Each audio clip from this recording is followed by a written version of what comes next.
There's a lot of chatter on the back loops from Mission Control and the engineers. They're currently discussing a few more of them. Since the hot fire test, Butch and Sunny moved slightly closer to in the approach corridor.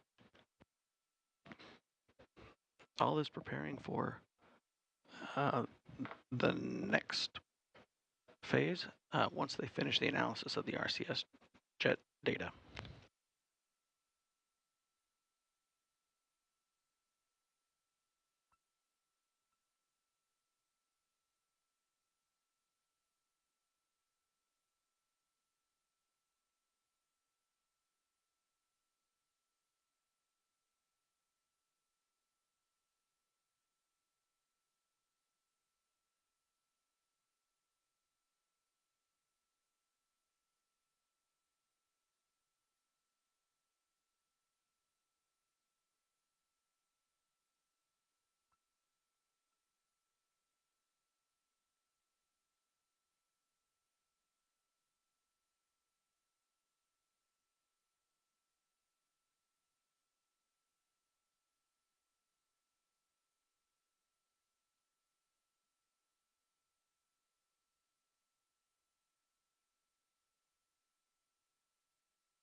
Starliner Houston on the big loop. See you in the hold box. If you can just station keep there, 200 to 210.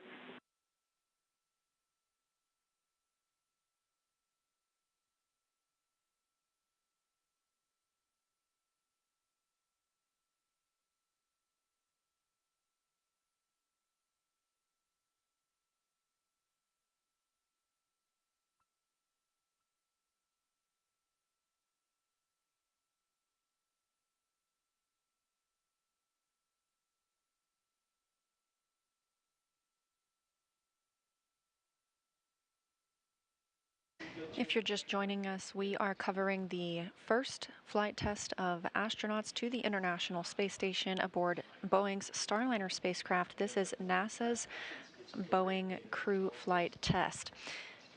The crew lifted off yesterday at 9:52 a.m. Central Time and is currently about 200 meters away from the International Space Station and holding. They do not currently have the go to enter the keep-out sphere and proceed with the docking process, as they are troubleshooting some reaction control system thrusters that failed on the service module.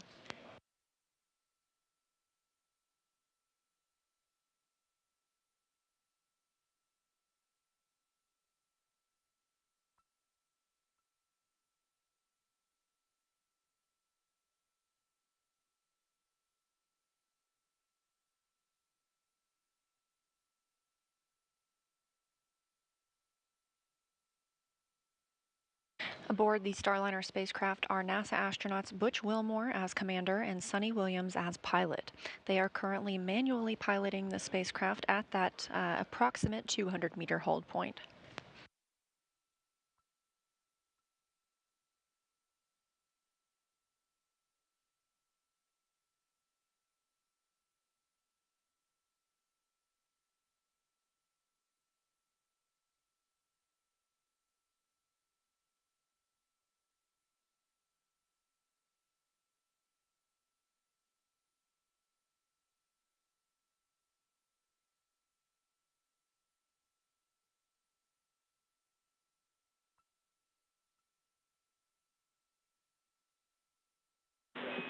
Re-enabled B1A3, talking about our next approach. Just give us a few minutes.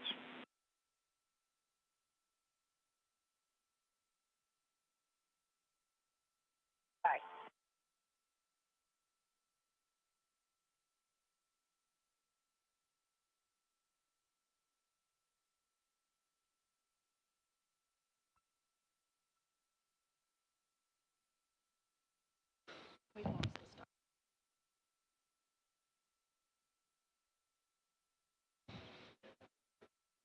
And flight control teams here in Houston have re-enabled the B1A3S service module RCS jet.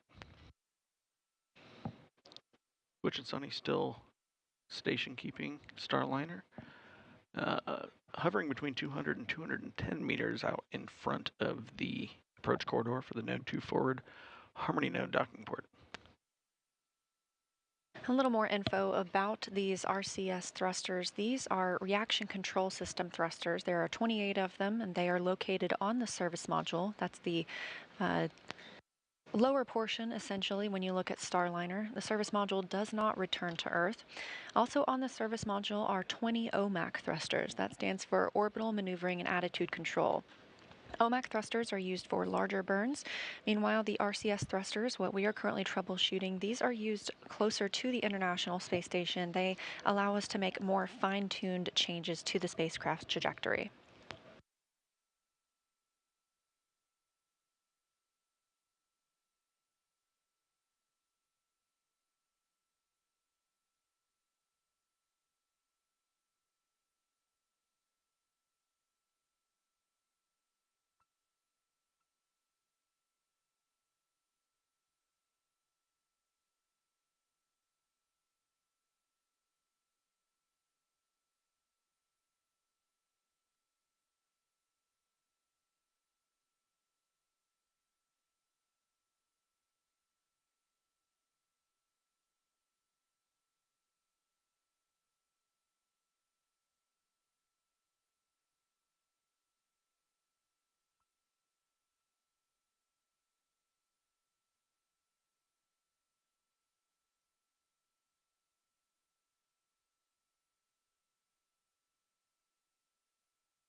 We're about halfway through the orbital night period for Starliner and ISS.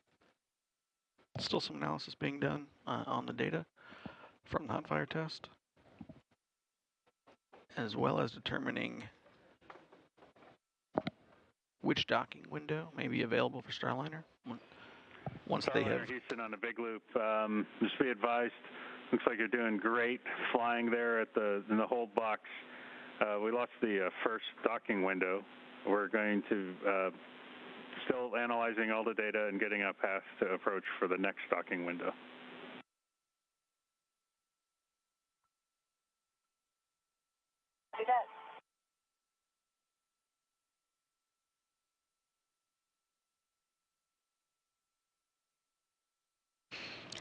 That call to the crew from Capcom Neil Nagata here in the White Flight Control Room in Houston, Texas at the Johnson Space Center.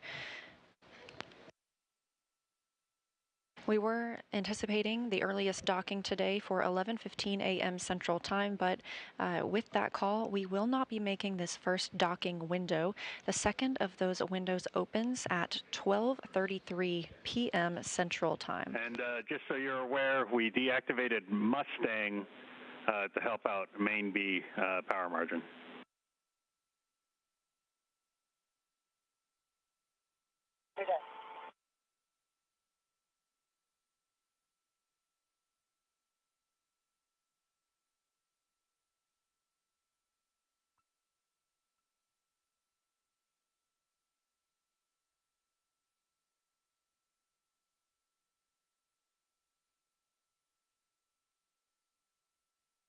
So we're going to power off the centerline camera for now. We've got to get Vesta.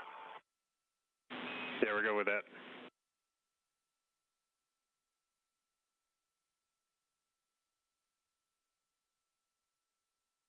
The crew is just outside that 200-meter keep-out sphere from the International Space Station.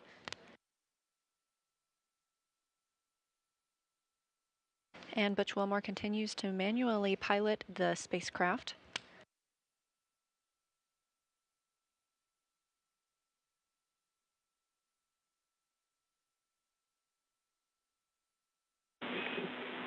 Starliner Houston, we'd like to get back at some level of automation for the hold.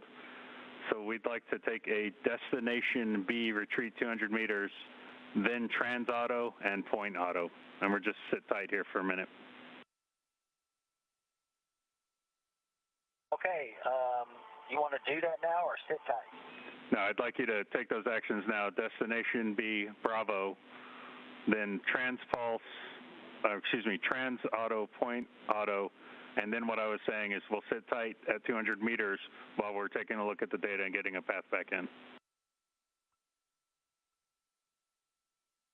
Okay, we copy that. We're going to go destination Bravo, retreat to 200 meters. Then we're going to go point auto first, and then trans auto. Yeah, sounds great.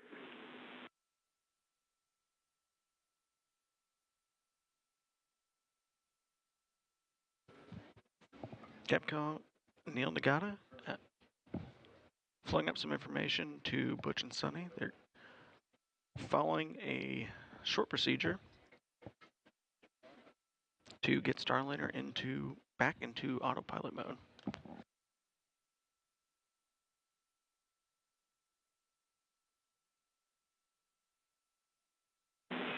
Expected message, T2A2 is not where we're looking.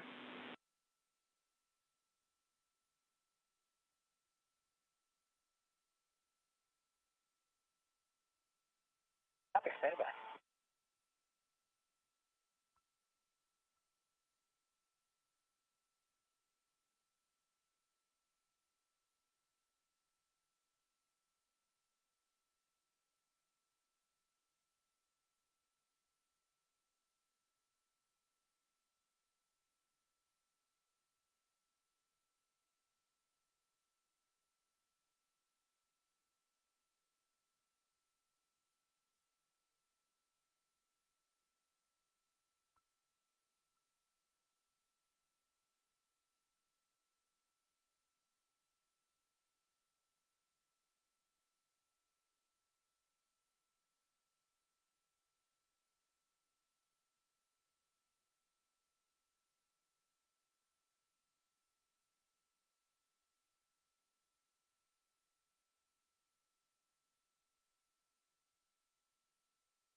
Starliner, yep, T2A2 failed off, still have fault tolerance fixed off control.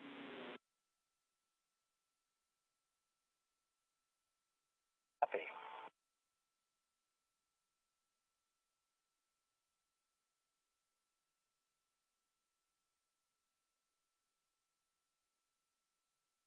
I'm not going to try to figure this out myself. Are we still good in enable 1? Backup control? Stand by.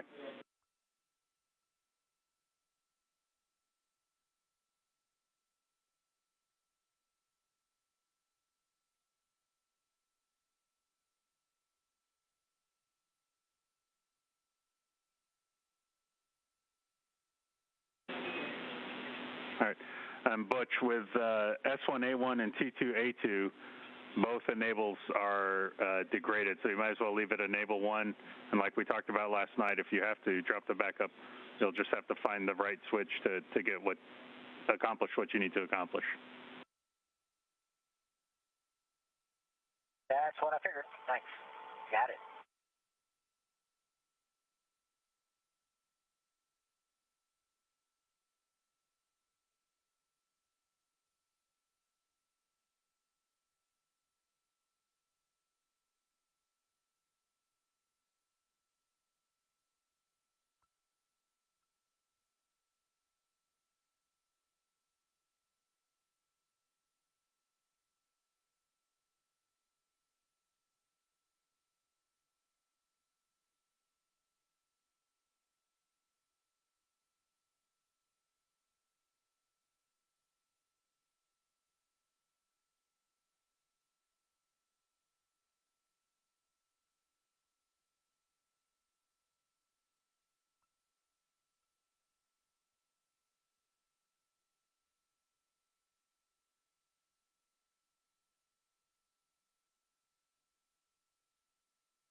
You're watching live coverage of NASA's Boeing crew flight test to the International Space Station with NASA astronauts Butch Wilmore and Suni Williams aboard the Starliner spacecraft. We were tracking an initial docking time of 11:15 a.m. Central Time. We will not dock during this during this current docking window. The next docking opportunity opens at 12:33 p.m. Central Time. That window closes at 1:19 p.m. Central Time. The crew is currently backing away from the 200-meter radius known as the Keep Out Sphere at the International Space Station. They will hold at about 250 meters away. About 45 minutes ago, the teams noticed there were some reaction control system thrusters. These are on the service module of the spacecraft.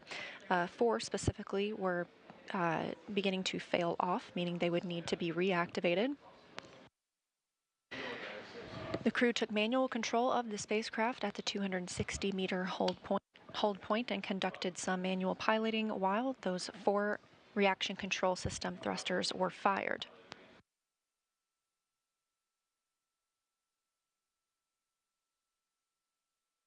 With the current configuration, the teams have not currently given the go for the astronauts and the spacecraft to move inside the Keep Out Sphere. That Keep Out Sphere is a 200-meter invisible radius around the International Space Station, and the spacecraft must be considered 4 orbit safe, meaning it would not move into that radius within 4 orbits if it were to lose control of its thrusters.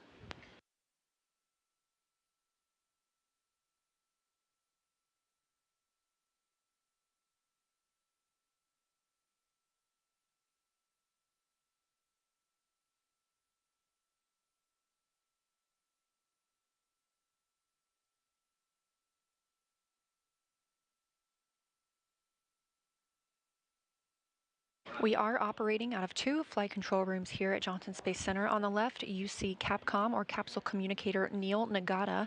He's the voice you've been hearing speaking with Butch and Suni aboard Starliner. We're in the white flight control room. This is the Starliner flight control room. And on the right side of your screen is the International Space Station flight control room just across the hall, where teams are leading the space station and all of its systems.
Starliner and Station Houston on the big loop. Right now, Starliner has enough capability. We have fault tolerance of 6-off control to press in. However, we'd like to do that press in about 17.5 minutes from now. Given that, we're going to go ahead and perform another hot fire to see if we can recover the T2A2 and S1A1 jets in the intervening time. So for Starliner, once we get into insulation here and get our optical cameras back for Vesta, we're going to get back into the SM hot fire test procedure. Starliner copies. Sunny's pulling it up. Station copies.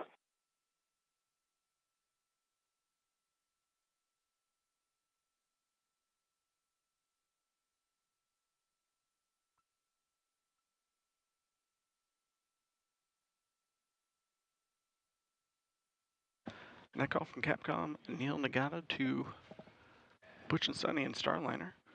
They have analyzed the data from the RCS structures they've gotten back, the ones that have been enabled. They do have 6-off control of Starliner, which means they are currently go for a docking. They're currently planning on moving in for the next docking attempt. Again, that next docking window opens at 12:33 p.m. Central Time. In the meantime, they are going to conduct a couple more hot fire tests to continue attempting to recover 2 of those RCS, or reaction control system thrusters.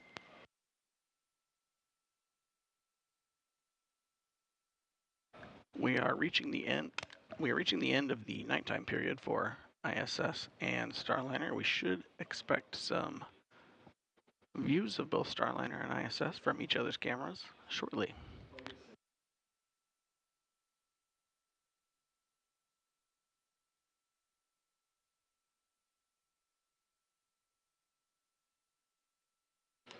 There is a possibility to hot fire some of the jets again during this time period. We will wait for a call from the Capcom. Starliner for the hot fire. The plan here is we're going to hot fire 3 jets, B1A3, T2A2, S1A1. Part of the reason we have to go back and take a look at B1A3 is because we had an attitude correction. We told you to do it, and it kind of muddied the rates for B1A3. So to get confidence back in it, what we're going to do here is we're going to have you go, we'll have you go to point hold and manual, right? And then we're going to sweeten up the station keeping. We're going to go to free drift, and then we're going to go ahead. I'll let you know when we start firing those jets. You'll be hands off until I tell you you're hands on. How copy? We go hands off the 10-minute hands on after we go free drift. We're ready. Okay, and also to make things a little simpler, we're going to stay in LVLH for this one. So stand by for my next call to get us configured. Standing by, yeah, we like LVLH. We were curious while we were in Nurseville to begin with. Thank you.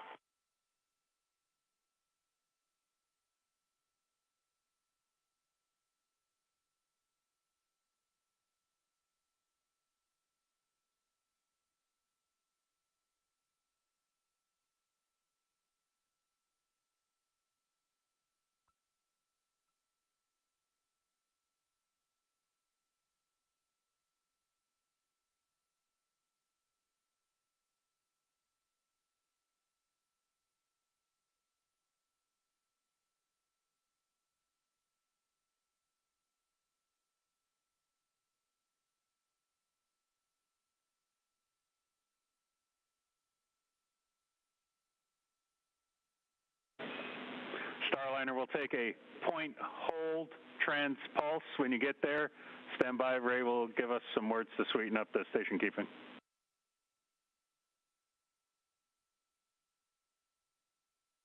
Okay, we are point hold transpulse.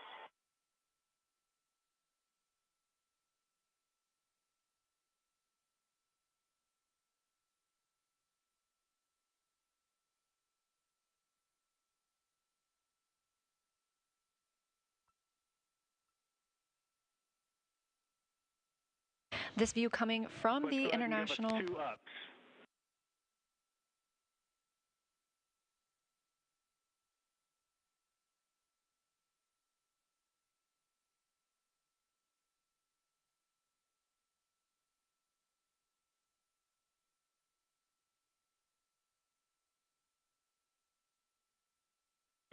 All right, Starliner, we'll take point free, hands off.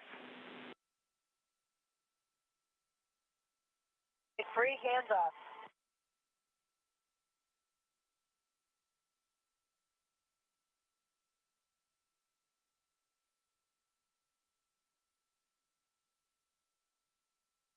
Again, this view live from the International Space Station, and you can see Starliner still at that approximate 220 to 250 meter point.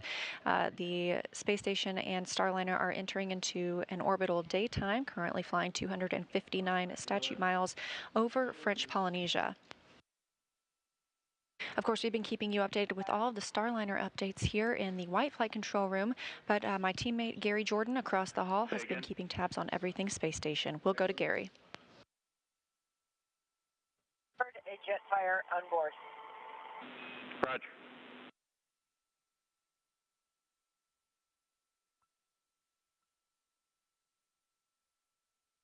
And this is Mission Control Houston. Of course, we're following along every step of the way with the teams over in the next flight control room following Starliner operations. Some of the views you were seeing were of the flight director, Vincent LaCourte, speaking with Ed Van Cise, flight director over in the Starliner flight control room, coordinating on entering that keep out sphere. We've been showing you periodic views of some of the telemetry that shows that sphere. Now, of course, once we cross that boundary, we're, of course, now in integrated operations, but that boundary needs to be carefully coordinated before pressing in and make sure it has the right fault tolerance.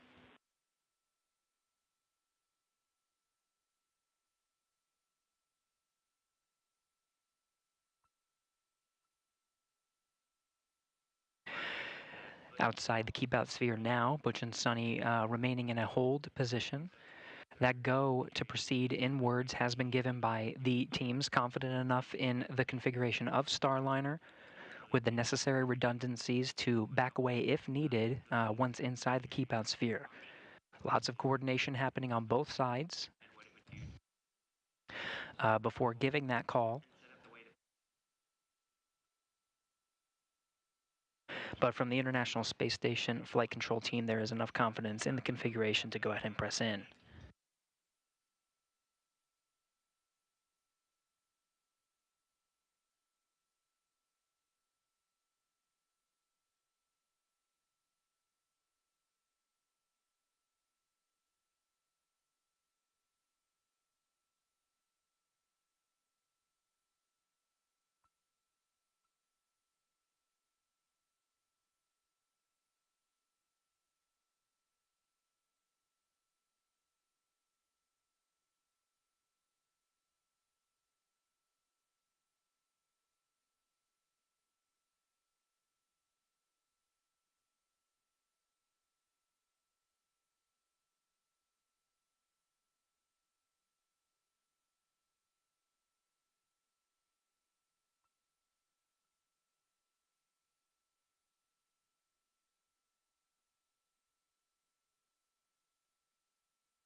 And we're following along with these views from the International Space Station. Getting great views, the sun reflecting. Starliner, we'll take point, hold, and then point back at the target, please. Take hold, and we will point back at the target. Good read back.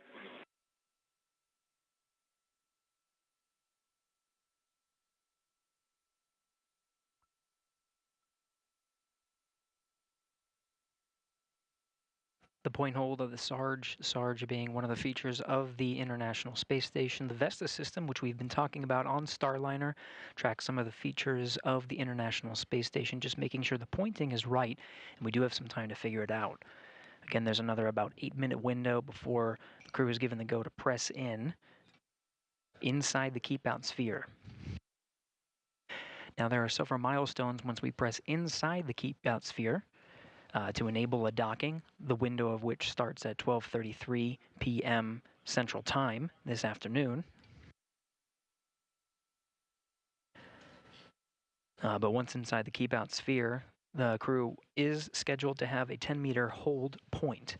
We're not pressing in straight from the current position, just outside, just about 200, a little inside 220 meters right now from the station's forward port.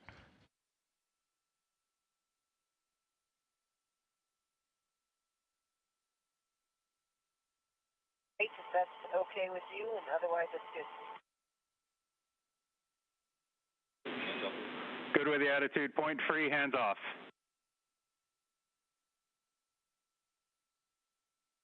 Attitude point free, hands are off.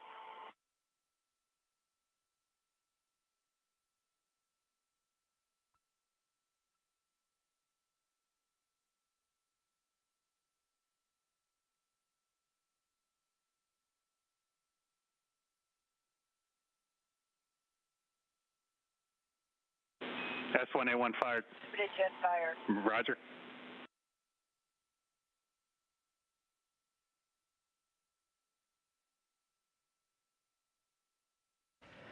Capcom Neil Magada in the Starliner flight control room. The voice you're hearing inside Starliner is Sonny Williams, confirming that when the ground teams enable the thruster firing for that hot fire test, which had been reported to the crew. We got a pretty good yaw right. Let me fix this. Negative. We're firing B1A3. Stand by. These numbers you're hearing are the specific thrusters. And we heard it. Roger that. We're looking.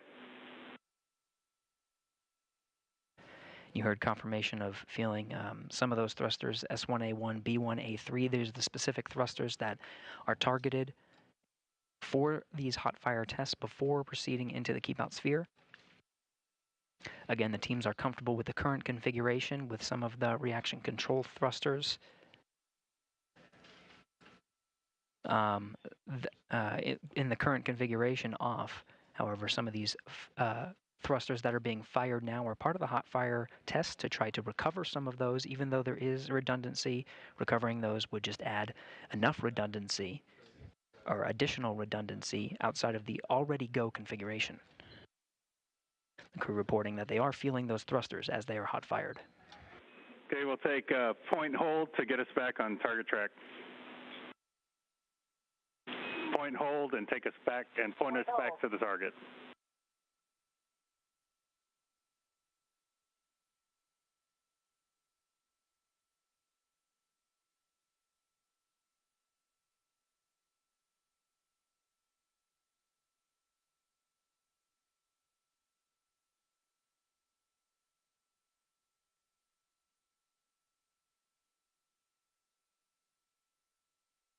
Okay, we'd like to do translation.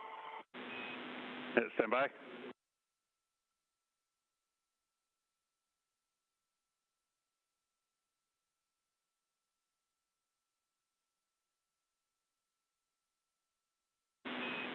Starliner, your go to translate back to the hold box manually.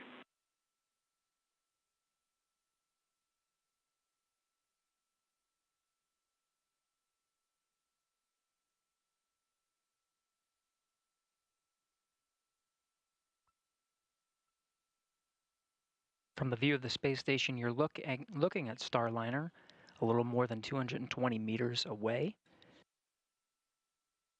The crew has been given a go to switch back to manual mode and push in just a little bit to the hold box before pressing in. Team's continuing to analyze the hot fire test. And we're tracking and following along with the teams before going ahead to press in. From this view in the orbital daytime, you can see some of the RCS jets firing. as crew takes manual control.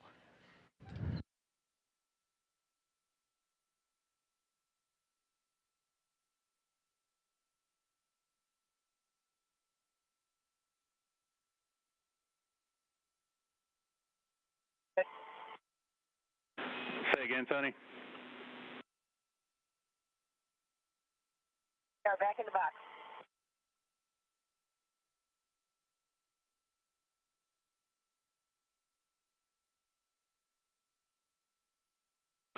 And can you guys get us in 200 to 210 meters, please? 200 to 210. Starliner crew confirming. From the ground, they just need to push in just a little more from where they are. An extra 10 meters or so should get them inside the box, the planned hold box. Again, and they'll continue to hold there. Right now, the crew on manual flight and continue to hold there until given the go to press inside the keep out sphere. We're just a few minutes away from the scheduled time that the crew is scheduled to depart inside the keep out sphere. We'll follow along with the teams as they give that go.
This is Mission Control Houston. You're getting live views from the station of the Starliner, Butch Wilmore and Sonny Williams inside, manually piloting the Starliner in a station keeping hold position.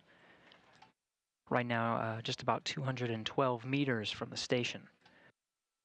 Station and Starliner are flying approximately 257 statute miles over the Pacific Ocean, approaching the west coast of Mexico, about to fly over the Midwest of the United States on a northeastern trajectory. In an orbital daytime, you're getting great views from the outside of the station. Teams continuing to analyze the Starliner before going ahead and pressing in to the keep out sphere. The earliest window to do so is crossing right about now, but we'll wait for that go from both teams concurring to press in and go through those next steps to the 10-meter hold point. We'll get that view of Starliner a lot closer than what we're seeing now. We're attempting right now the second docking window, continuing to look at the Starliner and its systems, the reaction control thrusters that are needed to enable a go to proceed inside the keep out sphere and ensure a safe docking to the International Space Station. The window for that second attempt opens at 12:33 p.m. Central Time. That's, of course, Starliner Houston C in the box. We'll take auto. Auto.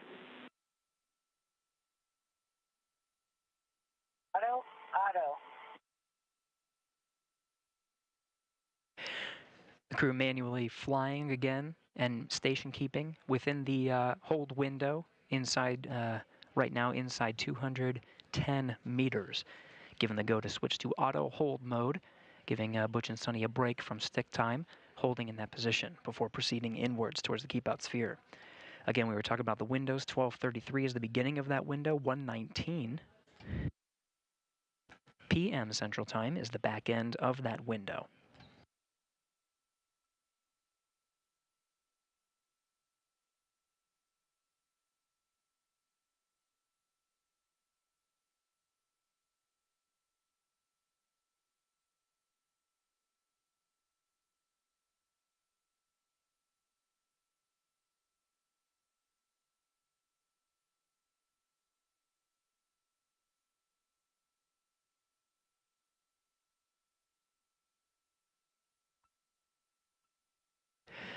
Flight controllers here in the International Space Station Flight Control Room, continuing to evaluate steps needed to ensure a go to proceed inside the keep out sphere, and go ahead and press in for that attempting for docking within the second window. We're following along very closely and coordinating. Houston. So based on the hot fire test, the T2A2 and S1A1 had satisfactory results. We didn't get a result out of B1A3.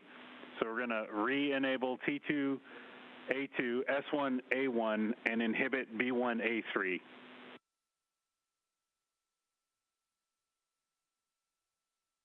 We copy all. You're going to inhibit B1A3.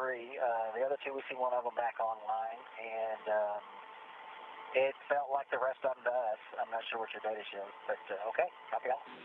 Okay. Just read that back. You felt all three. Yes, we felt all three. Roger.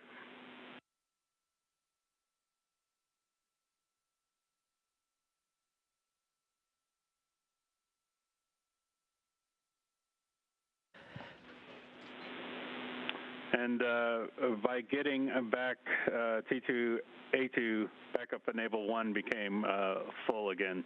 And I don't think he switched out of that, but we're still go backup enable 1. After that, enable 1 on, enable 2 is off. SMRCS. Roger that.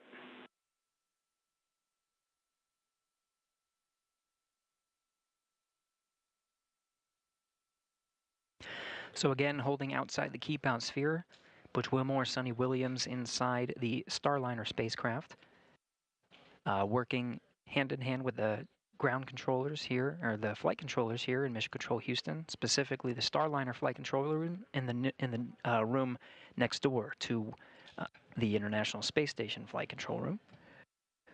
The teams worked together to hot fire some of the reaction control thrusters that went down. Looks like some of the reaction control thrusters, 2 specifically, performed well, so those will be re-enabled. 1 did not perform so well, so they're going to go ahead and inhibit that particular thruster. That one's B1A3. Currently analyzing the configuration before pressing in. The flight control team here in Mission Control Houston, the International Space Station flight control team, working hand in hand to make sure that we are jointly operating within the flight constraints needed to press inside the keep out sphere. Flight Director Vincent LaCourte here in the International Space Station flight control room, working hand in hand with Ed Van Cise, the flight director in Starliner Mission Control. We're continuing to follow along here in the International Space Station flight control room. Let's go ahead and head over to the white flight control room with the Starliner teams following along. Starliner, Leah and Jim. Go to recover.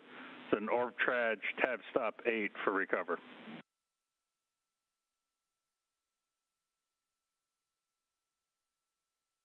Stop 8, recover. Here we go.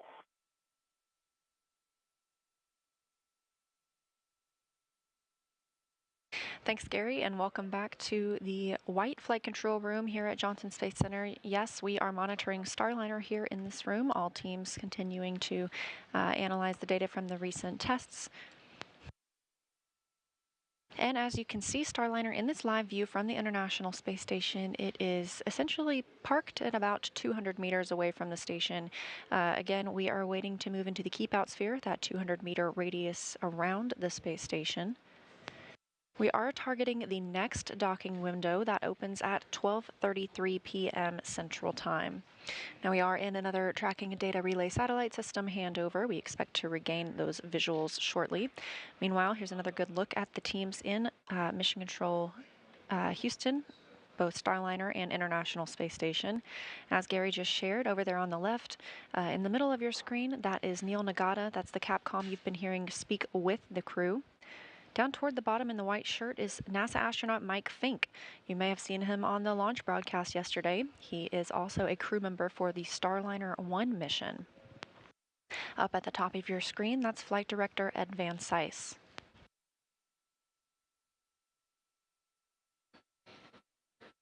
And Starliner progressing slowly through the approach corridor now. We've just reached 187 meters. 190 meters is the first distance, and Starliner's flight plan for docking. First milestone inside of the keep out sphere.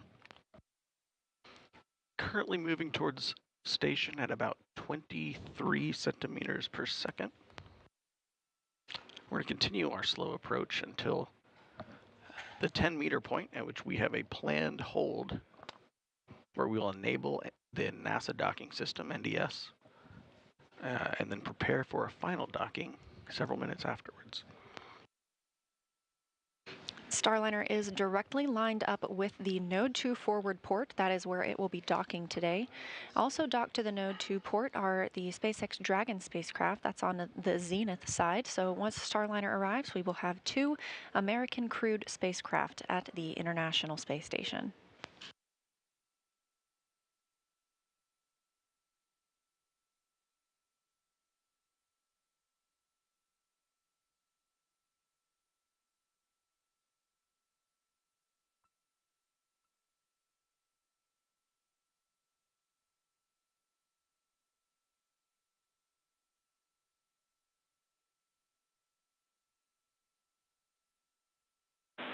Station Houston on the big loop. Starliner is inside the keep out sphere. Begin monitoring per 1.106, step 1.1.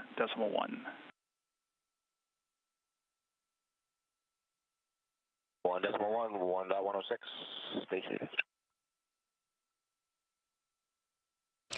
And with Starliner inside the keep out sphere, this is the second of those 2 invisible boundaries that we use to govern arriving and departing spacecraft. The first is the approach ellipsoid. That's when our joint operations begin between the space station and the Starliner teams. Now, the keep out sphere, we had to wait outside of this location for a go. You have to have at least 4 orbits safe before you can move into the keep out sphere. That means if you were to lose control of your thrusters, you would not move inside that boundary for 4 orbits. Just to make sure we're on the same page, we're inside the keep out sphere, and we are in procedure 6.102, step 28 with you.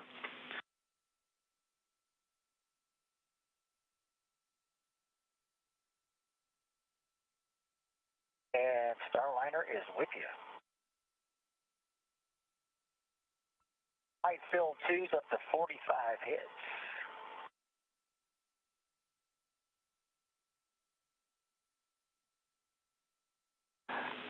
And Barry, that is as expected. Those will reject up until 10 meters.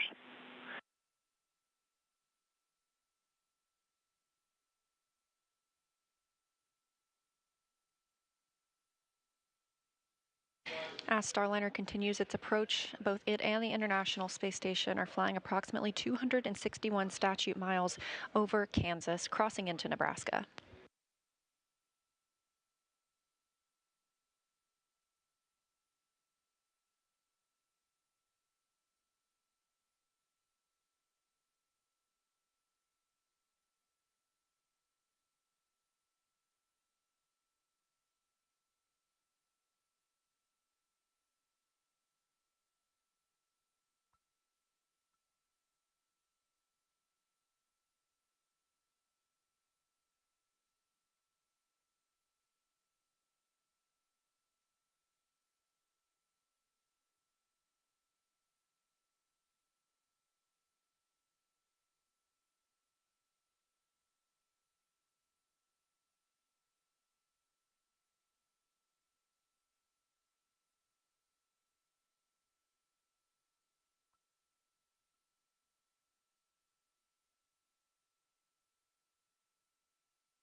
Another satellite handover as Starliner continues its approach to the International Space Station. Again, we track these handovers on the tracking data and relay satellite system, and we have regained that visual communication of Starliner on its approach. Again, we are inside the keep out sphere. Starliner has been given the go to proceed, and we are targeting the earliest docking time for 12:33 p.m. Central Time.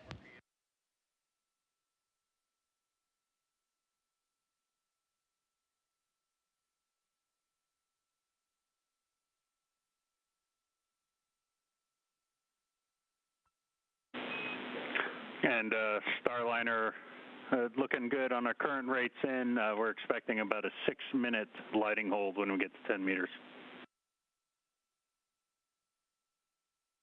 6-minute lighting hold, copy.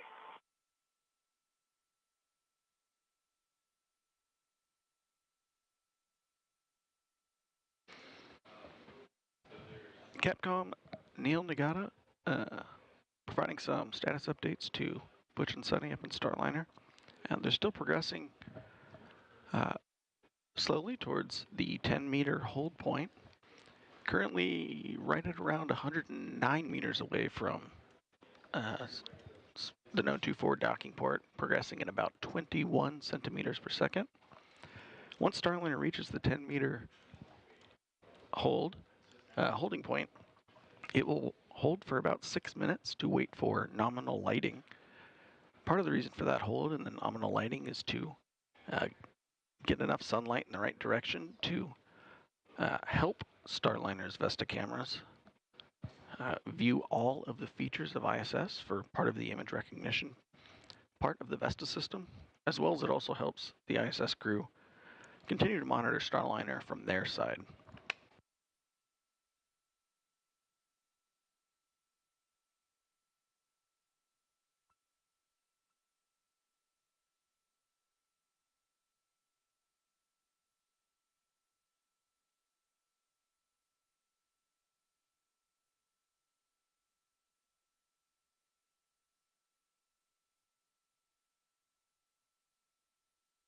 And just a reminder of the NASA astronauts aboard Starliner today. Commander Butch Wilmore, it is his third flight to the International Space Station after having been selected as an astronaut in 2000. He flew first to the International Space Station as a pilot on Space Shuttle Atlantis in 2009 and served as a flight engineer for Expedition 41 in 2014. NASA astronaut Sunny Williams is the pilot for the CFT mission, or Crew Flight Test. She was selected to be a NASA astronaut in 1998. This is also her third flight to the International Space Station, the first one coming as a flight engineer for Expedition 14, and in 2012, a member of Expedition 32.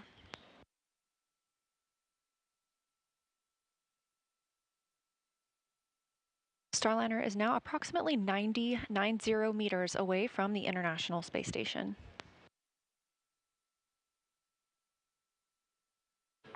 And at the 100-meter point of Starliner's approach towards ISS, it has slowed down to 0.1 meters per second, or 10 centimeters per second. It will continue at that lower rate until it reaches the 10-meter holding point.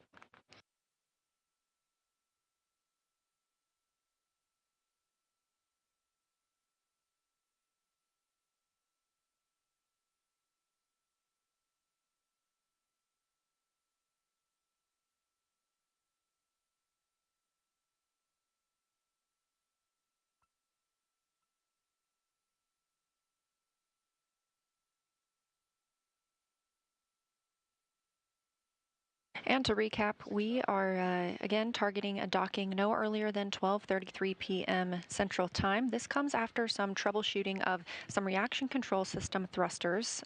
Those are also known as RCS thrusters on the service module portion of the Starliner spacecraft.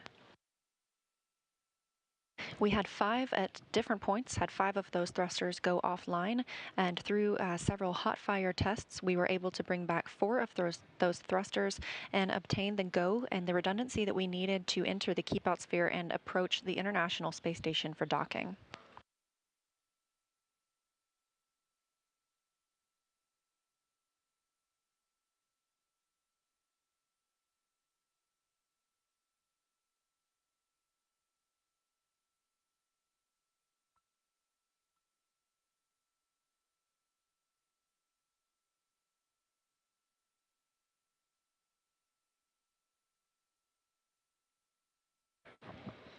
Passing through the 80-meter mark on Starliner's approach to the Node 24 docking port, we'll expect another decrease in velocity right around the 50-meter mark. We'll cut it in half down from 0.1 meters per second to 0.05. Then further, when we get to the 30-meter mark, we will turn on Starliner's forward docking lights.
Starliner now approximately 63 meters away from the International Space Station.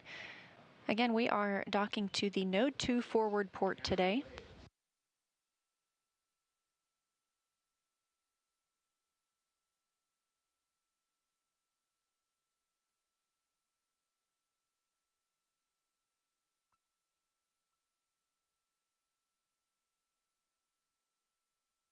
We are now 33 minutes away from the opening of the next docking window. However, we may hold at the 10-meter hold point for lighting to balance out and give us a better view of the international docking adapter that Starliner is targeting.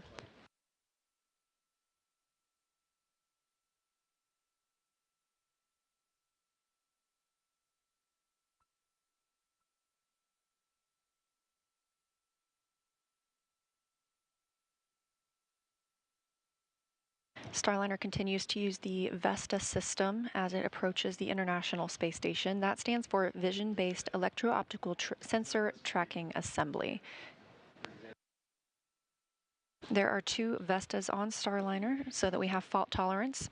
These include vision-based cameras, a long-wave infrared camera, as well as LiDAR.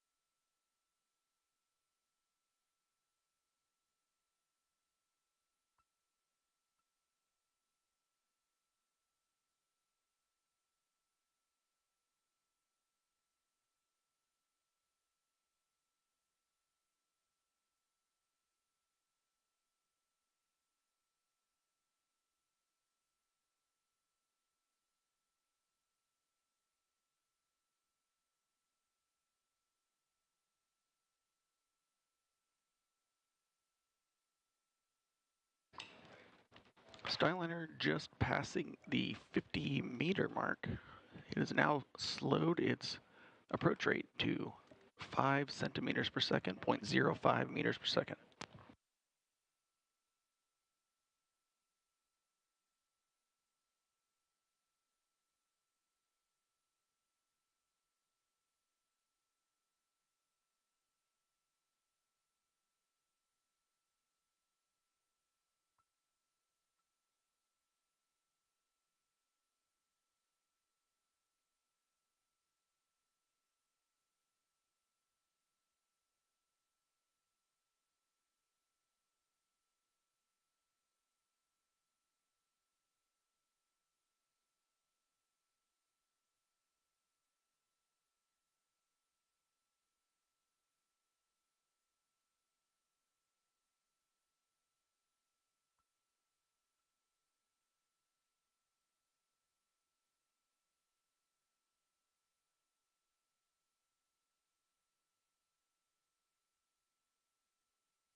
Starliner continues to approach the International Space Station.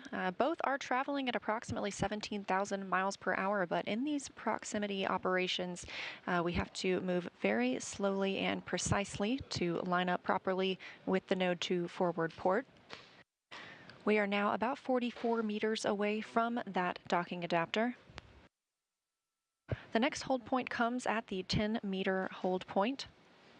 And again, we anticipate that we may hold here for some time while we wait for the lighting to balance out for Starliner.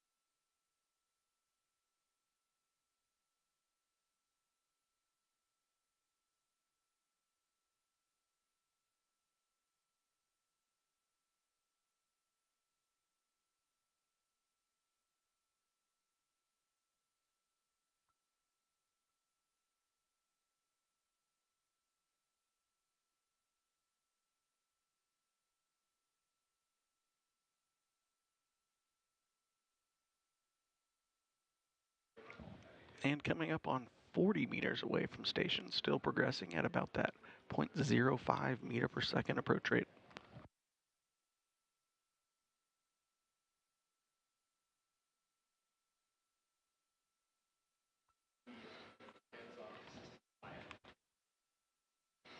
Starliner currently experiencing a period of relative darkness where the visual spectrum cameras aren't getting as much information from its picture, but the LiDAR and infrared cameras are taking over for most of the data capture.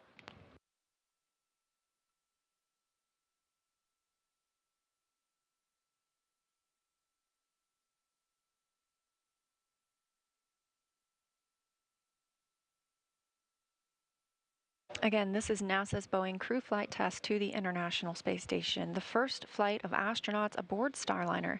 Today, they are carrying NASA's Butch Willimore and Sunny Williams, both making their third trip to the International Space Station after lifting off at 9:52 a.m. Central Time yesterday from Space Launch Complex 41 in Florida.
And we are coming up on 30 meters from the International Space Station, getting a beautiful view now of Starliner as it continues its approach. We are in an automated piloting mode at this time, so the crew is not having to command the spacecraft. Starliner is designed to automatically rendezvous and dock with the space station, but we have seen the crew take manual control of the spacecraft a couple of times during this flight test. One of those happened yesterday afternoon while we were in what is called far field operations.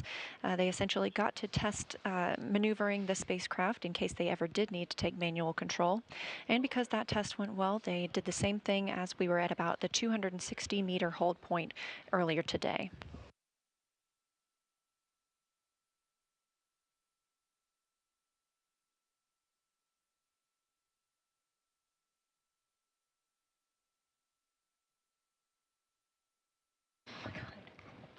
just passed through the 30-meter mark, and you see the Starliner's forward docking lights turn on.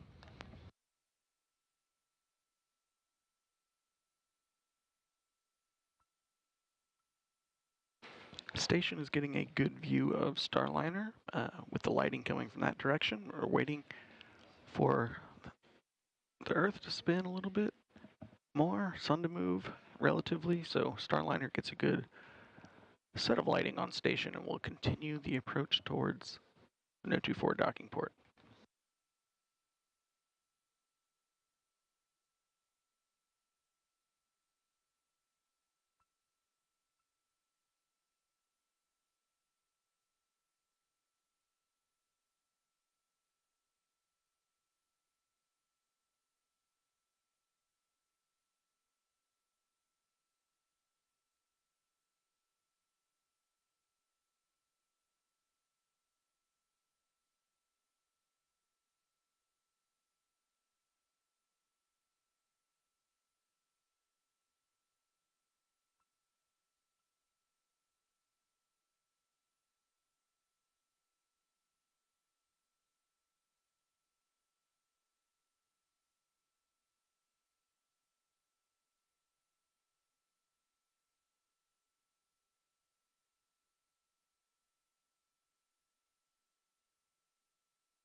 Starliner nearing the 20-meter point, currently at about 22 meters away, still progressing at 0.05 meters per second. From Starliner's view, front of station is still fairly dark, using mostly the LiDAR sensor for feature tracking on the front of the docking No-24 docking port. Currently, you can see Starliner's NASA docking system, NDS. The docking cover has been open for a long period of flight. Currently, the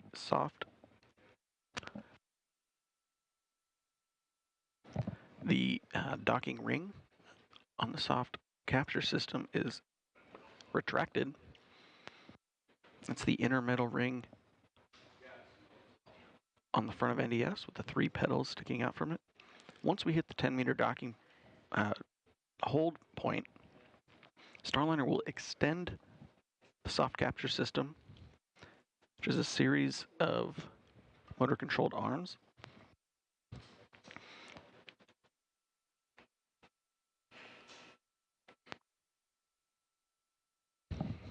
Once we start moving forward after the 10-meter hold point, those arms will remain extended.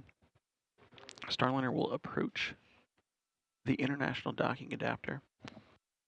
Upon contact, there are several spring-loaded latches that will attach Starliner to station. Then, several minutes later, the arms on that soft capture system will retract.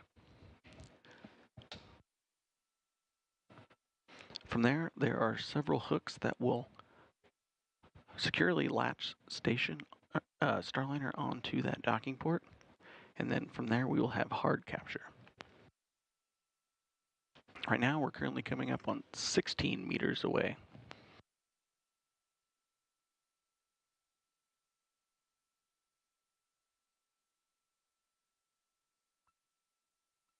And again, we anticipate holding at that 10-meter hold point. This is a built-in hold, and we may wait here until we get ideal lighting.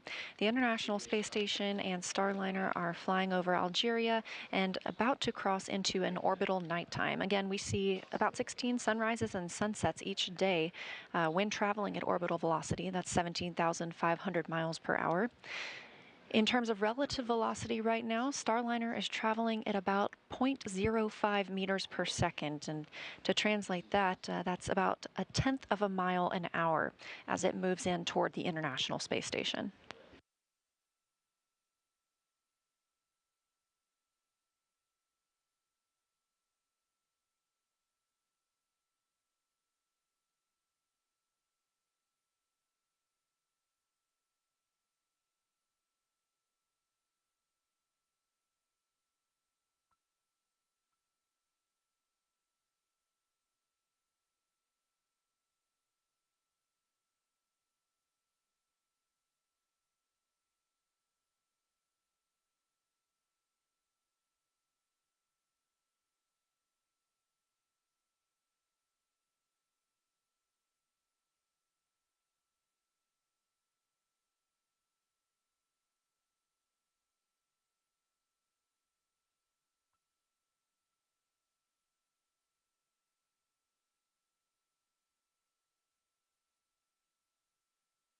Meter hold confirmed.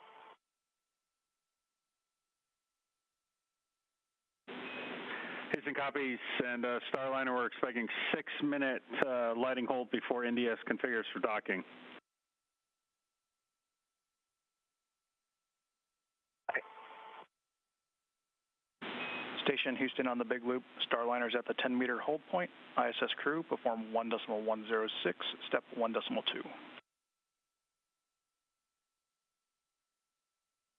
Station copies on the big loop, executing 1.2 of 1.106. ISS crew ready for final approach. Houston copies.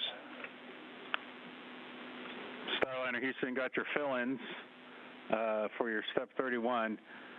The maneuver to target align will be at 17:27:40. Expect final approach at 17:30. We're going to have 47 minutes of margin.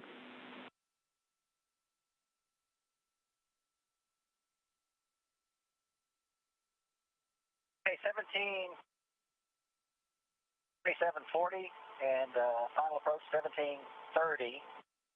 We don't know if you said 40 or 00. It was going to be, well, the time for final approach 17:30:00 with 47 minutes of margin, 47. Okay, 00 with 47 minutes of margin, copy.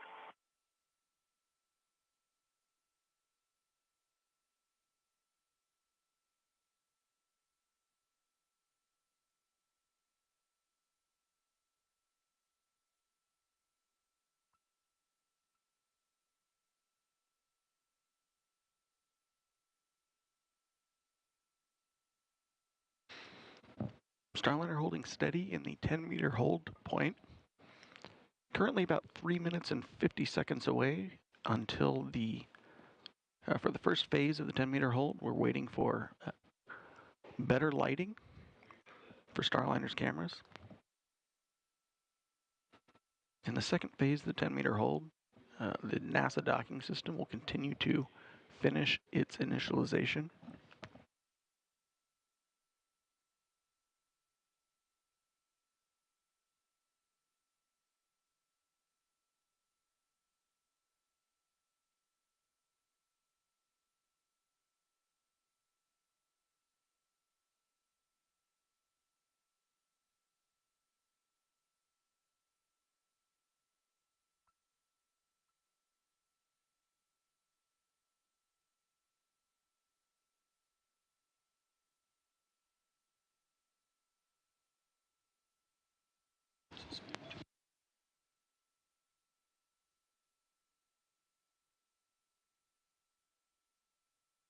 Starliner appears suspended in space as it and the International Space Station continue traveling at over 17,000 miles per hour. And again, we are anticipating an orbital nighttime here shortly. We are at the 10-meter hold point. This is a built-in hold for all arrivals. And we will continue holding here until we get the lighting that the teams are looking for to continue to press in towards that node 2 forward port.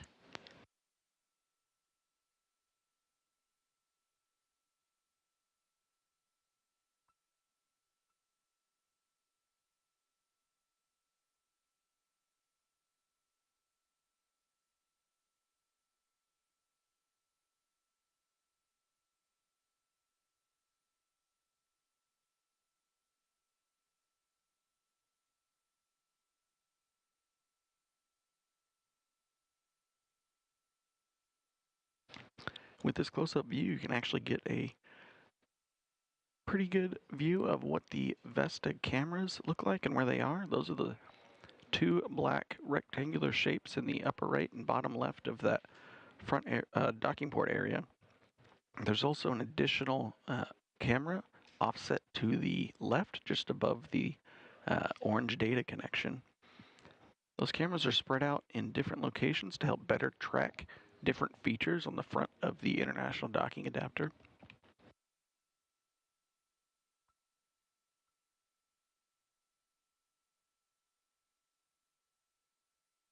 And we are again in a satellite handover with the International Space Station. Station uses the tracking and data relay satellite systems, and we expect to regain visual communication shortly. However, we will still be at that 10-meter hold point.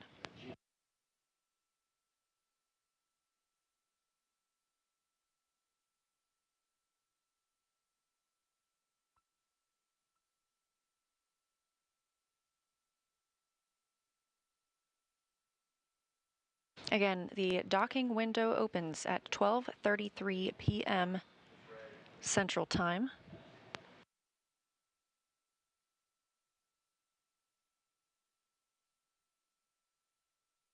And we are in an automated piloting for the Starliner spacecraft, so Butch and Sunny are able to continue monitoring its approach once we resume that, but they will not be needed to take manual control and fly in and dock the spacecraft. That capability does exist, and we tested some of that manual piloting earlier in the flight.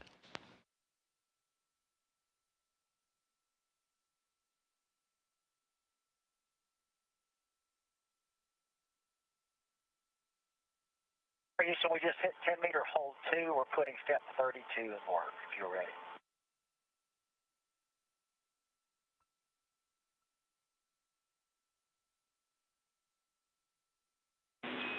We are ready.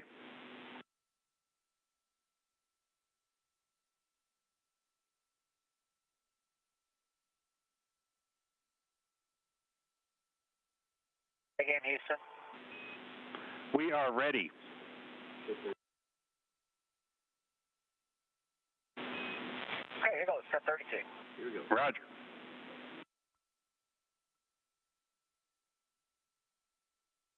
All right, NDS latch NEA switch is in enable.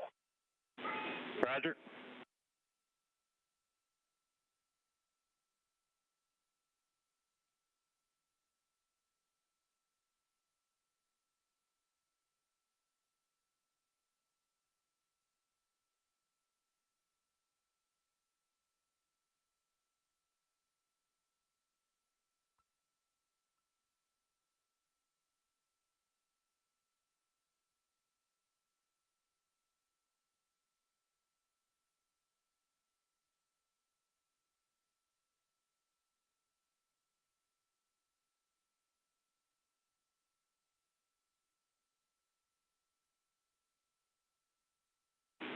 Starliner reactivating Mustang.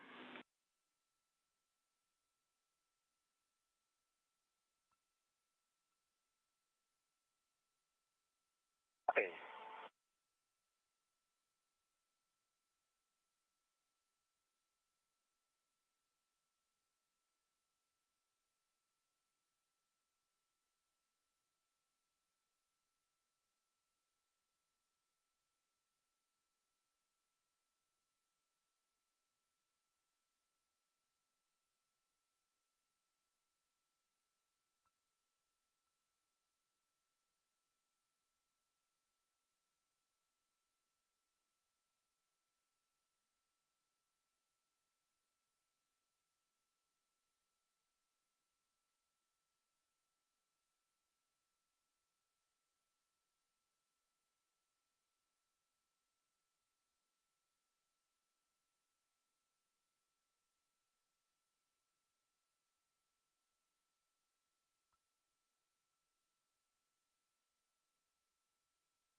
Continuing to hold at the 10-meter point while the NASA docking system extends the docking ring, or the soft capture ring, I should say. Now less than 10 minutes away from the opening of the next docking window, again that coming at 12:33 p.m. Central Time.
Starliner, Houston on a big loop. NDS and entry cover are configured for docking.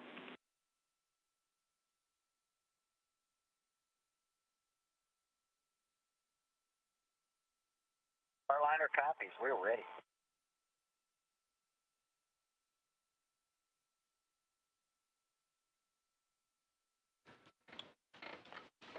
Capcom Neil Nagata and Commander Butch Wilmore, both confirming that they see NDS ready for docking. We're currently sitting about 1 minute 55 seconds away from the final approach ignition.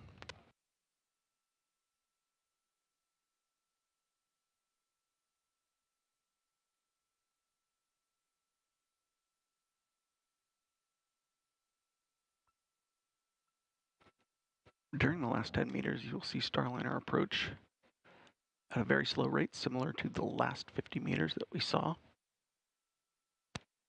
coming in the approach corridor.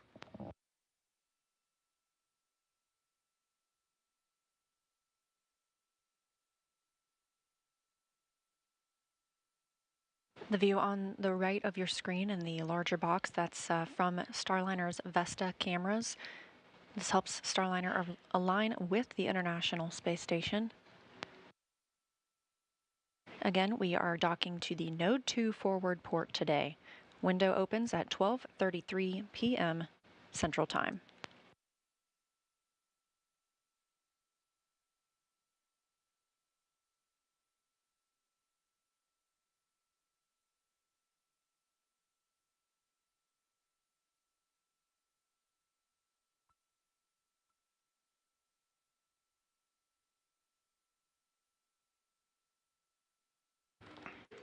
And we're looking about 30 seconds away from the final approach.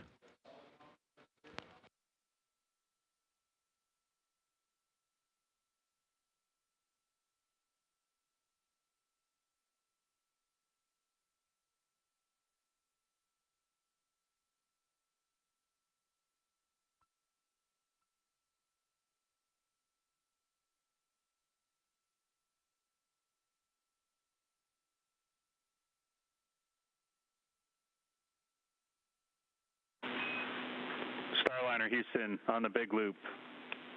You are go to command final approach with tap stop 4, OFM, trigger next.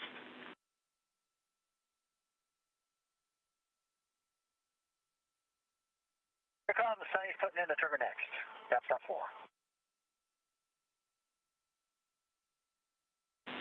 Station Houston on the big loop.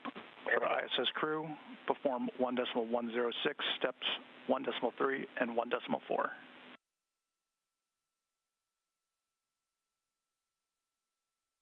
Station copies, executing 1.3, 1.4, 1.106.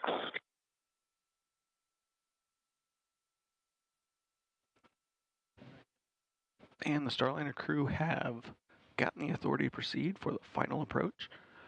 Starliner is currently at just over 9 meters away, approaching at about 0.05 meters per second, or 5 centimeters per second, towards the known 2 forward docking port.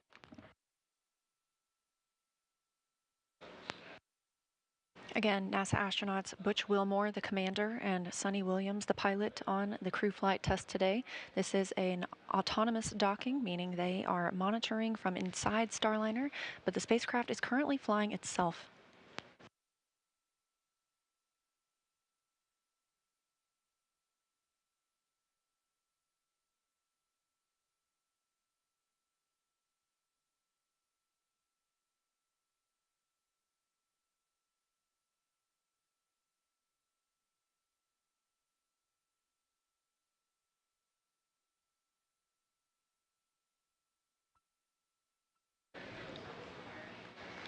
Starliner now less than 7 meters away from the International Space Station. All good calls on the ground. Estimated time of contact is 2 minutes.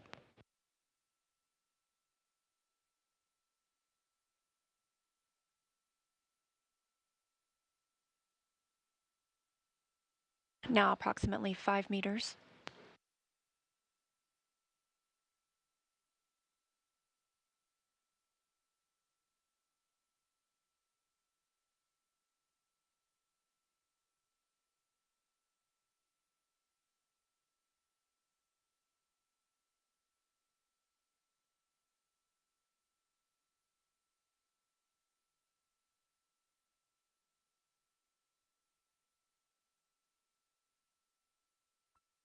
And Starliner passing through 4 meters.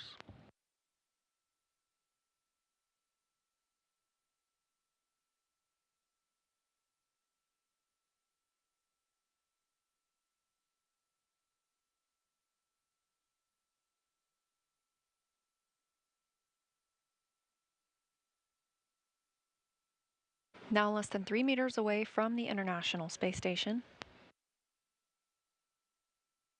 Good performance calls coming from teams in mission control.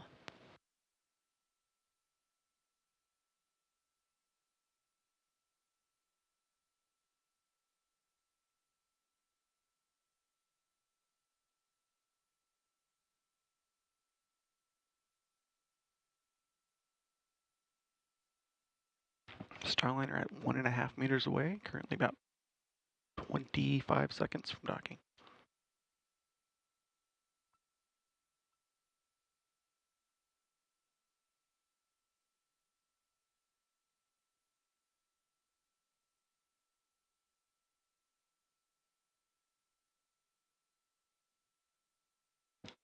.5 meters.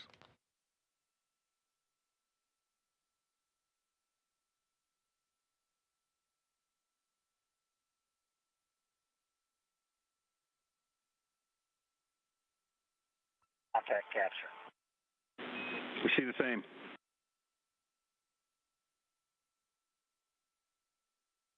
At 12:34 p.m. Central Time above the southern Indian Ocean, we have confirmation of contact and capture of NASA's Boeing crew flight test and Starliner aboard the International Space Station. Butch and Sunny have made their arrival.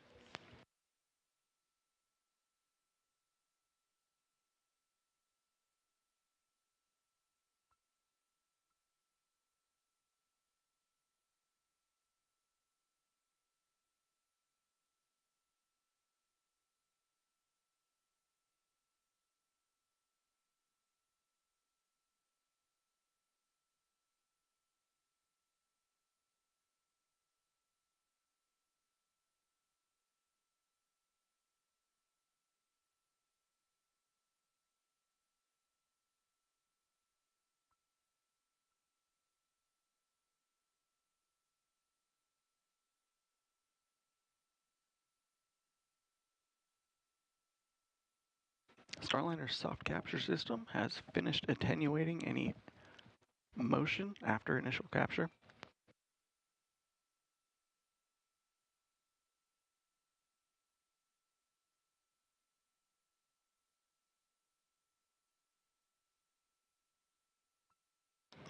Next step for the NASA docking system is to retract its extension arms. It'll allow the hooks on the hard capture system to attach to the docking port on the Node 2 forward international docking adapter.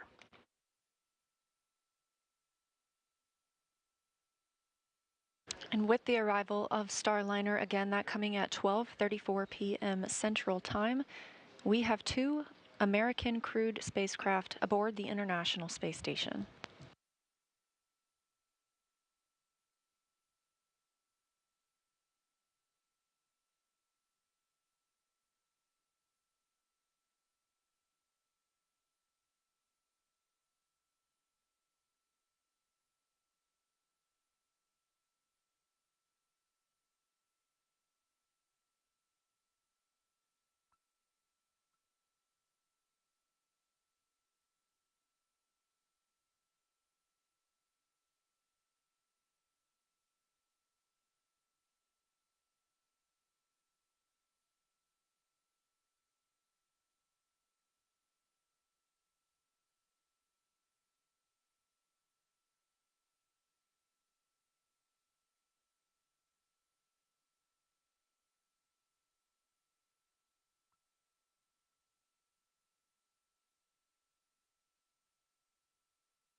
And with contact and capture of the Starliner spacecraft, we are now securing the spacecraft to that Node 2 forward port. First step in that is ring retraction of the NASA docking system soft capture ring. Once that's complete, there are 12 hooks that will need to drive and more firmly secure the spacecraft. Those will happen in 2 sets of 6. This takes anywhere from 15 to 30 minutes after the spacecraft arriving to the International Space Station.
Houston Station on the big loop, thrusters disabled for hard maintenance.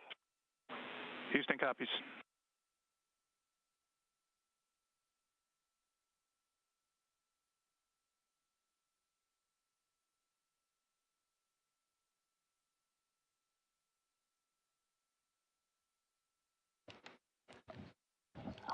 We're now about 6.5 minutes after initial contact and capture of the soft capture system. We can expect the hard capture hooks to start anytime after about 7 minutes from that soft capture time frame.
So while we're waiting for the NASA docking system on the Starliner side to finish completing its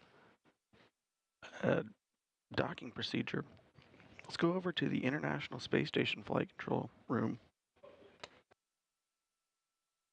Hey, thank you, Jim. We're following along every step of the way here in the International Space Station Flight Control Room.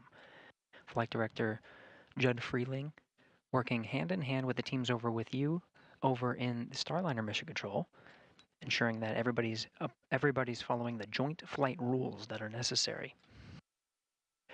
There's Judd Freeling in the forward end. To his left is Diana Trujillo, working to monitor all the different steps together.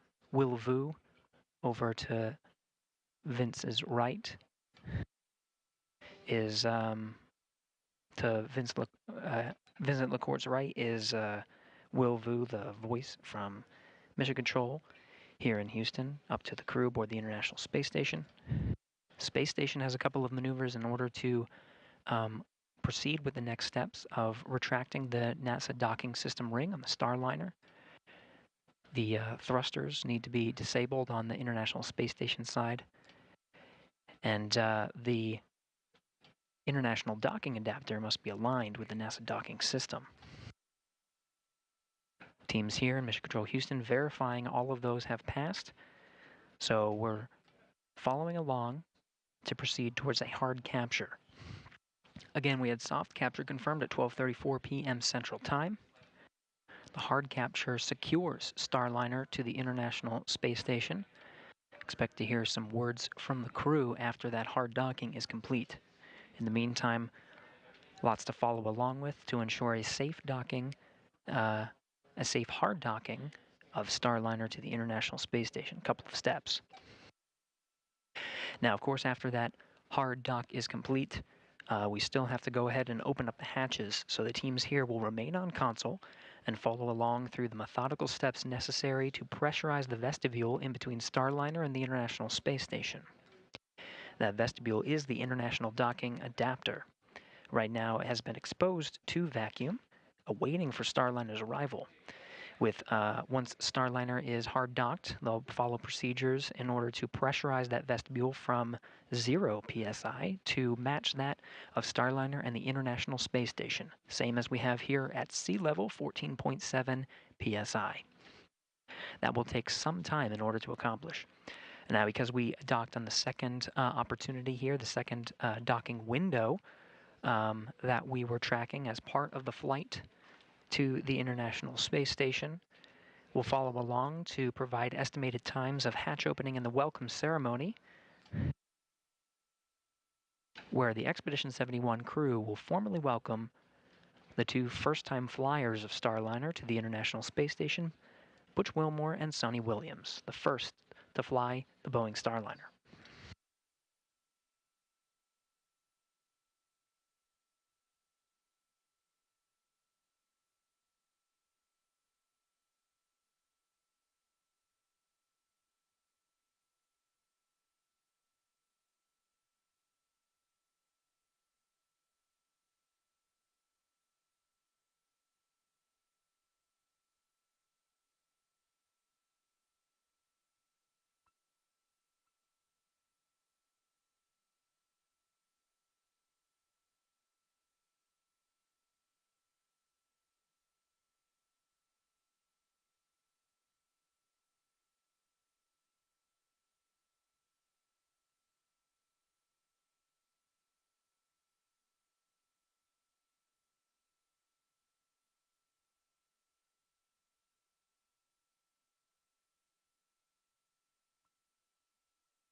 Bringing you live views from here in the International Space Station Flight Control Room.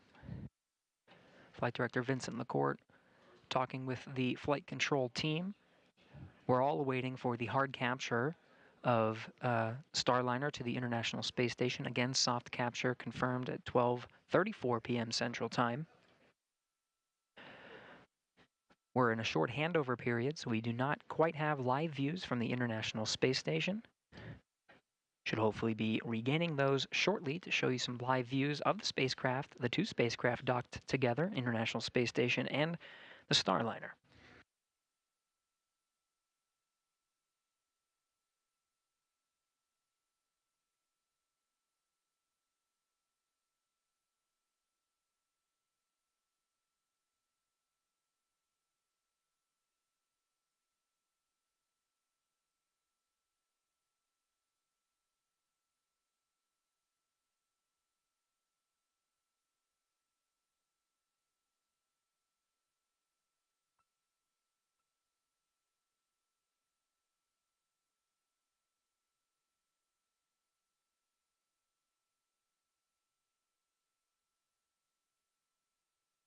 Fellow Flight Director TJ Creamer was just passing behind Vincent LaCourte and Diana Trujillo.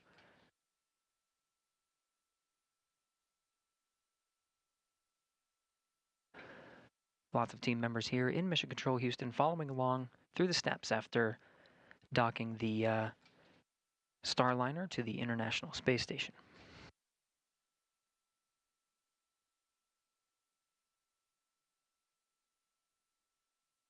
Visiting Vehicle Officer Dory Tomeko is following along with the teams over in the Starliner Flight Control Room. The visiting vehicle officer, a console position here in Mission Control Houston that works very closely with any visiting vehicle spacecraft.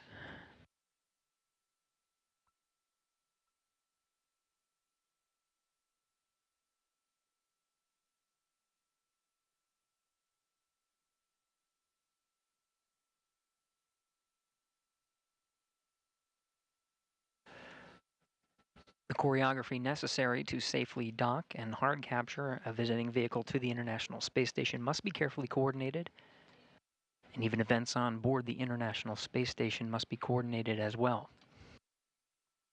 Again, we talked about the attitude control systems with thrusters inhibited on the space station. Right now, control moment gyros are the ones that are holding the International Space Station in place until after the hard capture when those thrusters can be re-enabled. There's also an exercise constraint on board the International Space Station, trying to limit the vibrations during dynamic operations of docking two spacecraft together at 17,500 miles an hour.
For those just tuning in, we do have a contact and soft capture of the Starliner spacecraft to the International Space Station. Butch Wilmore, Sonny Williams, currently at the forward end of the space station inside the Starliner spacecraft. Teams here in Mission Control Houston, the International Space Station Flight Control Team working hand in hand with Starliner Flight Control right down the hall here at the Johnson Space Center in Houston, Texas. The teams are now working through carefully choreographed procedures to ensure a hard docking to the International Space Station. After soft capture is confirmed, there is a series of very critical steps in order for that NASA docking system ring to retract on the Starliner spacecraft, pulling in the spacecraft for a hard dock. At this time, all the flight controllers you see here in the room are watching over those systems and following those procedures very carefully. This is not the first time that Starliner has docked to the International Space Station. Of course, we did have Starliner dock as part of the uncrewed flight demonstration that was OFT-2. This is the first docking with crew inside. Of course, Butch Wilmore and Sonny Williams, both NASA astronauts, awaiting for their arrival aboard the International Space Station. We'll be providing you periodic updates and continuing our coverage through the entire procedure, including the hard dock and welcome of the Starliner crew to the International Space Station.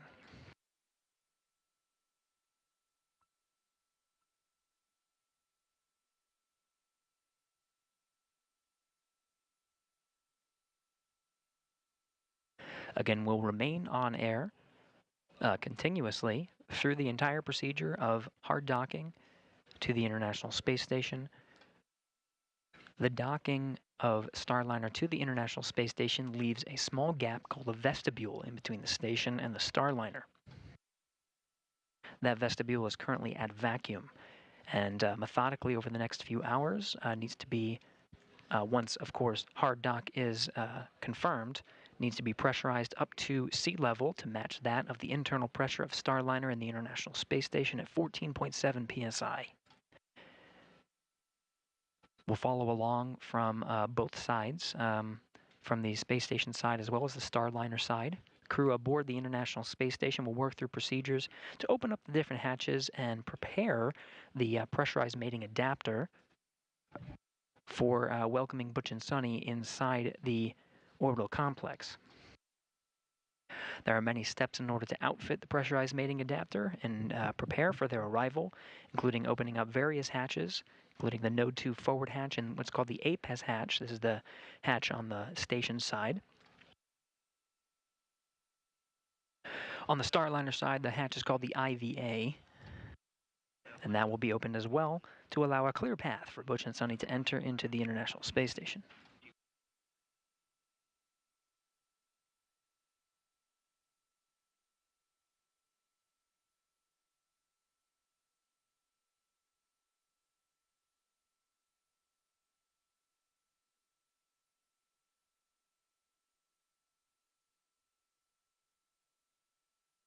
Starliner, all books are closed.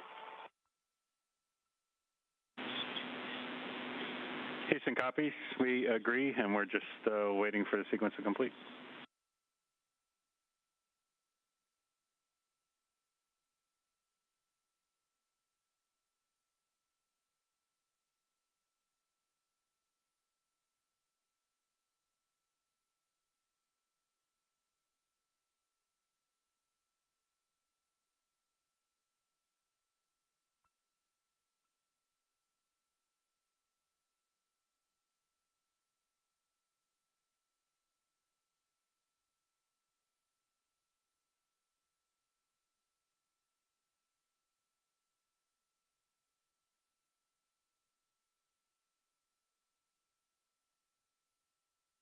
Again, you're getting live views from the International Space Station Flight Control Room. On the forward end of the screens there, you see some of the camera is set up in the Node 2 module of the International Space Station. This is at the very forward end. The hatch that you're looking at in this view is the Node 2 forward hatch. That is one of 3 that will be needed to be opened in order to welcome Butch and Sunny to the International Space Station. Currently closed as part of the docking operations. Starliner Houston on the big loop. We've all been waiting a little while for this call. That was an OK 3-wire, Fly Navy, docking complete.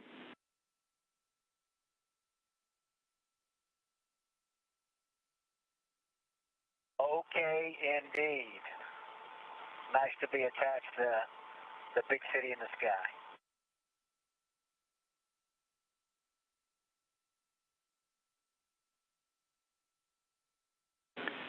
And from the ISS Flight Control Team, congratulations to all NASA and Boeing teams on this historic day. Butch and Sunny, nicely done. Welcome back to the ISS. Outstanding. Great place to be. We're looking forward to staying here for a couple of weeks and getting all the things done in Starliner that we need to get done, and also on station, ready to work. Welcome aboard, Starliner.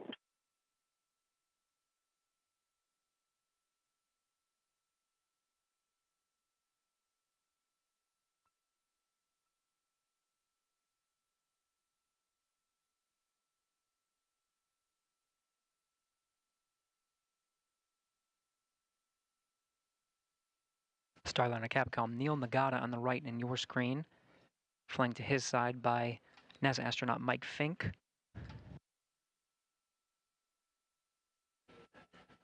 To the left of Neil, Starliner Flight Director Ed Van Cise. We're going to call that the big time. Yeah, you have extension.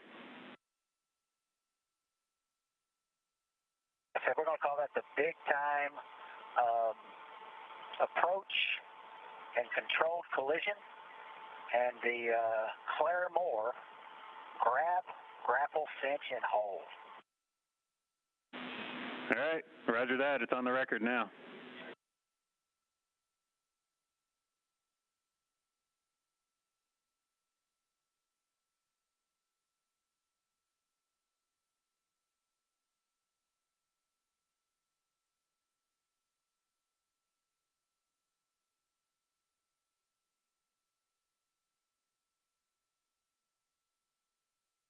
Butch and Sunny, of course, very much looking forward to entering the International Space Station, the crew aboard the space station as well. Starliner Houston on the big loop.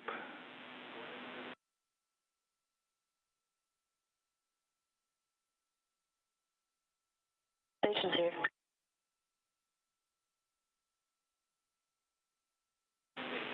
With the residue report on the outside of the Starliner hatch, we're going to work hatches one at a time, starting on the ISS side. So after A pass hatch open for TC, this is 1.302 step 5.6. Let us know if you smell anything off nominal. If you do, close the hatch and egress and we'll talk.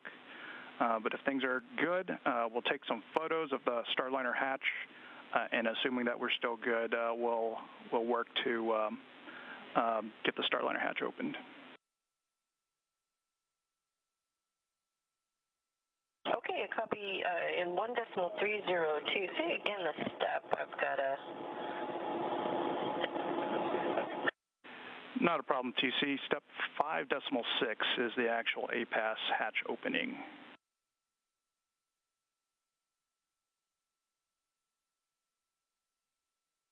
Okay, that may be another...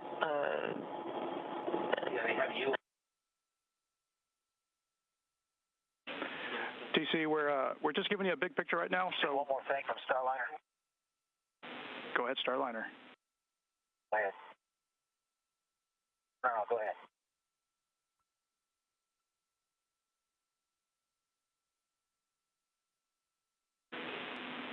TC, we're not ready for you to get into those steps yet. We'll let you know when we are ready. And one additional point here, we want you to focus those photos and your inspection on the actual window in the hatch. Roger that. Photos on the actual window hatch. So we're not sure everyone involved, but certainly great work by Flight and the prop team and whoever else was working to get us attached here. So fantastic. We're proud of you. And we appreciate that down here, Butch.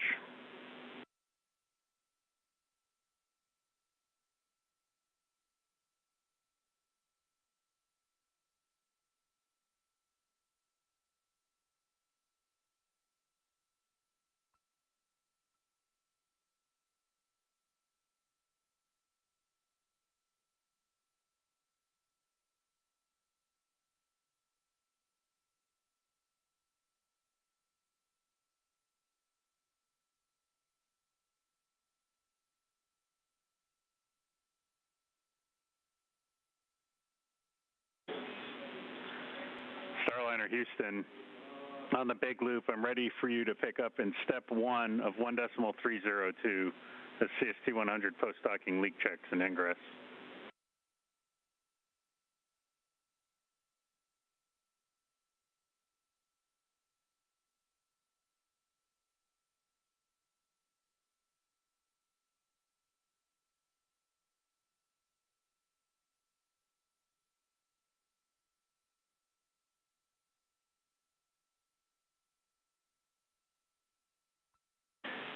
Station Houston on the big loop for TC. We're ready for you to perform step 2.1 and 1.302.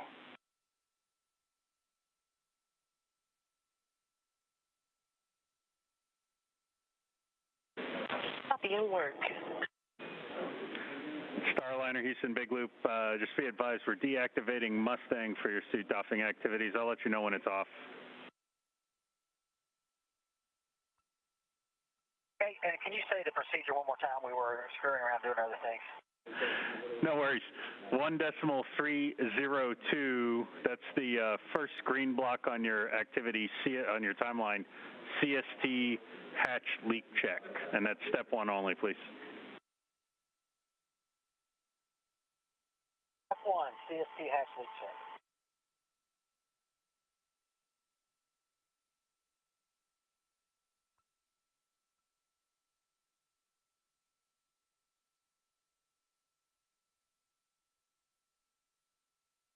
Lots happening right now. Congratulations in the Starliner flight control room. Handshakes all around.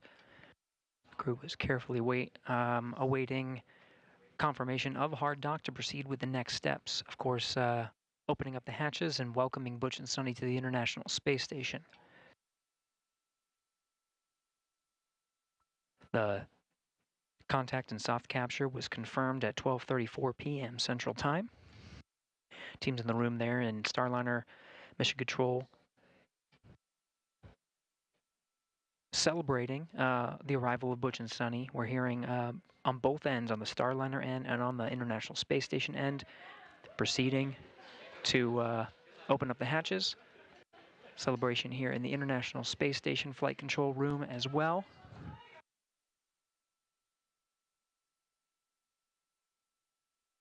Excitement all around to welcome Butch and Sonny on board.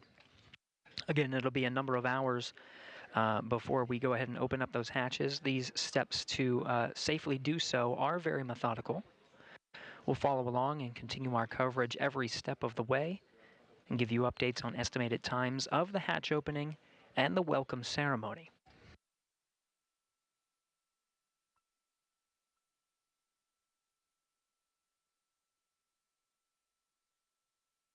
The Mustang system that you heard referred to on the loops there is the internal camera system.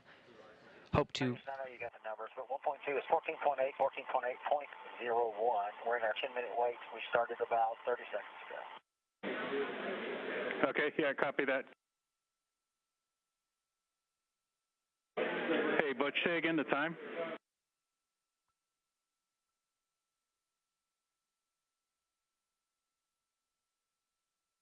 Oh, 200. Roger. I stand by. Sorry about that. I'm sorry. That's my from TPI counter. Make that 0445.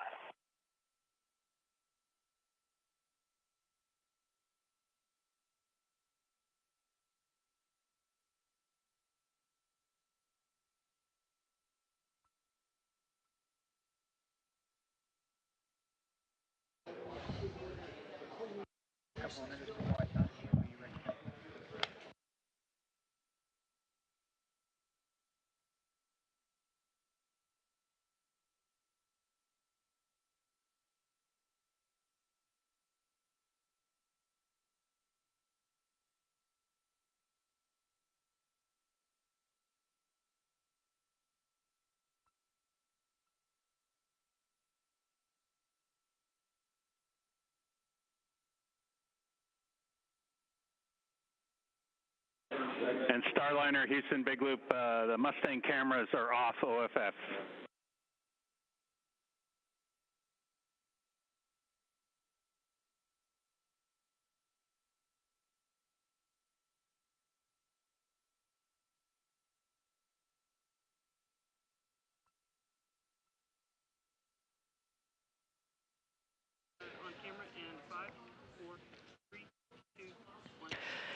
Well, it's a wonderful day in both of the flight control rooms here in Houston. Starliner flight control teams and International Space Station flight control teams, as well as the crew aboard the International Space Station and inside Starliner, all working together to bring these two spacecraft together.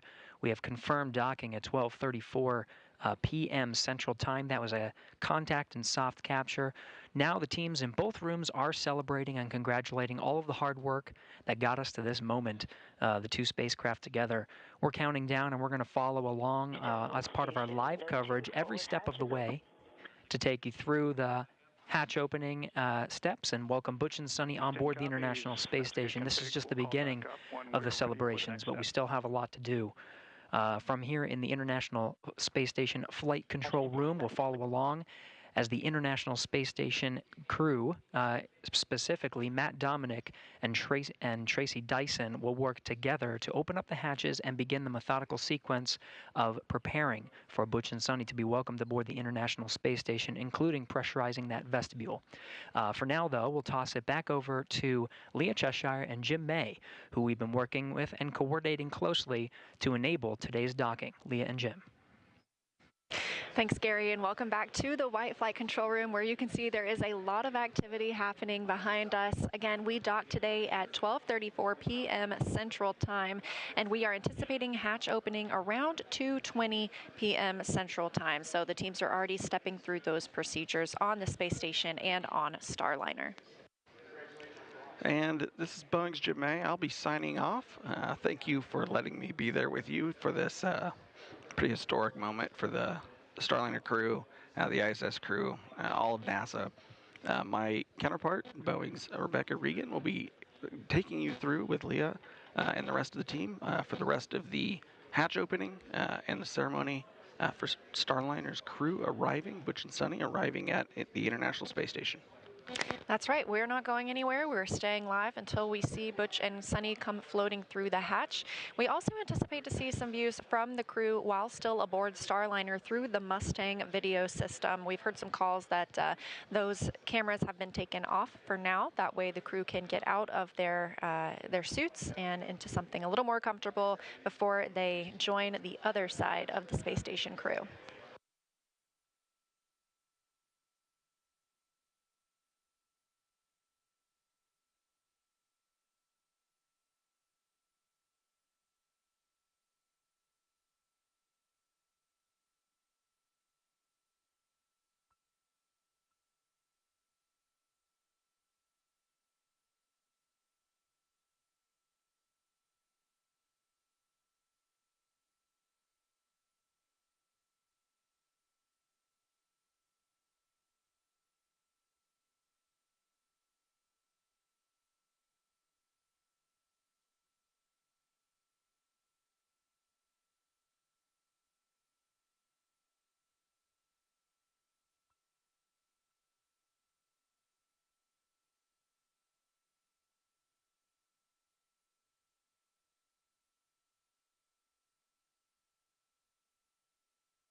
Again, still live here in the International Space Station, in the Starliner flight control room, as teams continue celebrating the arrival of Starliner today. That happened at 12:34 p.m. Central Time.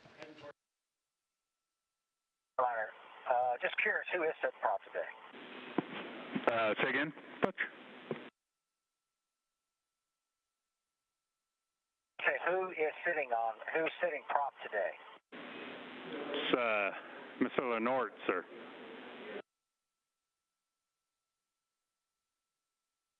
Mr. Lenort, a man we all look up to. Thank you. Please relay your team that some really great, expeditious work. It's not unnoticed, of course. Wonderful. Yeah, he's not standing now, so I don't have to look up to him, but we copy that. Appreciate it.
Station Houston on the big loop. ISS thrusters have been enabled, and as you can probably guess, hard maid is complete. Station copies. Great news.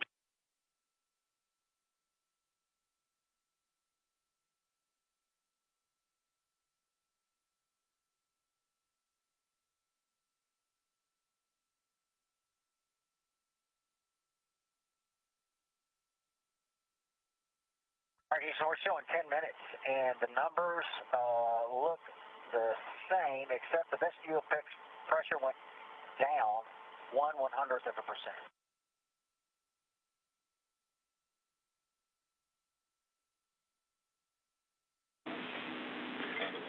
Roger that, Butch. Good leak checks were good for you to pick up in 1.4.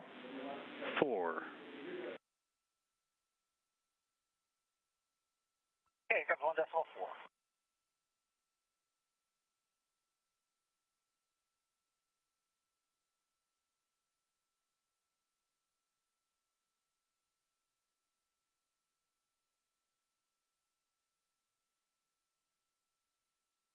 All right, Houston, initial hatch leak check is complete. Roger that.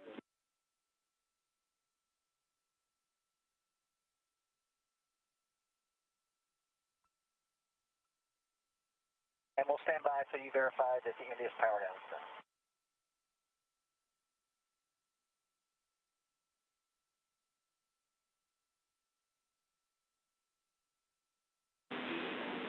All right, Butch. Yeah, we concur. NDS power down's complete. We're working with ISS for the initial vestibule pressurization. As you heard, we're going to have a delta this procedure where we're not opening the hatches SIMO. Okay. Station Houston on the big loop for TC. You have a go to perform step 3 in 1.302.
TC Houston on the big loop. We'd like for you to close the APAS equalization valve.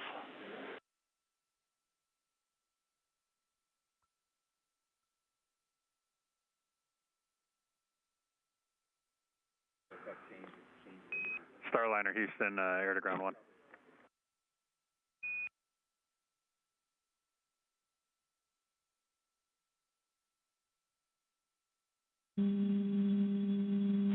Copy, good config. Houston, Starliner, we're air to ground 1.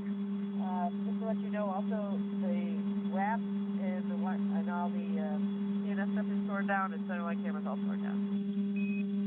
Okay, hey, yeah, copy that. And then for your panel, Sunny, the pilot panel, can you take space-to-space talk listen, please? Absolutely.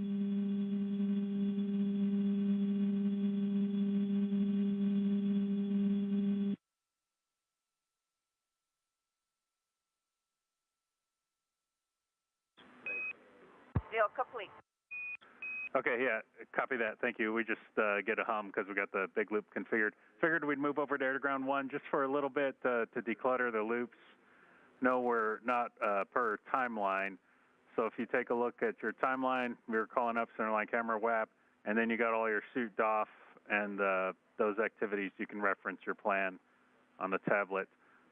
Just curious with the centerline camera, before we turned it off, did you guys catch a last battery reading, or maybe you saw something right as we got close? It was right about 3/4, actually, because that was the one that I had charged up overnight. So it was 3/4 when we shut it down. Okay, great news. Thank you so much. Houston Station on the big loop. Just a report per procedure. GMT 18:19:20 was when the APAS equalization valve was closed. Houston copies.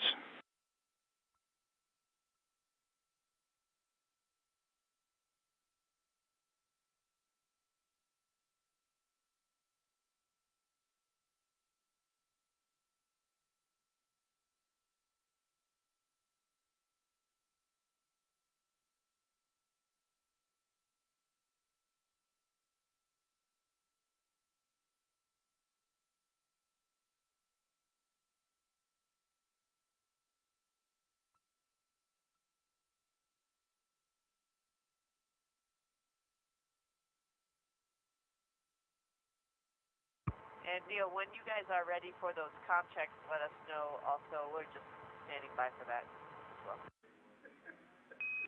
Yeah, copy that.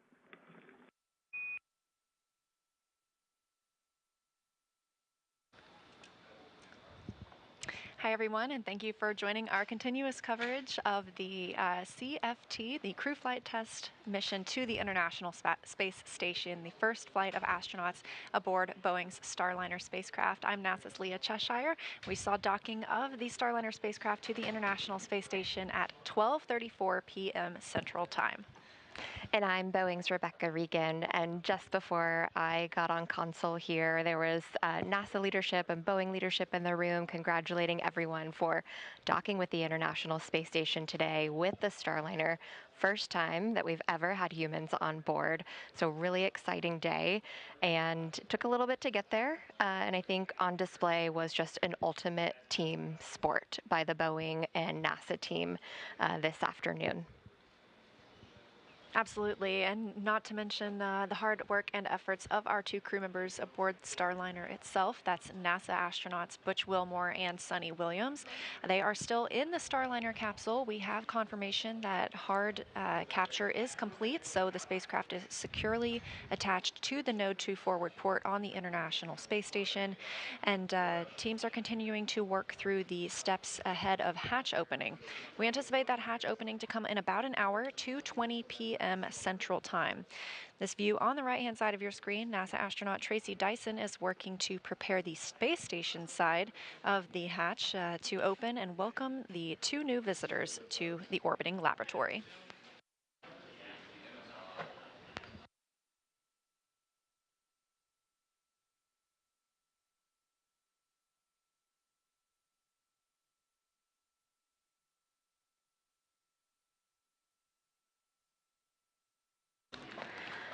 On the left-hand side of the screen, you see Starliner there docked to the International Space Station. You know, we said it took a little bit to get to this point today, and, you know, I couldn't help but think Butch used to say, you know, if I wanted to, I could do barrel rolls around the International Space Station, and while he didn't do that today, they certainly did put Starliner through its paces. Yeah, the crew had a couple of opportunities to do some manual piloting. One of those happened yesterday before their rest period. They did these far field manual piloting operations, getting to take control of the spacecraft and maneuver it. This is a test flight, again, to make sure that Starliner is ready for operational rotation missions. And so with that completion of the manual piloting yesterday, the teams, or I should say the astronauts, did the same thing today at about 260 meters away from the International Space Station. Definitely got to put their test pilot chops to work today. Station Houston on the big loop for Matt and timeline. Go ahead. Matt, sorry for the delay there. So we're going to work through hatches as quick as we can. As far as we can tell, we're about an hour behind on the timeline. And for your awareness, the second PAO event on the timeline is canceled for today. Yeah, that's what we were looking at. You gave us the slide time, so we expect roughly an hour for each activity, which makes total sense. Yep. And did you copy the call on the exercise go? Yes, you copy the exercise go. We're busy with other stuff, but yes.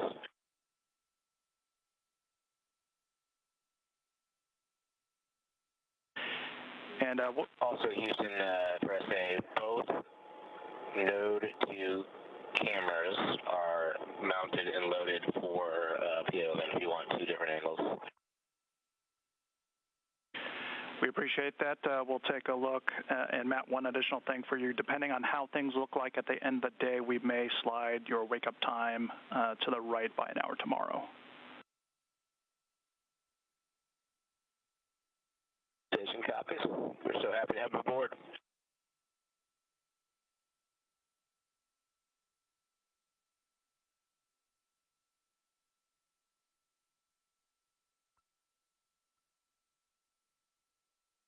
Comms continue from teams on the ground to the Starliner crew and the crew aboard the International Space Station. Now we are in a satellite handover.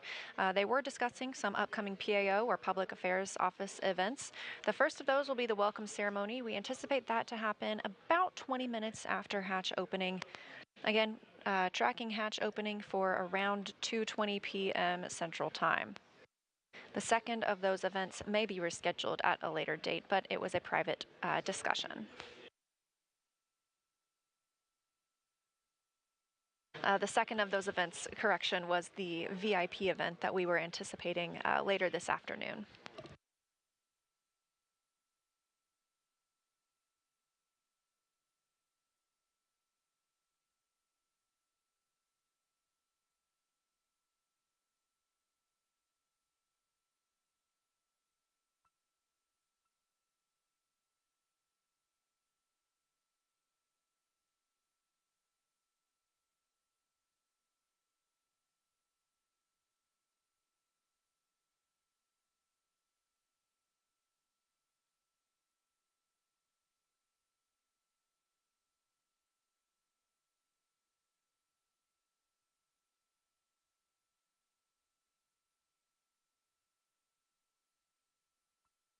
We previously heard the call that the crew is go to resume exercise on the International Space Station. This is something that they are asked to stand down from when it comes time for a spacecraft to dock or depart.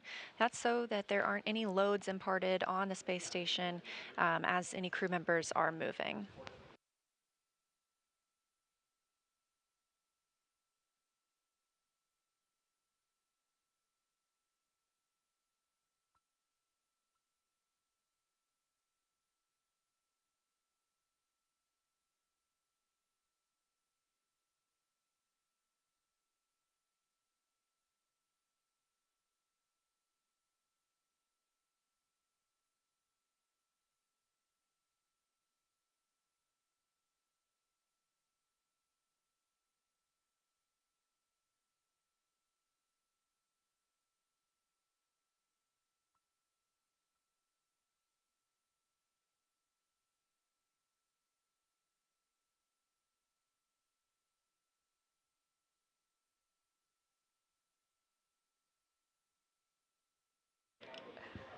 You may see there on your screen someone familiar. It looks like that person smiling, and it is Sunny Williams, pilot of the crew flight test on Starliner.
Again, we are live here in the Starliner Flight Control Room at Mission Control Houston in Johnson Space Center in Houston, Texas. And the view on your screen is of Starliner on its crewed flight test to the International Space Station with NASA astronauts Butch Wilmore and Sunny Williams. The spacecraft arrived at 12:34 p.m. Central Time as the space station was flying over the southern Indian Ocean.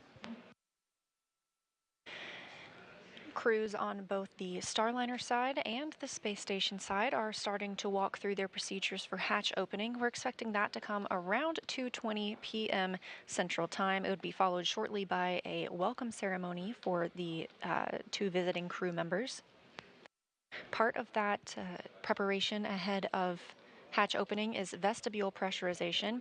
The vestibule is the space between the Starliner spacecraft and the International Space Station. Of course, this was previously exposed to a vacuum, the vacuum of space, before Starliner docked. So we want to pressurize that. We use the air, or the pressure, I should say, from the interior of the International Space Station. When it comes time for Starliner to undock, we will regain that pressure rather than venting it overboard.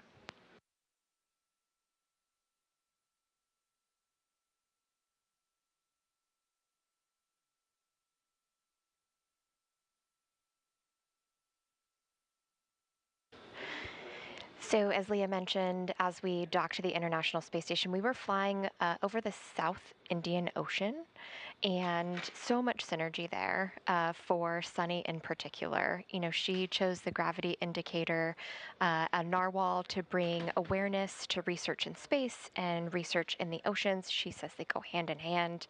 She also named the Starliner Calypso after Jacques Cousteau. So just really cool that she got a chance to do that today, and I certainly hope that people from India were tuning in because Sunny is from Indian descent.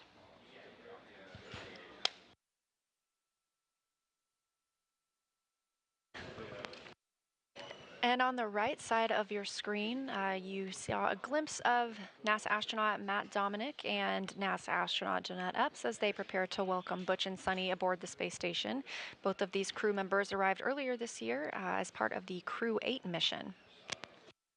It's both of their first flight to the International Space Station. On the contrary, for our two visitors today, this is the third visit to the space station for both Butch and Sunny.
Seeing live views now of Starliner outside the International Space Station through a space station camera, hoping to get at least 4 views of Starliner from inside the capsule here in just a few minutes.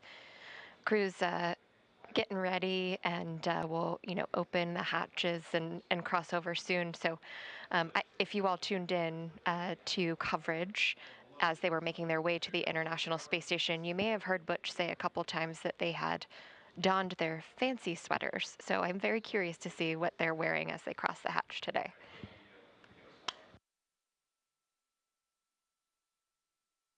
Meanwhile, on the other side of the hatch, on the space station side, that's NASA astronaut Tracy Dyson. She arrived to the orbiting laboratory in February. She is on an approximately 6-month mission. She and Matt Dominic, also a NASA astronaut, are sort of the prime members for configuring the space station side for welcoming Butch and Sunny today.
Station Houston on Space to Ground 2 for Matt and Starliner hatch.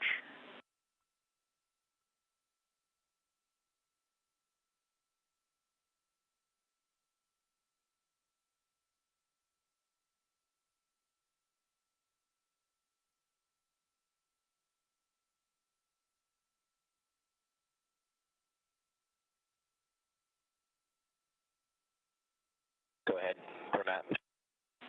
Hey Matt, we want to go over the APAS hatch plan with you one more time.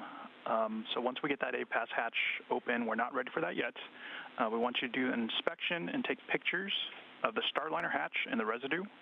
Once you've had a chance to do that, give us a call and give us a description of what you see. Now, if anything liberates or you experience any irritation, we want you to close the hatch and give us a call. Okay, so I'm not doing it now, but when we open the APAS hatch, I will open it, I will use my eyes and my nose to smell, and I will take pictures with the camera. If there's anything, residue or anything, I will close the APAS hatch. Good read, and we want you to focus on the Starliner hatch window. Copy the window. Who is Matt? Yeah, that's what we're wondering, but you can ask that on the big loop.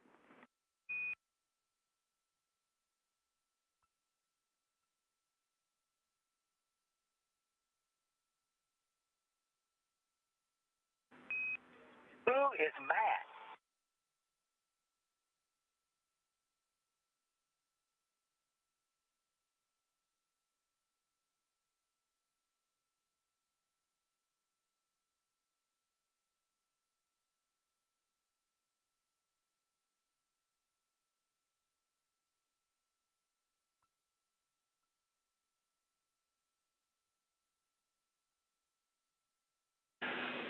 And Starliner Houston, while we investigate who Matt is, we will, I'm just curious if you guys are good with us turning the Mustang cameras back on.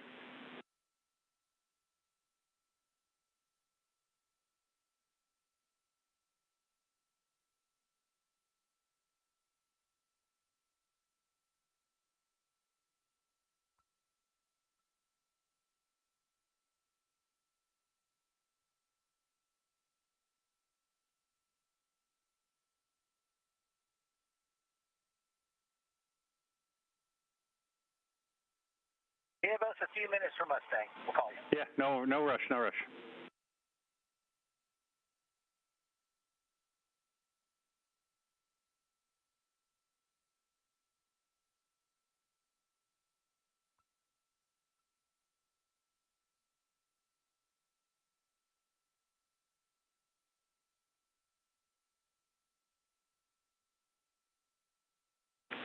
Station Houston on 2 for Matt. We see you in the PMA. You don't have a go for APAS open yet, so stand by on that.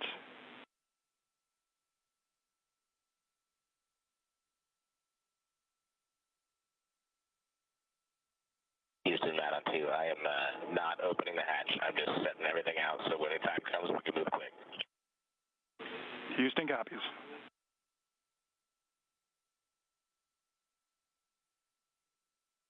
Who is Matt?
We are about an hour and 12 minutes post-docking of Starliner's first crewed flight to the International Space Station.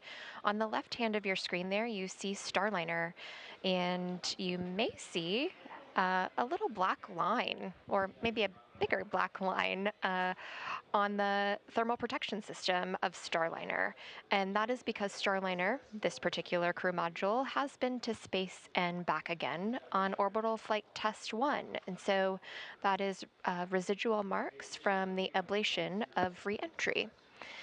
You're also seeing the horizon there underneath Starliner, a beautiful view. And we're going to go ahead and toss it over to Gary Jordan in the International Space Station control room, who will cover what's going on the right-hand side of your screen.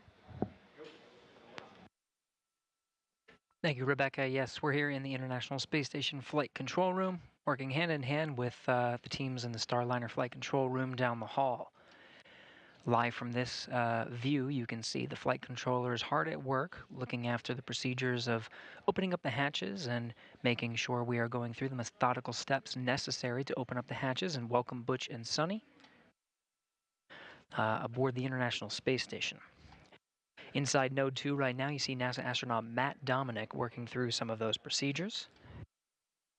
Teams are working through a leak check just to make sure we can work through those. In the meantime, Matt Dominic has set up a variety of different cameras inside Node 2.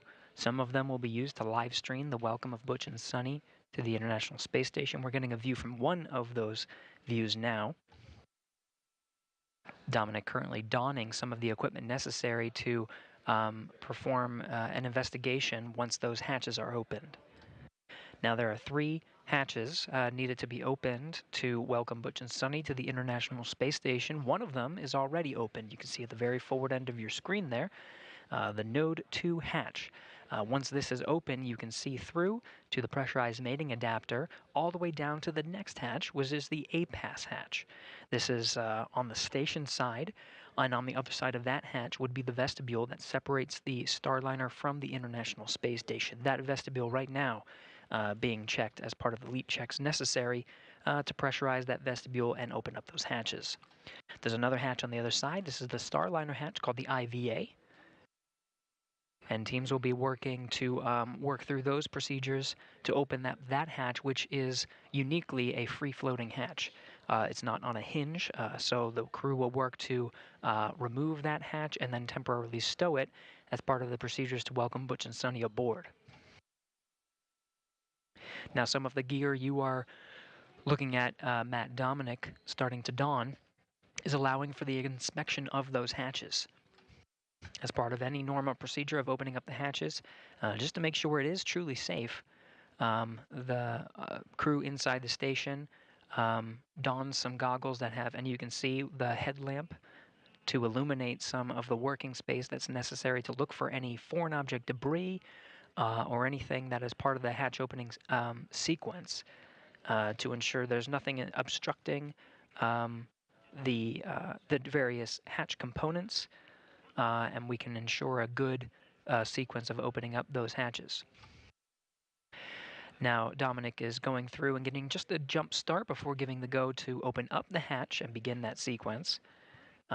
Just making sure he's got the necessary gear. In the meantime, NASA astronaut Jeanette Epps appearing in the foreground and working with Dominic there in the background, who will be leading the steps necessary to open up the hatches.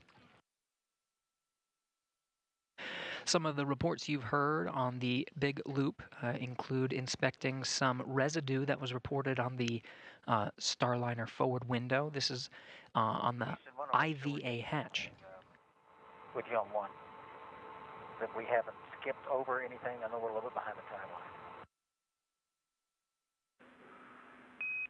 Well, as far as I can tell, we've got almost everything squared away. Is there anything in particular you were looking for?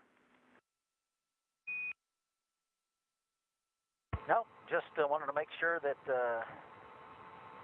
that there's nothing we missed. Well, you know, what would be nice are some tablet battery percentages.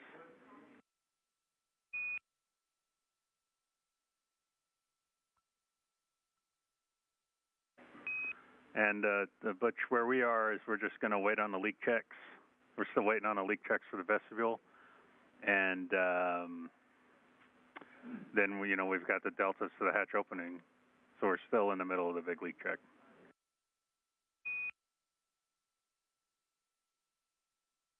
Okay, number 9 is 22, number 12 is 35. Neither one of them are charging right now.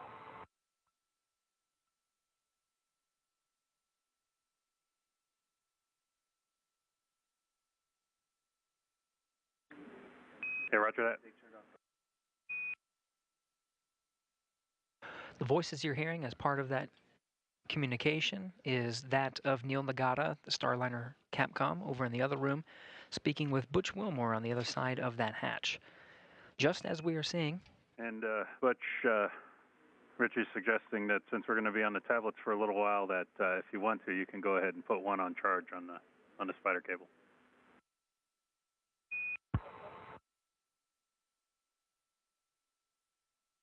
Okay, yeah, we'll put 12 on it. Roger.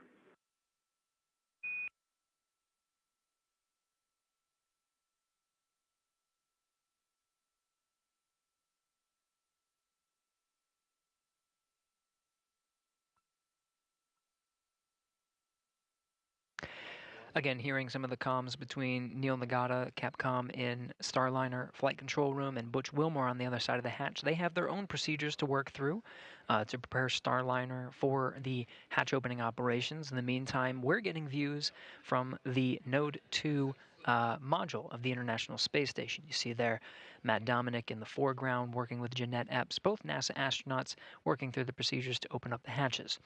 Now they're getting a jump start on some of the steps necessary to open up the hatch. They're a couple of steps ahead. As you can see, they have these cameras set up to allow us to have some wonderful live views from inside in preparation for those hatch opening steps. But once Butch and Sonny enter into the International Space Station. On air to ground 1, Butch and Sonny. Be advised, we're going to swap S-band strings so CDH can do some file manipulation on the DRM. I'll let you know when we're on string 1. That's for S-band, space to grounds. And we copy.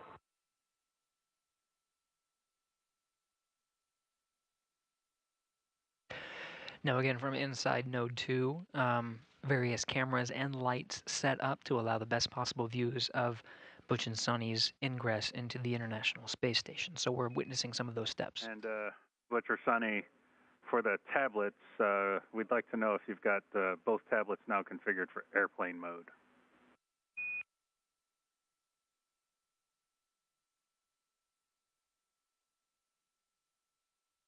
That's affirmative. Roger that, thanks. Quick question. Yeah. The undergarments we wore under our suits for launching up till now, we're not sure what remained on the spacecraft and what was taken off. Do we have another supply of undergarments, or do we have to save these and wear them back? All right, we're going to check on that.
So a quick recap. Starliner docked to the International Space Station with a contact and soft capture at 12:34 p.m. Central Time today, June 6th. Crew here in the International Space Station Flight Control Room has been working with the crew you see here on your screen, the Expedition 71 crew members on board the station. We're working in tandem with the Starliner Flight Control team. On Air to Ground 1, we went ahead and swapped over to Space to Ground 1 transceiver.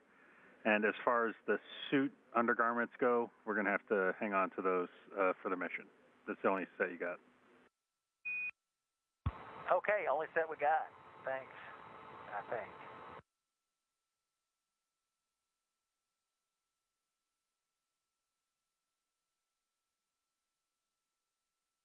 We're hearing some of the steps from inside the Starliner capsule, from inside Calypso. Butch and Sonny both working through the steps necessary to prepare Starliner prior to the hatch opening sequence and the welcome by the Expedition 71 crew you see here on your screen inside the International Space Station. The steps needed to prepare are not too different from preparing for a long journey. For more, again, we're working here in the International Space Station Flight Control Room in tandem with the Starliner Flight Control team in the same building, just next door in the White Flight Control Room. For more on this, let's head over to Leah and Rebecca, who are following along with the teams in Starliner Flight Control Room. Over to you guys. Thanks, Gary. Yes, you're hearing Capcom Neil Nagata talk to Butch Wilmore aboard Calypso, the approximate size of a minivan. And so you're hearing that, and it's definitely relatable for a long trip with your family. You know, where did I pack my items? And you know, what's coming next? I'm surprised we haven't heard anyone say, are we there yet? Or can we get into space station yet? So very relatable to a long journey that any one of us would take. Obviously a lot harder to get to. We saw that on display today. Looking forward to seeing Butch and Sonny both in the Starliner spacecraft and being welcomed in the International Space Station. And we are still in the period in which we are pressurizing the vestibule, the space between the Starliner and the International Space Station hatches. Again, it was exposed to vacuum. We need to bring that up to the same pressure as what is in both spacecraft.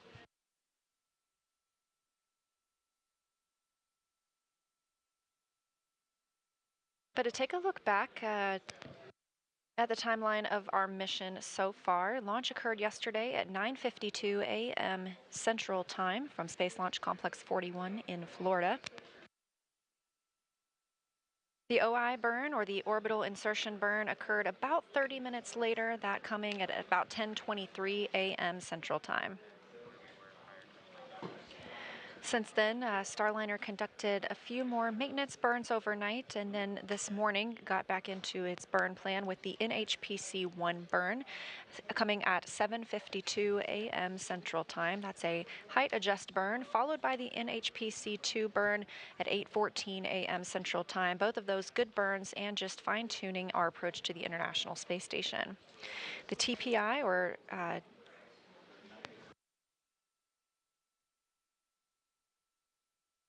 the terminal phase initiation burn, TPI burn, that occurred at 9:02 a.m. Central Time. Also a good burn.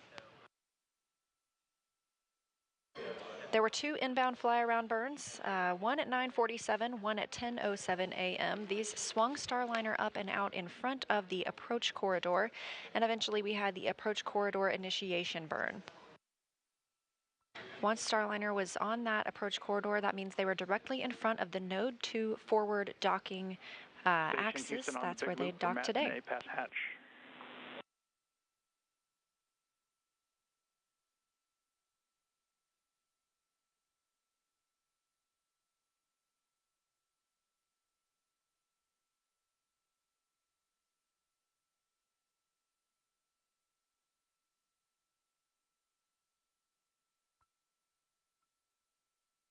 Go ahead. We could give you a go for step 5 and 1.302.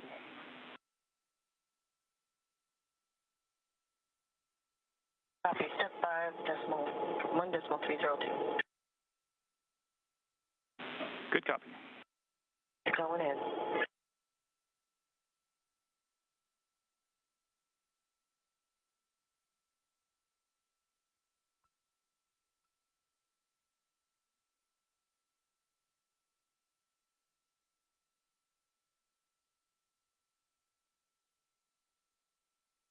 So ahead of that vestibule pressurization, we have to do leak checks to make sure the levels are balancing out before we bring pressure into the vestibule. So those are now complete, and we are go to proceed with pressurizing the vestibule.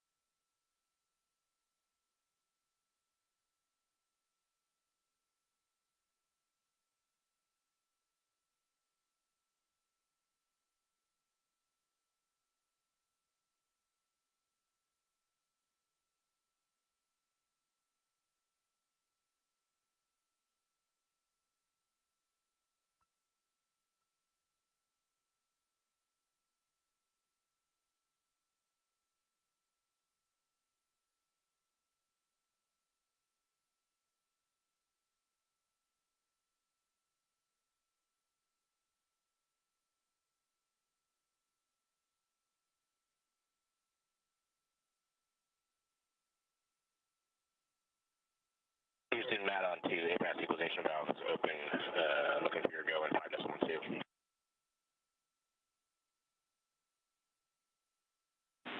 You have a go for step 5.2.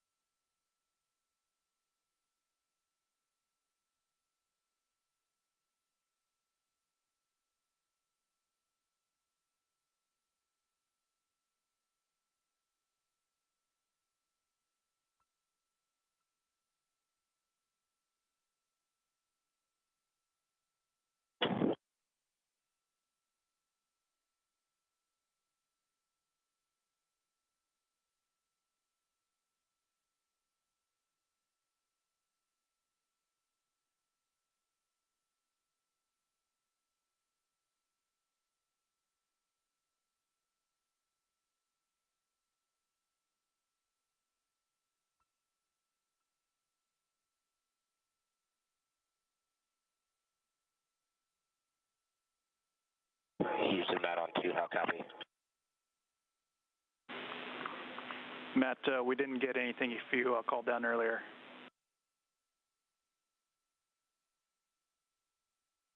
Copy. You gave me a go in 5.2. I think I missed a big picture call earlier. I overheard part of it.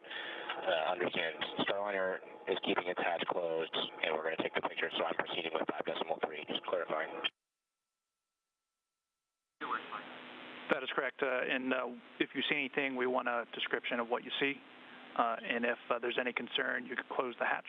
And the focus area of inspection of photos is the window.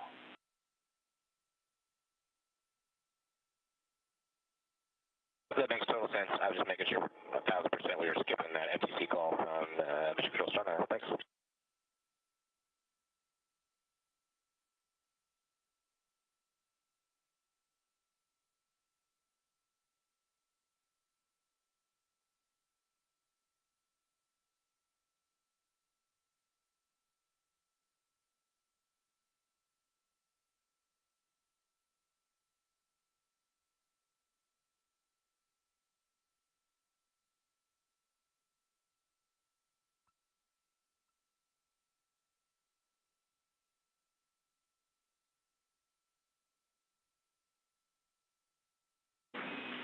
Starliner Houston on the big loop. Teeter's direction blockage, so we're going to be on the big loop.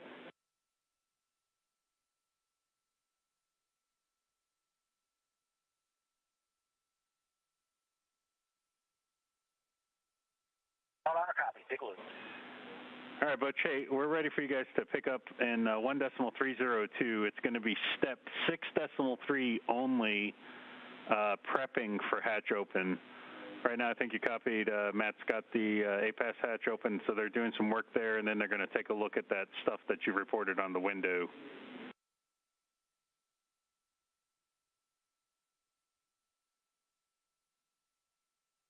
Okay, well, that's 1.302, step 6.3 only, and who is Matt? Still working on it.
Again, if you're just joining us, this is a live view of the International Space Station. Matt Dominic, NASA astronaut, there in the front of the frame. He is working to bring on board the new visitors to the space station. That would be NASA's Butch Wilmore and Sonny Williams, who arrived on the Boeing Starliner spacecraft at 12:34 p.m. Central Time.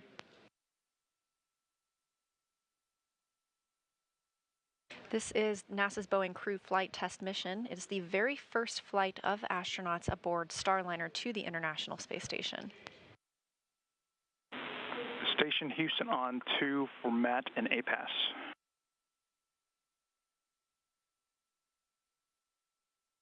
Go ahead. Hey, can you confirm for us where you are in step 5?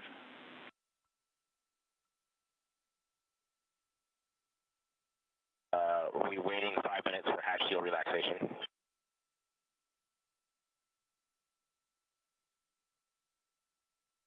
Specifically 5.5. Okay, copy. Thanks for the confirmation.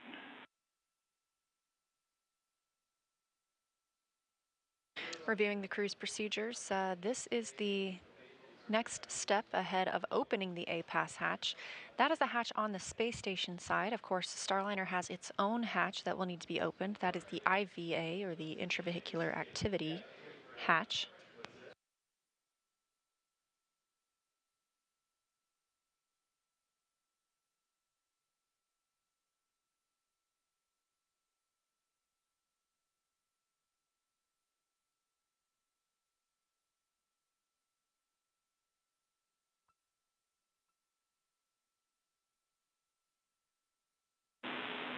station, Houston, on the big loop for any available crew.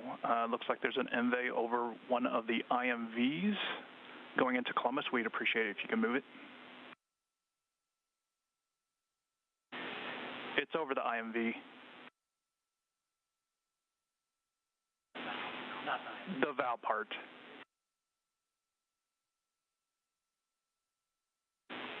Appreciate it.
As you can see, NASA astronaut Matt Dominic has donned or put on some safety goggles and a mask as he prepares to open the APAS hatch. This has been exposed to the vacuum of space, and with the docking of a new spacecraft, he's taking an extra precaution ahead of opening that hatch. Of course, we will still have to wait for the Starliner side of the hatch to be opened.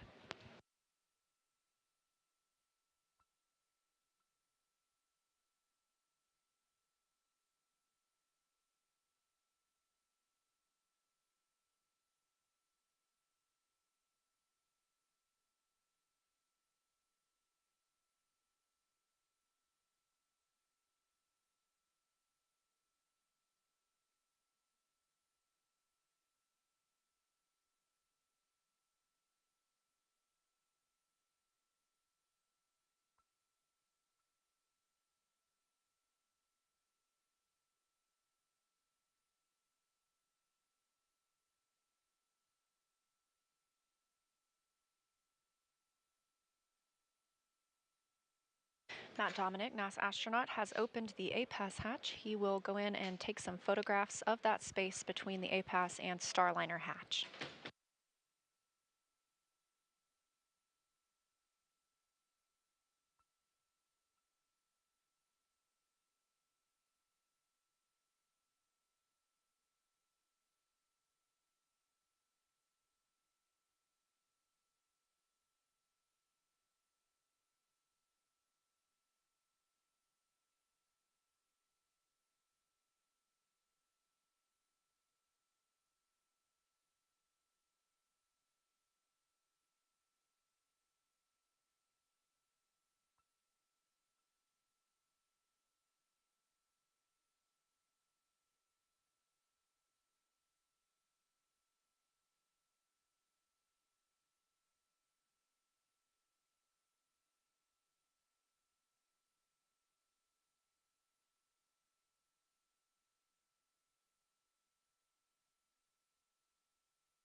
Starliner Houston, Big Loop, you okay with us activating Mustang?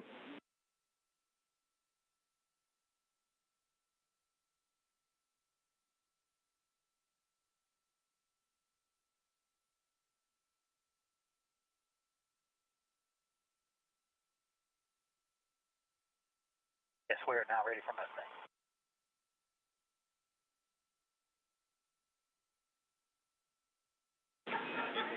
Okay, it's coming up.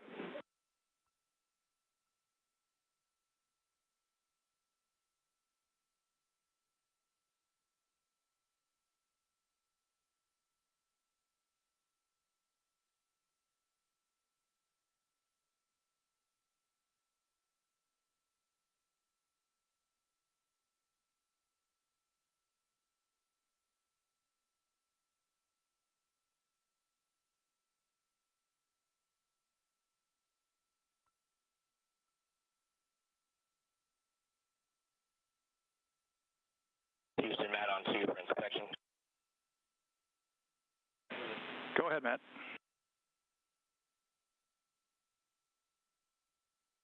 From what I can tell, nothing looks unusual.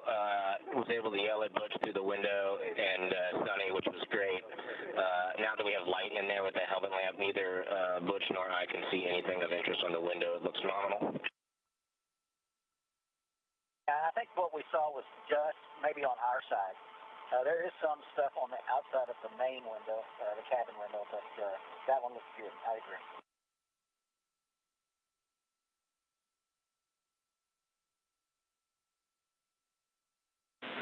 Copy that, Matt. Great news. Thanks. Those words coming from teams on the ground to Matt Dominic and Butch Wilmore aboard the International Space Station and Starliner respectively. They were looking to see if there was any residue on the small window that is on Matt, you go ahead and continue with the rest of step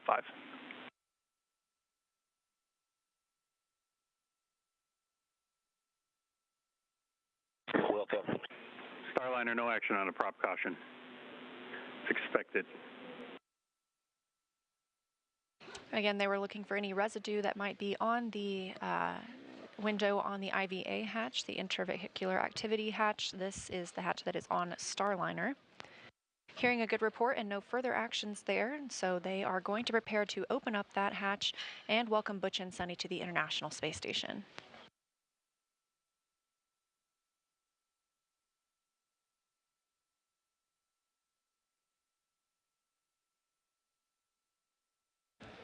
This will be Butch and Sonny's first time opening Starliner's hatch in space, but they have had plenty of practice here on Earth. They've trained extensively with Boeing's mock-up trainer hatch and a standalone hatch at Johnson Space Center in Houston. They've also worked with the pad abort vehicle hatch in Florida, which is very bulky and very heavy. And your report about your window, I can give you a go now for step 6.2. In addition to the go for step 6.3 that I gave you a few minutes ago, but stand by for the next go.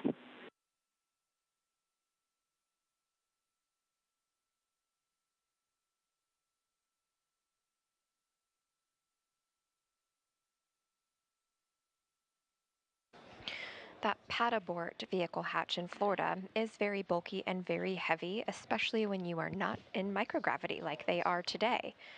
But the Starliner flight crew integration team, made up of mostly human factors engineers, came up with a way that allowed Butch and Sonny to train with the bulk of the hatch without the 100-pound weight of the hatch by using a 15-pound foam replica that helped validate hatch stowage and moving about the Starliner cabin.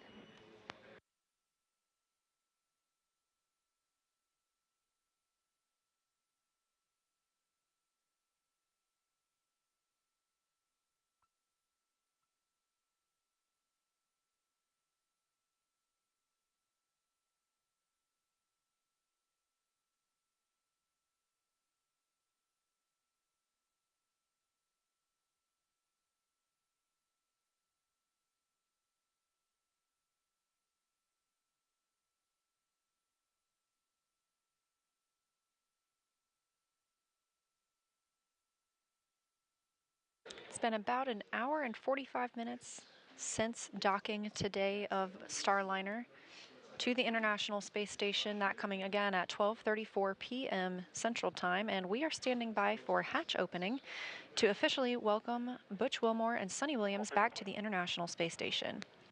This is the third flight to the space station for both crew members. I'm sorry, Butch, didn't quite copy that. Did you say 6.2 complete?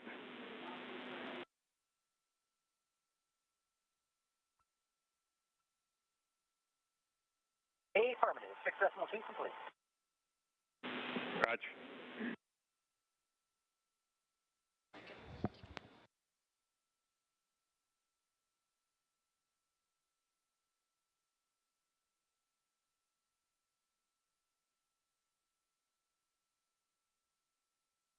You can turn down the cabin test on if you'd like. And no action cabin temp. Hi, I didn't copy your last though.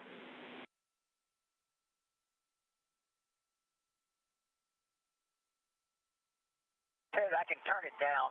It's getting, remember how it was cold earlier, but now it's fine, and we can turn it down some. It's currently at the 230 position.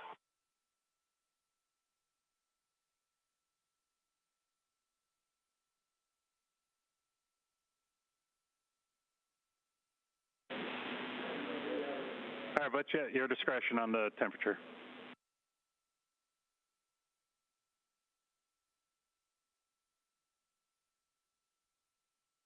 Okay, it's at 11 o'clock. Roger.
Starliner Houston on the big loop.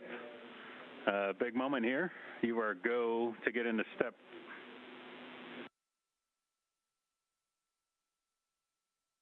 All right, no action message. You're go to pick up in step 6.4 and through the rest of step 6 to open the hatch.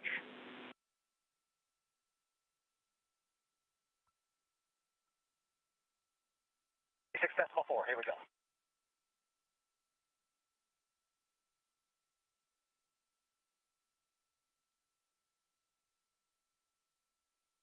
We are standing by for the opening of the Starliner hatch.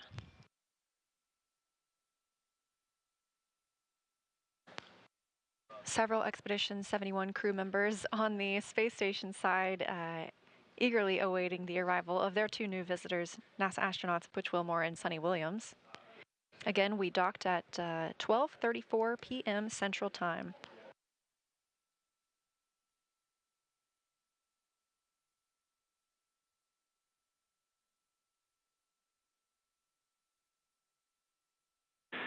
Station Houston on the big loop. We're about 1 minute out to a handover. We'd like to hold off on ingress. We'd like to get this on video.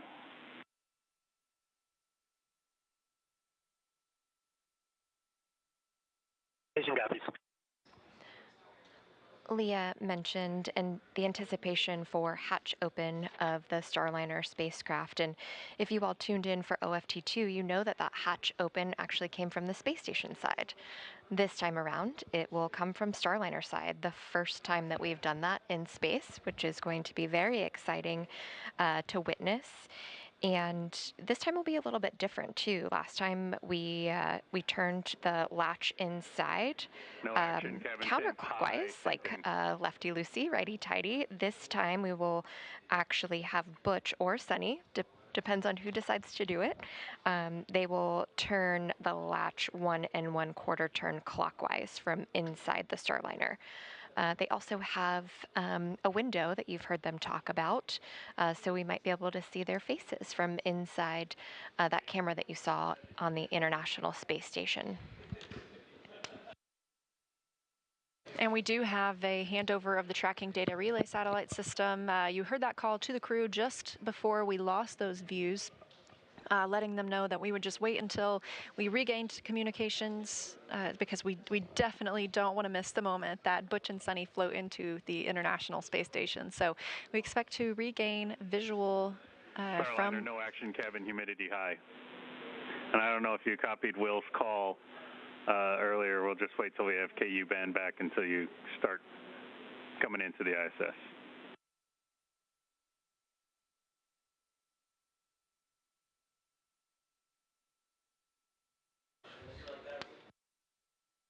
That's Capcom Neil Nagata speaking with the Starliner crew.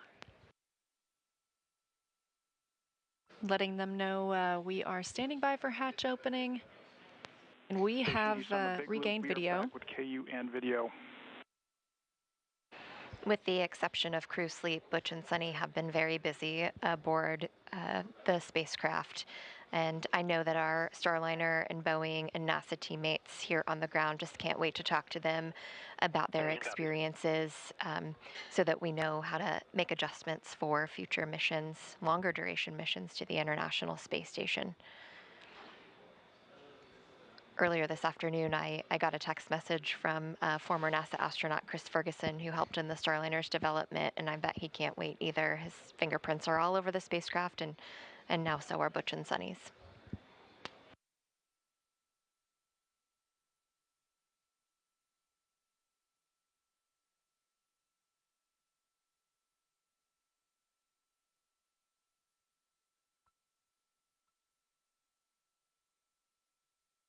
Like Rebecca mentioned, teams will be looking for feedback from Butch and Sunny on how their flight uphill went. This is a crew flight test, so there have been several demonstrations that have happened so far and will continue throughout the docked time frame and during undocking and landing. Teams will start looking for feedback on habitability of the spacecraft, how it performs as a safe haven if that were ever to be needed, manual piloting, which we saw a couple of times during the ride uphill.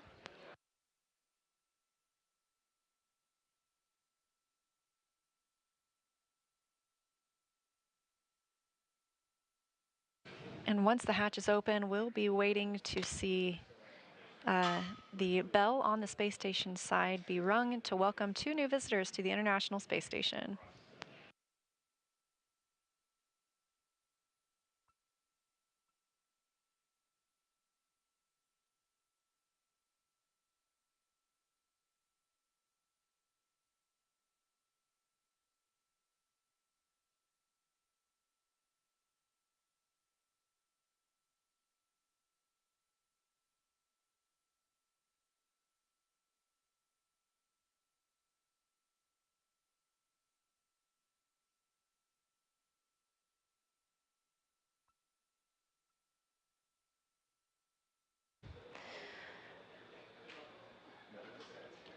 While Starliner is docked to the International Space Station, there will be more flight test objectives achieved, along with the ones that Leah just mentioned that have already been achieved,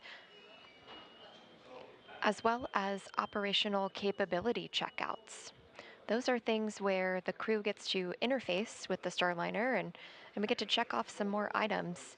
This is a primarily crew interface test, so we're looking forward to hearing more about their experiences. But in terms of flight test objectives, they will establish joint ventilation with ISS, recharge Starliner's batteries, verify telemetry paths and file transfers, transfer cargo to and from the ISS, including a urine processing assembly pump that Starliner actually we were able to put into the Starliner while it was at the launch pad because it was a need for the International Space Station. So proving the flexibility of not only the spacecraft to fly cargo, but also of the team. A lot of teamwork went into that across the NASA and Boeing community to get that pump up. And I believe they're going to be working on that pretty quickly aboard the International Space Station. And while Starliner is on the International Space Station, when we docked earlier and confirmed that we were hard mated, the umbilical started receiving power from the space station. Starliner will also be put into a quiescent mode to minimize the power it's taking from the space station during its docked time frame. It can be turned on very quickly if that were to be needed.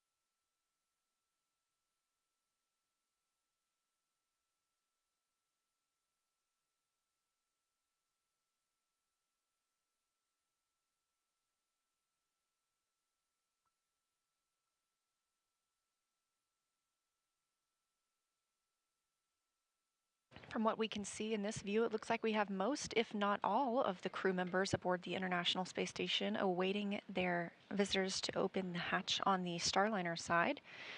Currently living on the station, we have the Expedition 71 crew, including NASA astronauts Tracy Dyson, Mike Barrett, Matthew Dominic, and Jeanette Epps, and Roscosmos cosmonauts Oleg Kononenko, Nikolai Chub, and Alexander Grabyankin. Of course, we're adding 2 more NASA astronauts to that mix today, bringing the total of people living and working on the space station to 9. Leah, this again is just a display of a team sport. When we think about Starliner, yes, it is an American capability, but it's also going to provide global access to the International Space Station and potentially new destinations in low Earth orbit. We'll see at least one international crew member fly up on Starliner 1, Josh Kutrick, Canadian Space Agency astronaut.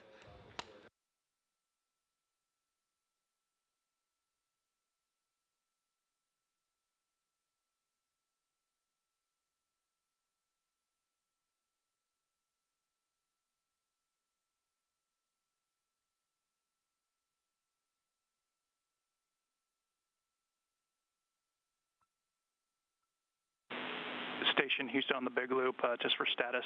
CFT crew has just opened up the IVA hatch equalization valve.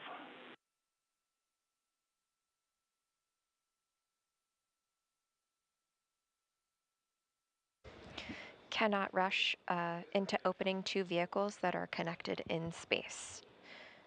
Want to make sure that pressure is equalized between the 2 vehicles.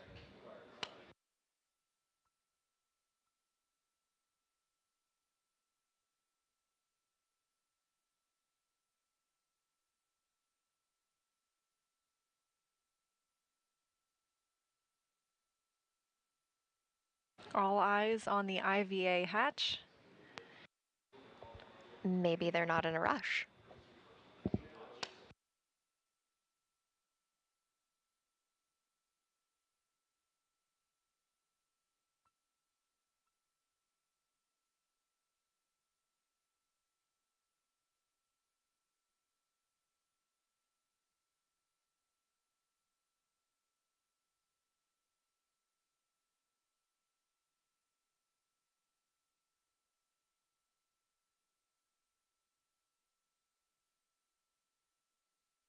Now 2 hours exactly since Starliner docked to the International Space Station on NASA's Boeing crew flight test. Again, that coming at 12:34 p.m. Central Time. We are just standing by for Butch and Sunny to float in as the first crew members to fly aboard Starliner.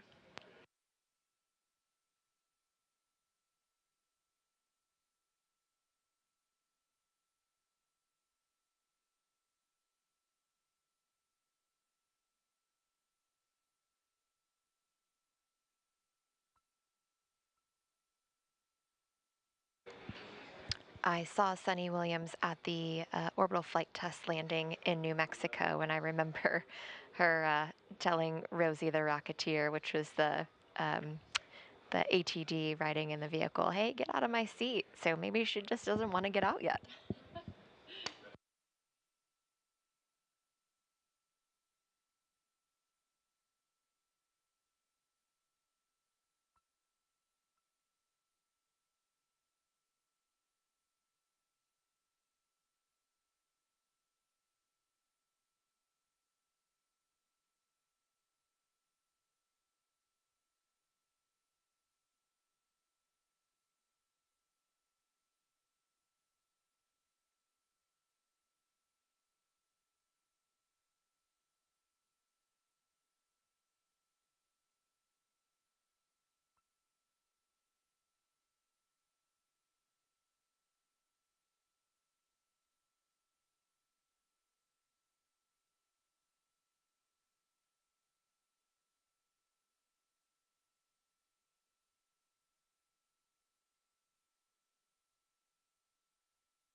While we can't see what's happening inside Starliner right now, we do know that after lessons learned from Orbital Flight Test 2, the teammates for Starliner actually redesigned the hatch stowage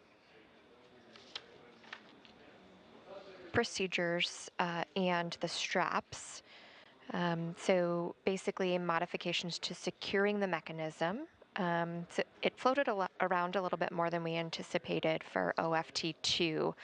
So they went from 2 anchor points to 4 anchor points. So could imagine maybe they're working on that right now. So the hatch is likely out of the way and they're working on stowing it. Yes, it's definitely not as quick as the movies when you watch spacecraft arrive to another orbiting laboratory.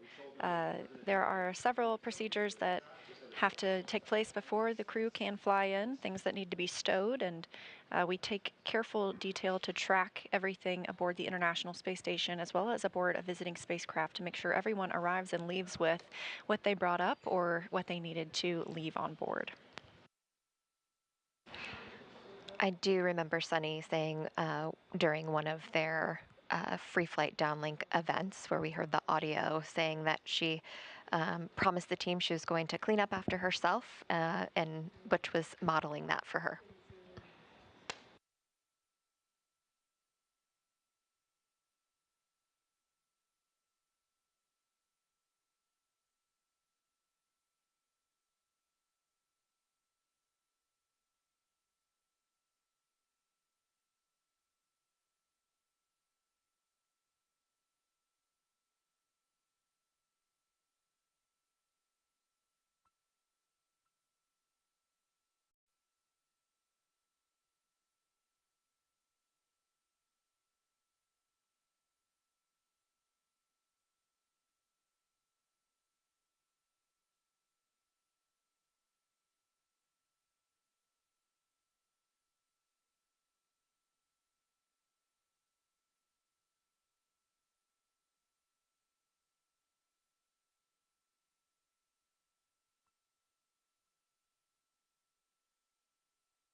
looks like the anticipation is building with the International Space Station crew. So, we kind of talked about it before, like a road trip, like little kids waiting for your parents or grandparents to arrive for the holidays. It's probably really exciting and also really like, hey, come on. Yeah, and the crews aboard the International Space Station, they get a lot of opportunities to talk with their friends and family at home, but we really only see new visitors essentially every 6 months, as we either have a Soyuz arrival or Crew Dragon arrival or now a Starliner arrival. So it's always really exciting to see new friends arrive and new faces at the International Space Station.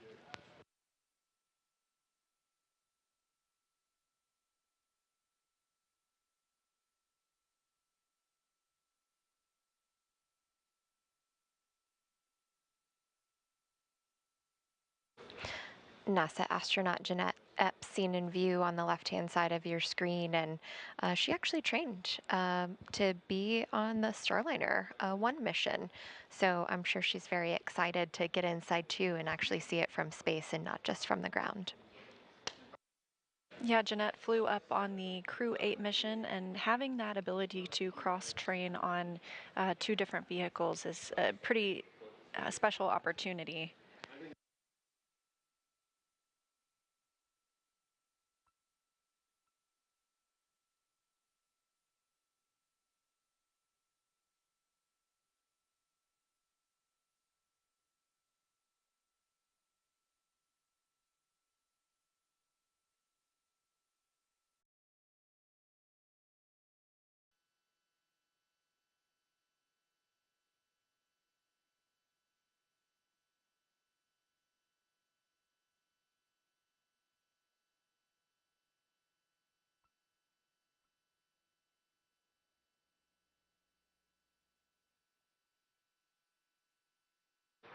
Hey, Butch and Sunny put in a lot of work to get here, so they deserve to take their time. We're looking for a grand entrance.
Teams here in the white flight control room are conducting a handover between shifts. The new flight director on console is Rick Henfling.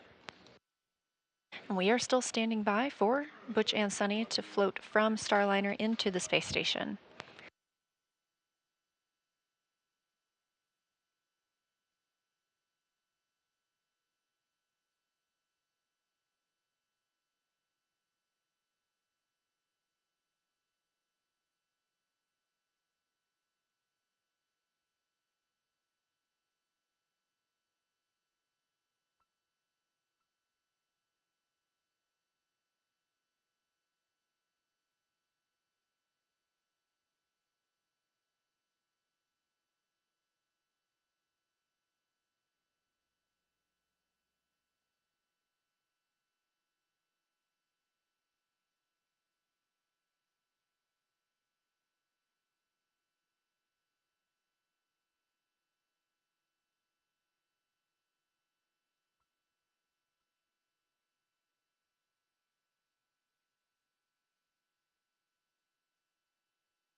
Lots of cheering here in the room, big hugs.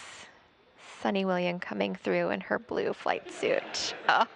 And followed shortly behind by Commander of Starliner, Butch Wilmore, now back on the space station, the third visit for both astronauts and the first crewed flight test of the Starliner spacecraft. Everyone looking very happy, like they had a great ride.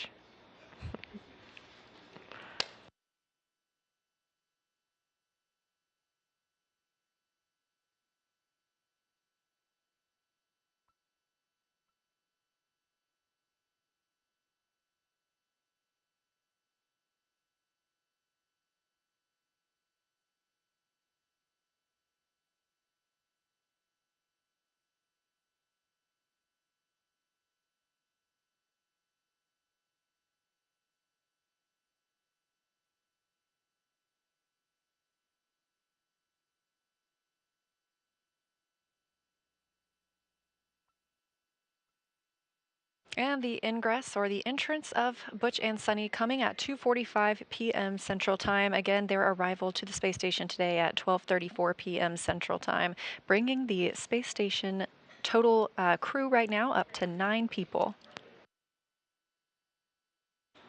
Arriving for the first time ever in Boeing Starliner spacecraft.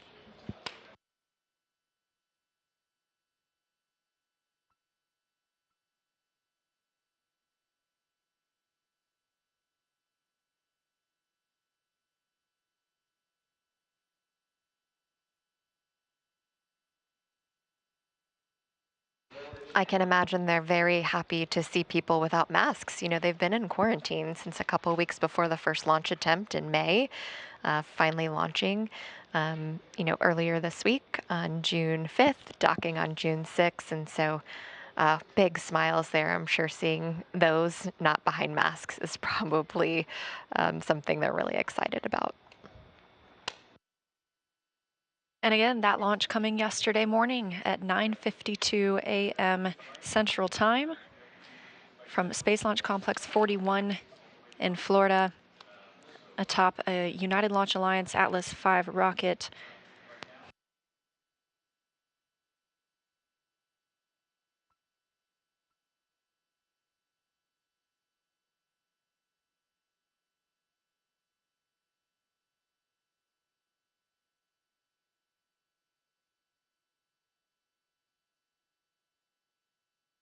And the crew is going to get... Go ahead, Houston. Hey, we'd figure Butch and Sunny want to take a quick break here, so you guys let us know when you're ready for the event, and whenever you have a chance, we'd like to do a quick voice check. Okay, we'll get that set up. Thanks. And Houston, you want, which camera you want the microphone on? Are you using both no cameras or just one?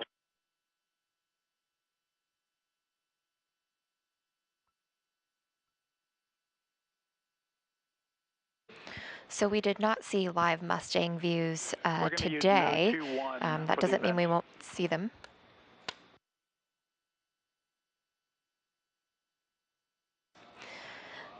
But teammates here in Mission Control were working an issue with an IP address. So very similar situation to that you might have at home, but we will get to see that. And we will also get all of the downlink events that you heard via audio transferred while they're docked to the station. So we'll be able to put those out on our channels after we get through this big milestone where we welcome the crew.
Again, live views here aboard the International Space Station as we have just seen NASA astronauts Butch Wilmore and Sunny Williams float through the hatch from Starliner into the orbiting laboratory, being welcomed by 7 crew members, now bringing the total of people living and working on the space station up to 9.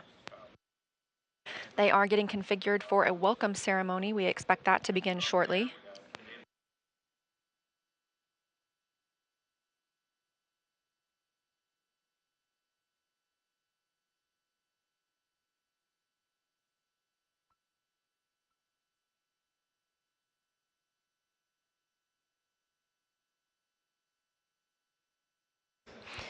You heard over the big loop that Butch and Sunny wanted a bit of a break, maybe to stretch their legs a little bit. It was a more than 25-hour trip to the International Space Station, and they were in the vehicle for a couple hours before launch as well on June 5th. And with the arrival of Starliner today, we have 6 spacecraft docked to the International Space Station. That includes, obviously, Starliner, SpaceX's Dragon from the Crew 8 mission, the Northrop Grumman Cygnus, 2 Roscosmos Progress resupply spacecraft, and 1 Roscosmos Soyuz spacecraft.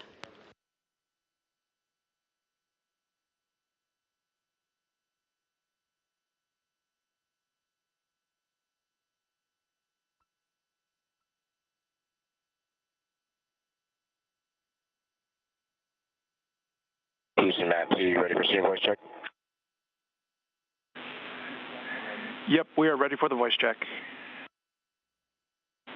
And Matt, while you're getting into place, we have a...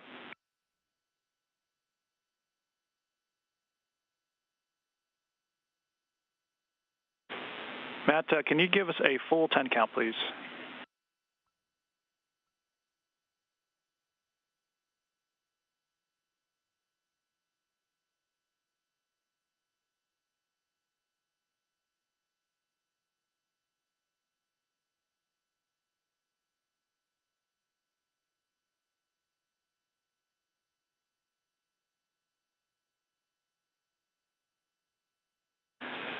We think it's good. However, can you face the camera and give us another quick 5 count, please?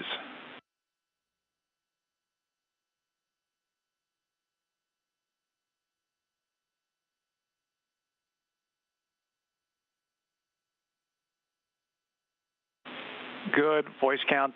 Just a heads up, we're about 7 minutes out from a teacher's handover. We're going to start the PAO event after that handover at about 20:02. That's if you're ready. Copy. Let me see where people are at, and I'll let you know start time.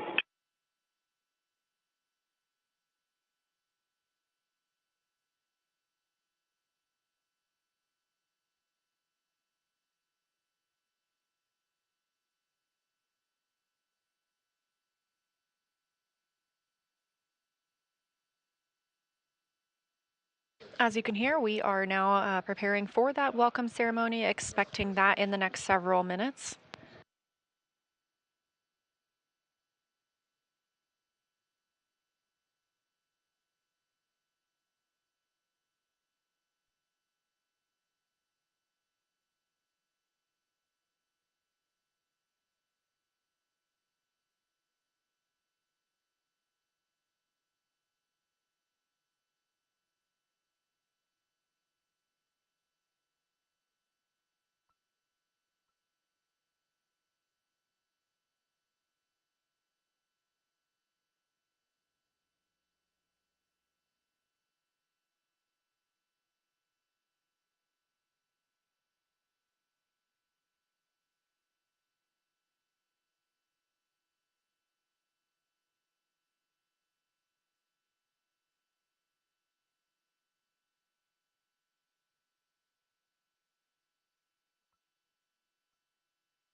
As we await that welcome ceremony, we are hearing in the room here Ed Van Sice, our flight director for rendezvous and docking today, just telling the team that they are top notch. They worked through a lot to get here, and they need to celebrate their success tomorrow after they sleep.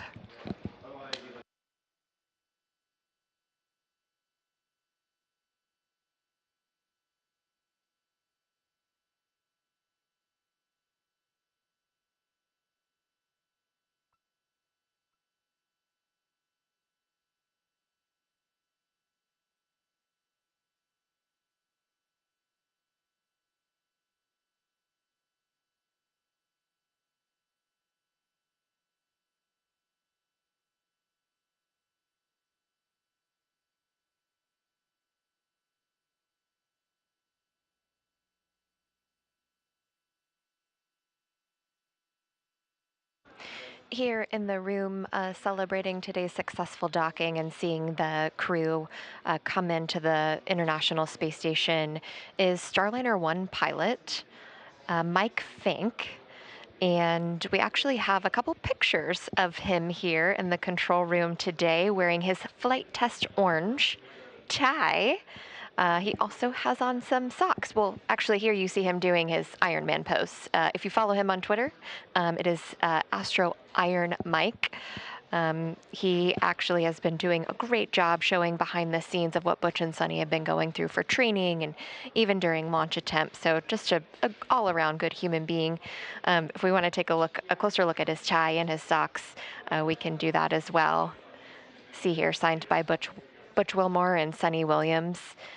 Flight test orange is important to them. This whole experience has been a flight test from them from start to finish. They've been able to write the procedures and make the Starliner better for what's to come. And that is a flight with Mike Fink next year. And we have a live view of Mike right now. He is very much excited about this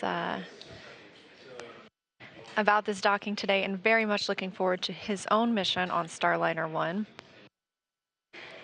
Capcom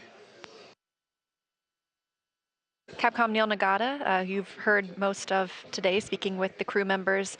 He is also wearing a signed tie. He's got some flight test orange on as well.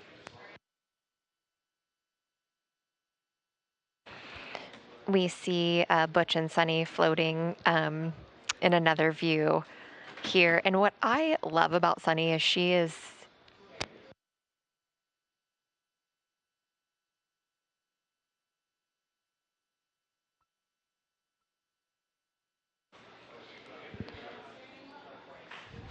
we actually do see Neil Nagata too. He is wearing a blue and orange striped tie, again representing Flight Test Orange, and likely Sunny's love of the ocean with the blue, also signed by the crew.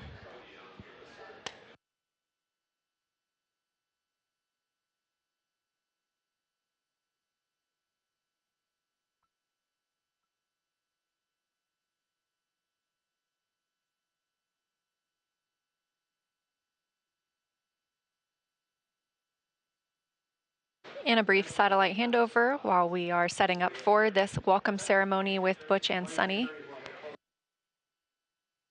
We're standing by to regain those video communications, planning on starting that welcome ceremony here shortly.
Houston, Matt, we are ready at your leisure.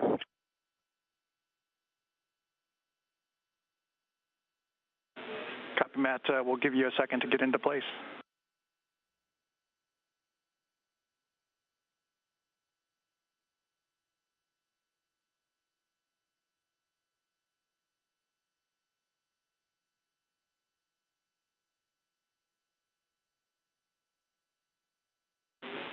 Station, this is Houston. Are you ready for the event?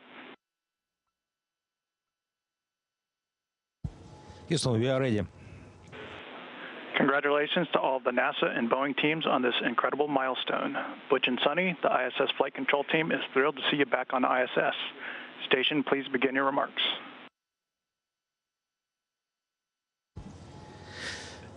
Butch, Sunny, we are glad to see them all here in International Space Station, and we want to congratulate the whole team in different mission control center for launch, for docking, and of the end, we are very happy.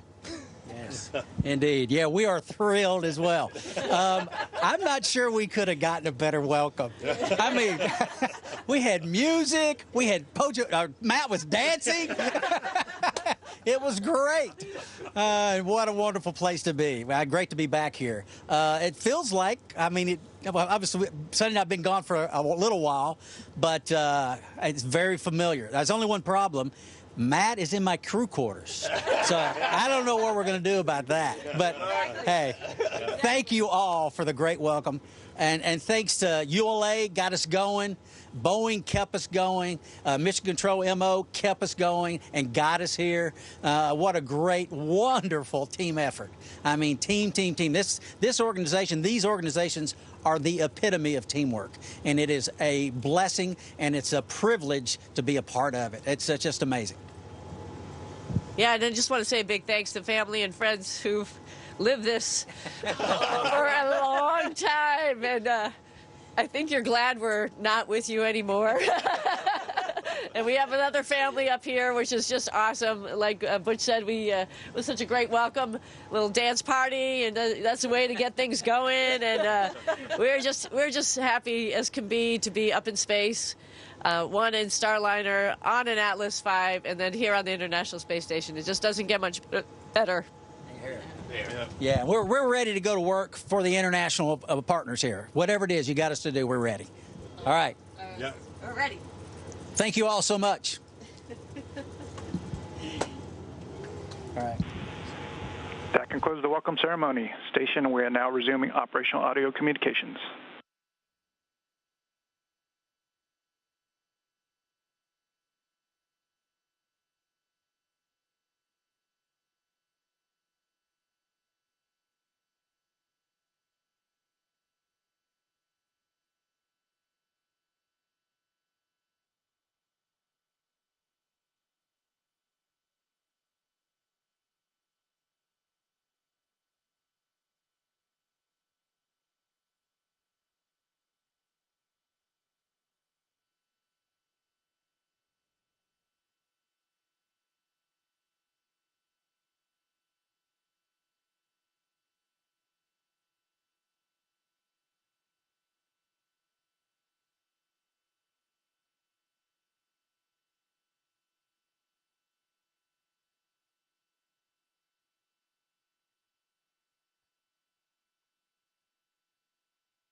It's been such a privilege to witness this historic moment. Butch Wilmore and Sonny Williams, beautiful words, and welcomed by the Expedition 71 crew led by Commander Oleg Kononenko.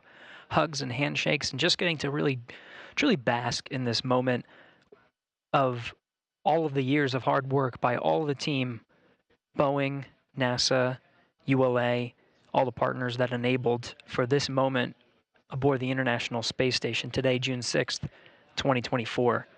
Butch Wilmore and Sonny Williams now aboard the International Space Station. From here in the International Space Station Flight Control Room, it's been a privilege to have had the opportunity to witness this historic moment and see the crew being welcomed, Butch and Sonny, by the Expedition 71 crew. Looking forward to their stay aboard the International Space Station. From here in the International Space Station Flight Control Room, we'll go ahead and wrap up on this side and hand it over to our counterparts, Leah and Rebecca, over in the Starliner Flight Control Room. We'll hand it over to you guys. Thanks.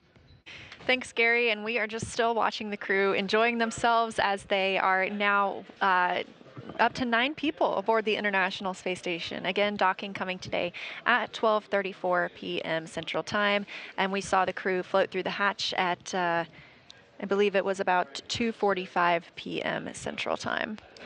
Yeah, and very nice words from the crew there. Butch saying that ULA got them going, Boeing and mission operators kept them going, which was really exciting for the team to hear, I am sure, once they made it to the space station, especially for the Boeing team. They helped build the International Space Station and helped maintain it. So I'm sure that just like hit them right in the feels. You know what else I noticed about Sunny too, as she came in, you know, she's been described as like such an... Hey, Butch. Good event. Yeah, thanks. Hey, can we go private on 2? Hey, Ryder. Yeah, let's get that. We'll get that squared away. Okay, yep, we're standing by.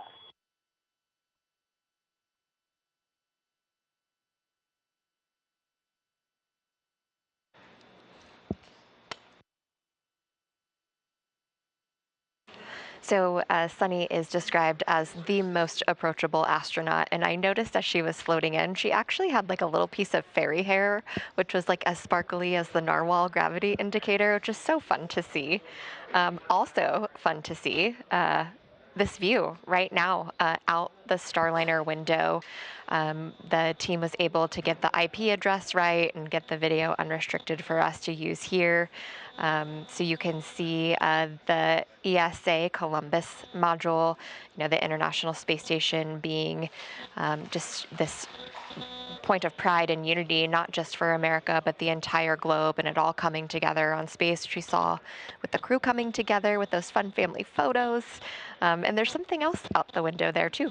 Yeah, this is an incredible view because it is from the interior of one American spacecraft, Boeing's Starliner, looking out the window to another American spacecraft. That's SpaceX's Dragon. So, okay, Butch, conference configured on air to ground 2. I'm going to go ahead and hand over to Jay. I'll talk to you on the radios tomorrow. Okay.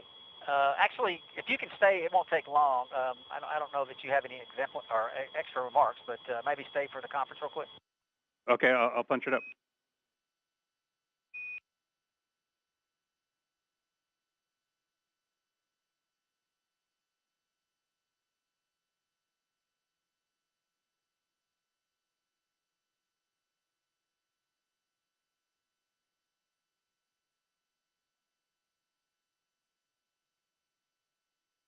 as we were saying, this view from the window of Starliner, now looking out toward the Dragon crew spacecraft, SpaceX's Dragon, and then on the right, the view looking into that same window of Starliner from the International Space Station. So it's been a really exciting day here in Mission Control Houston to see a brand new American spacecraft arrive at our orbiting laboratory.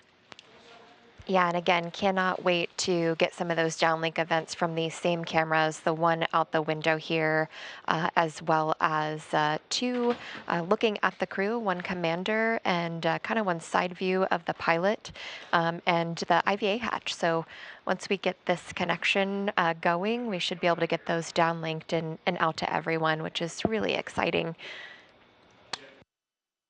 And we just want to thank everyone for tuning in and joining us, not just for today's operations, but for the past over 24 hours now, as we have watched Butch and Sunny make this journey, the crewed flight test, the first flight of astronauts aboard Starliner to the International Space Station.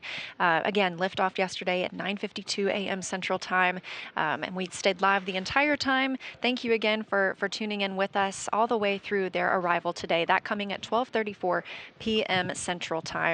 Now we expect Butch and Sunny to stay aboard the International Space Station for about a week. The teams are going to, on the ground, look at some undock and landing opportunities in the southwestern U.S., and we will share that information as we have it.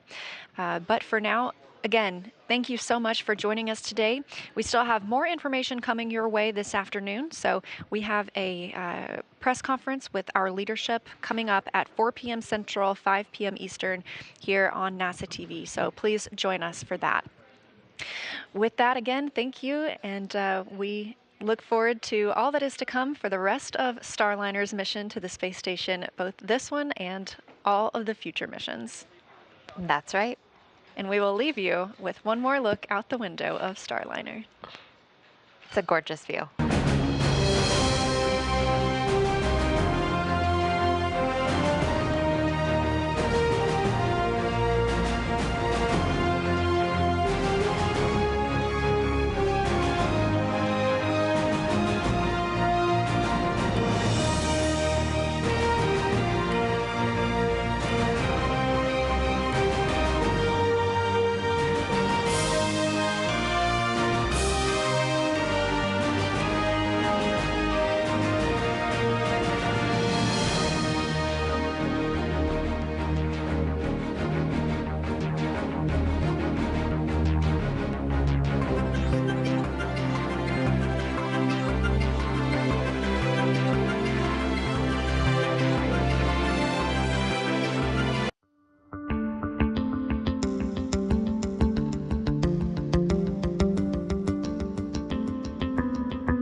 Tranquility Base here.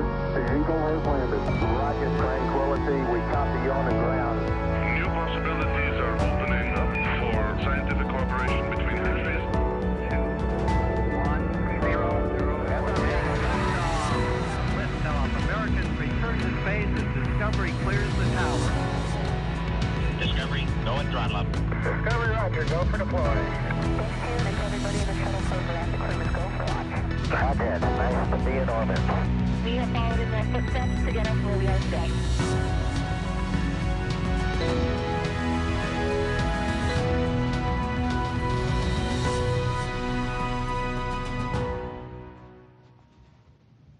Good afternoon, everyone, and thank you for joining us here at NASA's Johnson Space Center as we discuss the arrival of the NASA's Boeing crew flight test mission to the International Space Station.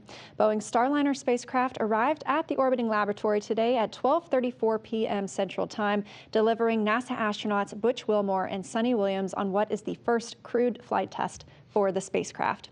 Joining me to talk about today and the accomplishments that we've seen are NASA's Associate Administrator Jim Free, Steve Stitch, Manager of the Commercial Crew Program, Emily Nelson, Chief Flight Director, Jeff Arend, Manager for Systems Engineering and Integration for the International Space Station, and Mark Nappy, Vice President and Program Manager for the Commercial Crew Program at Boeing.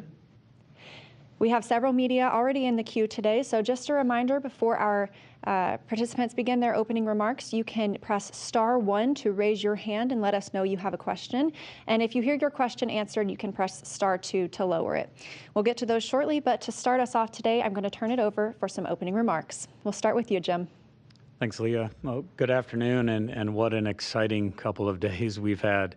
On behalf of the NASA Administrator, the Deputy Administrator, and the entire agency, thank you and congratulations to the NASA team, the Boeing team on the successful docking of the Boeing Starliner with Butch and Suni on board. I am so proud to watch this team in action. They really make it look easy for all the issues that came up today, that's come up on this flight. They make it look easy. I hope you all appreciate that. Advancing human spaceflight is not an easy task, but achieving our goals returns value to our nation. I think Butch highlighted that in his speech before launch yesterday. Value to our space program and to the science it enables to improve life of every person. We had a vision to increase the reliability and safety of sending NASA astronauts on their missions to the ISS while returning the capability to do so from the United States through a partnership with American private industry. We are continuing to make that vision a reality. The launch yesterday and docking today puts the Starliner on a path to certification, to enabling continued exploration and science that benefits humanity. Butch and Suni have already performed some of the manual flying tests of Starliner that will provide valuable data about the spacecraft's navigation and steering. And it's great to see them both aboard space station again since their last expeditions there in 2014 and 15 for Butch and 2012 for Suni. I want to specifically acknowledge them and thank them for the years they have spent to getting us to this point. The expertise they bring to their roles and their dedication to the task of advancing human spaceflight by proving the end-to-end capabilities of the Starliner system in space. We look forward to their feedback. I know we've already received some, their insights as we all continue to learn throughout the remainder of this test flight. Starliner is an important part of maximizing the benefits of the ISS, and it's so great to see it docked and connected to the station for the rest of the mission as they become part of that station ecosystem. This flight and future Starliner missions are also informing our deep space exploration plans for Artemis. Starliner's docking system and a number of other elements also will be used by our deep space exploration crews. An experienced NASA mission operations team embedded with Boeing is fulfilling the flight operations role directly. This team will also apply its lessons learned to the Artemis missions. And when Starliner is certified, the United States will have 2 unique human transportation systems for ISS, and no other country in the world has that.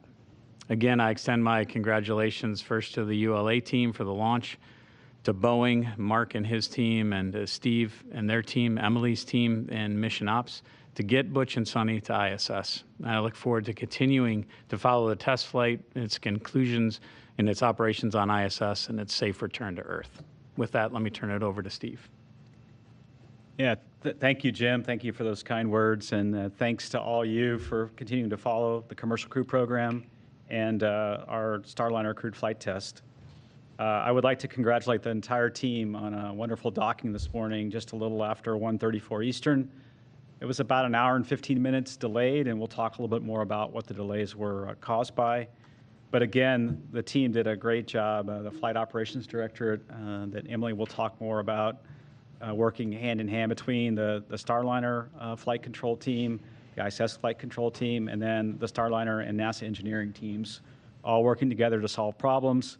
It was just incredible to watch that. The past 24 hours have been a testament to what it's about in human spaceflight, and really all the hard work that they poured into this spacecraft over many years to get us to this point. You know, Tori yesterday talked about it's not easy. The rocket gave us a few challenges, and today I would say, you know, Starliner made us work a little harder to get docked, but it was great to watch the team in action. And you know, a really great day for me to watch Sunny and Butch come across the hatch and be part of the station crew. It's something that the Commercial Crew Program has been working toward for so many years, to have the two vehicles, Starliner and Dragon, docked at the International Space Station with two different crews now, and watching them go to work, it was just incredible to watch that happen. You know, Butch and Sunny are kind of the face of the mission. It was great to see them. You know, Sunny was so excited to come through the hatch. He was bouncing around, and great to be back on the space station. Today's docking, I think, was challenging. We had a few things that we had to work through as a team, and I'll talk a little bit more about those, but the ops team did a great job working through those. So I'll try to recap what it's been like over the last 24 hours. You know, yesterday on flight day 1, the crew got on orbit. They spent some time checking out the spacecraft. We mentioned yesterday that the sublimator, this is a device that's used for cooling during the launch phase and then also during the entry phase. Used a little bit more water than predicted. We think maybe there's an ice block that forms, and maybe that didn't form quite like it needs to form. The crew spent some time. We have a refill kit, so they filled the tank back up just in case we would need it. We have enough water to use that for entry coming up at the end of the flight. So we'll have plenty of capability there, and we'll learn a little bit more about the sublimator. If we look forward to Starliner 1, we have already, Mark and his team have worked on a design upgrade and have a little bit bigger tank already sized for that mission for 4 crew. So we already have that in place for Starliner 1. It was kind of nice to watch the crew do that work. We had a number of manual piloting demos yesterday that we did through, where we worked with Starliner to manually point the spacecraft to get communications with the tracking data relay satellite. Those went well. To maneuver to charge the solar arrays.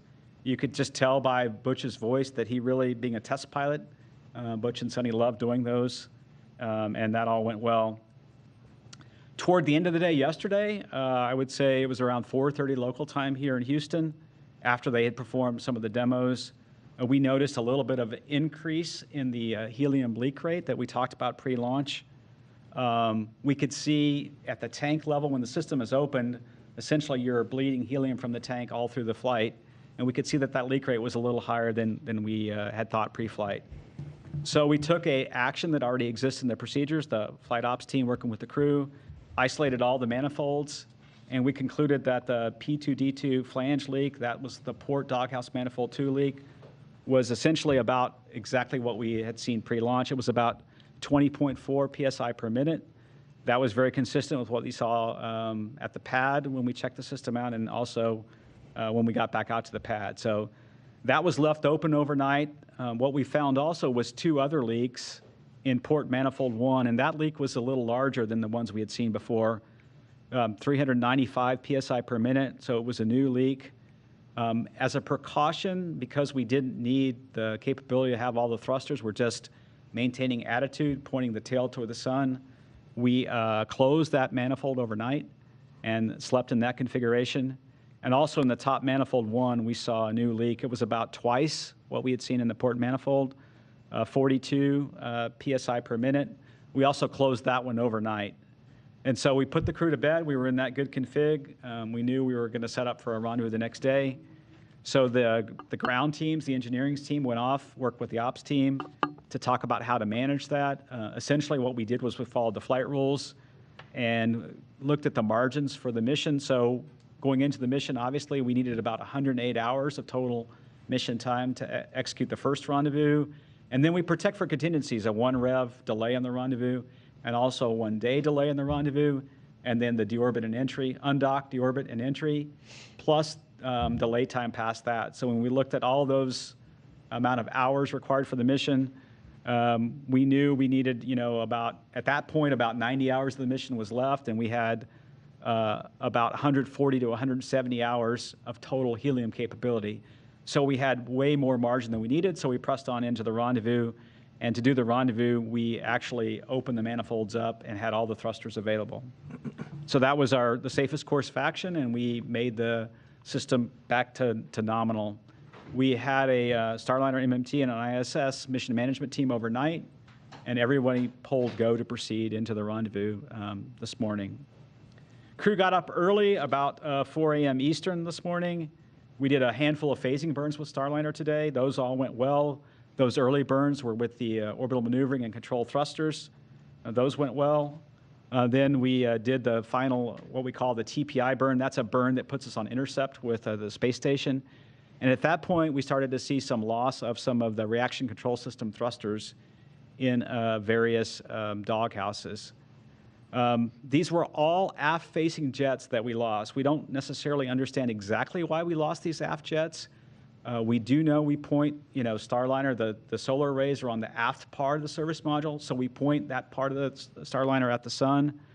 And then several of them were exactly the same thrusters we went back and lost on OFT2. So we ended up losing a total of 5 thrusters, starboard 2A2, the bottom doghouse 1A3, bottom 2A3, starboard 1A1, and the top 2A2 thruster. Now, we recovered 4 of these 5 thrusters, so what we did is once the thruster fails, when I say thruster fails, what I mean is the software sees something that it doesn't like about that thruster. So the thruster is maybe a little less thrust, or the thrust rise rate doesn't come up exactly the way that the software is looking for. And so what the software does is it says, I won't use that thruster anymore. And so when we say failed thruster, we're talking it's not available for the GNC flight software to use. So those happened on those 5 thrusters. We actually put the vehicle into what we call free drift. And so, in other words, there's no thruster firings on the vehicle. And then we fire only 1 thruster, and we know what the rate should be for that thruster. So we did that with 4 of the 5 thrusters, and we recovered 4 of those 5. 1 thruster, the signature looks very strange and a little different from the other ones, and that was the B1, the bottom one, A3 thruster, and we left that thruster inhibited for the rest of the flight. So again, these thrusters are similar to what we saw in OFT2. We don't quite understand why they're happening. We took a couple of actions in the software to mitigate potential fail-offs by the GNC part of the software.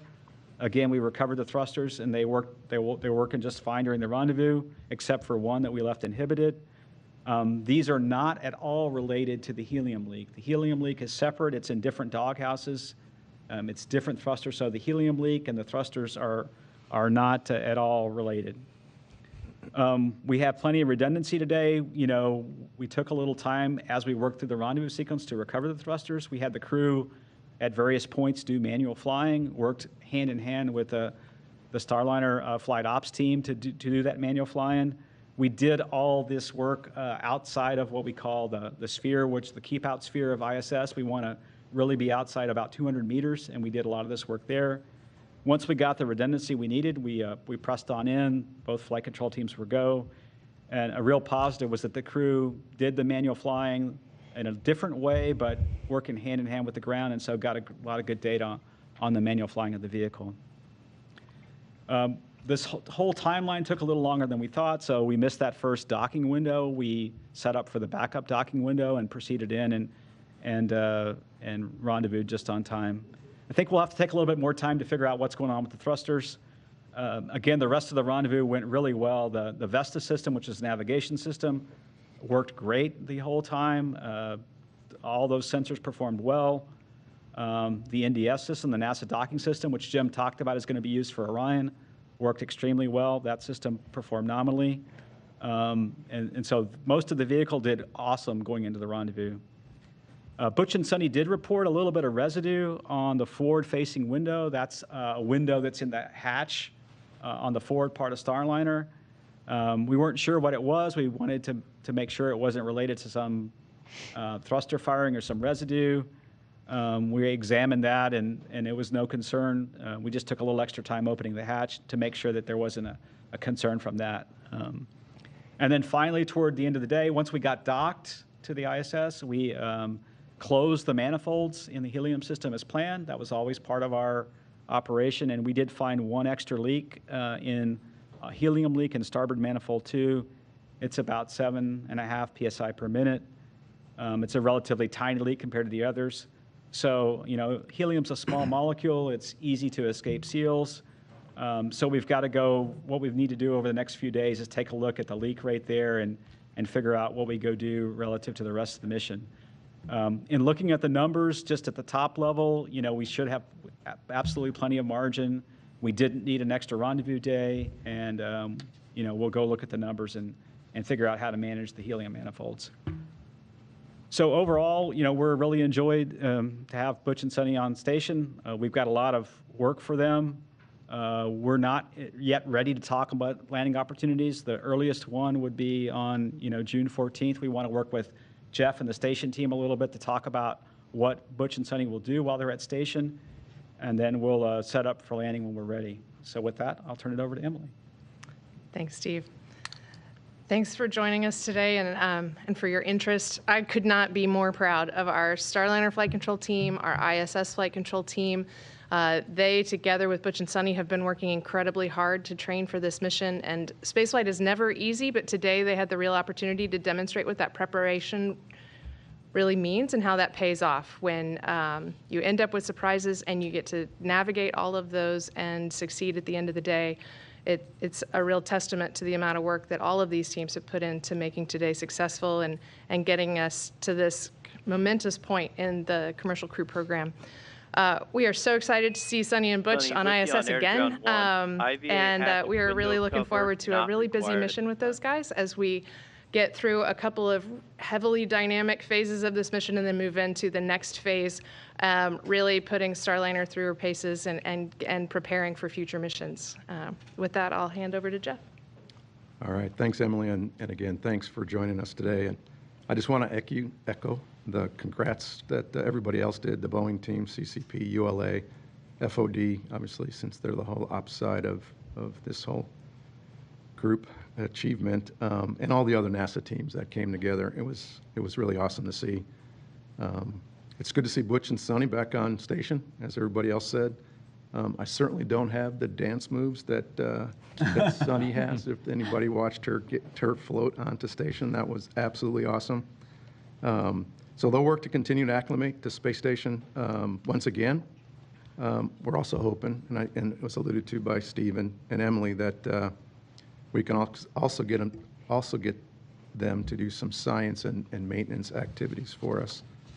Obviously, one of the big things that the Boeing CCP team really worked hard for us was to change the load of the hardware that was being brought up. They had to rearrange a few things because we have a processor that we really need to get on space station. It's the one that actually allows us to process urine, and between storing urine and needing a lot of water when 9 people are on board, it's a really big deal to us. So, in fact, the plan is to actually try and put that item in place tomorrow, do the R&R, get the UPA up and running, and that will probably factor into our decision on when we all come to an undocked decision together as a team. So looking ahead, you've probably heard in the past, we have a series of spacewalks over the next month. TC and Matt are going to go out. We're targeting, believe it or not, at the 13th, so it'd be the day before the 14th. So we probably need to decouple those. So we need to talk more about that. The first EVA is to remove an electronics box on something called our RF frequency groups. You probably heard the acronym RFG. So, but that, yeah, we definitely need to restore that to health. And then We were targeting a couple other EVAs about a week apart after the 13th, so we'll see how that goes. We have an antenna group that we need to move that we're finding doesn't necessarily always have great line of sight and great comm. So that's what we're going to do on the second EVA. And then there's another IROSA mod kit that shows up that we're planning to do on the third EVA. So yeah, we're super excited.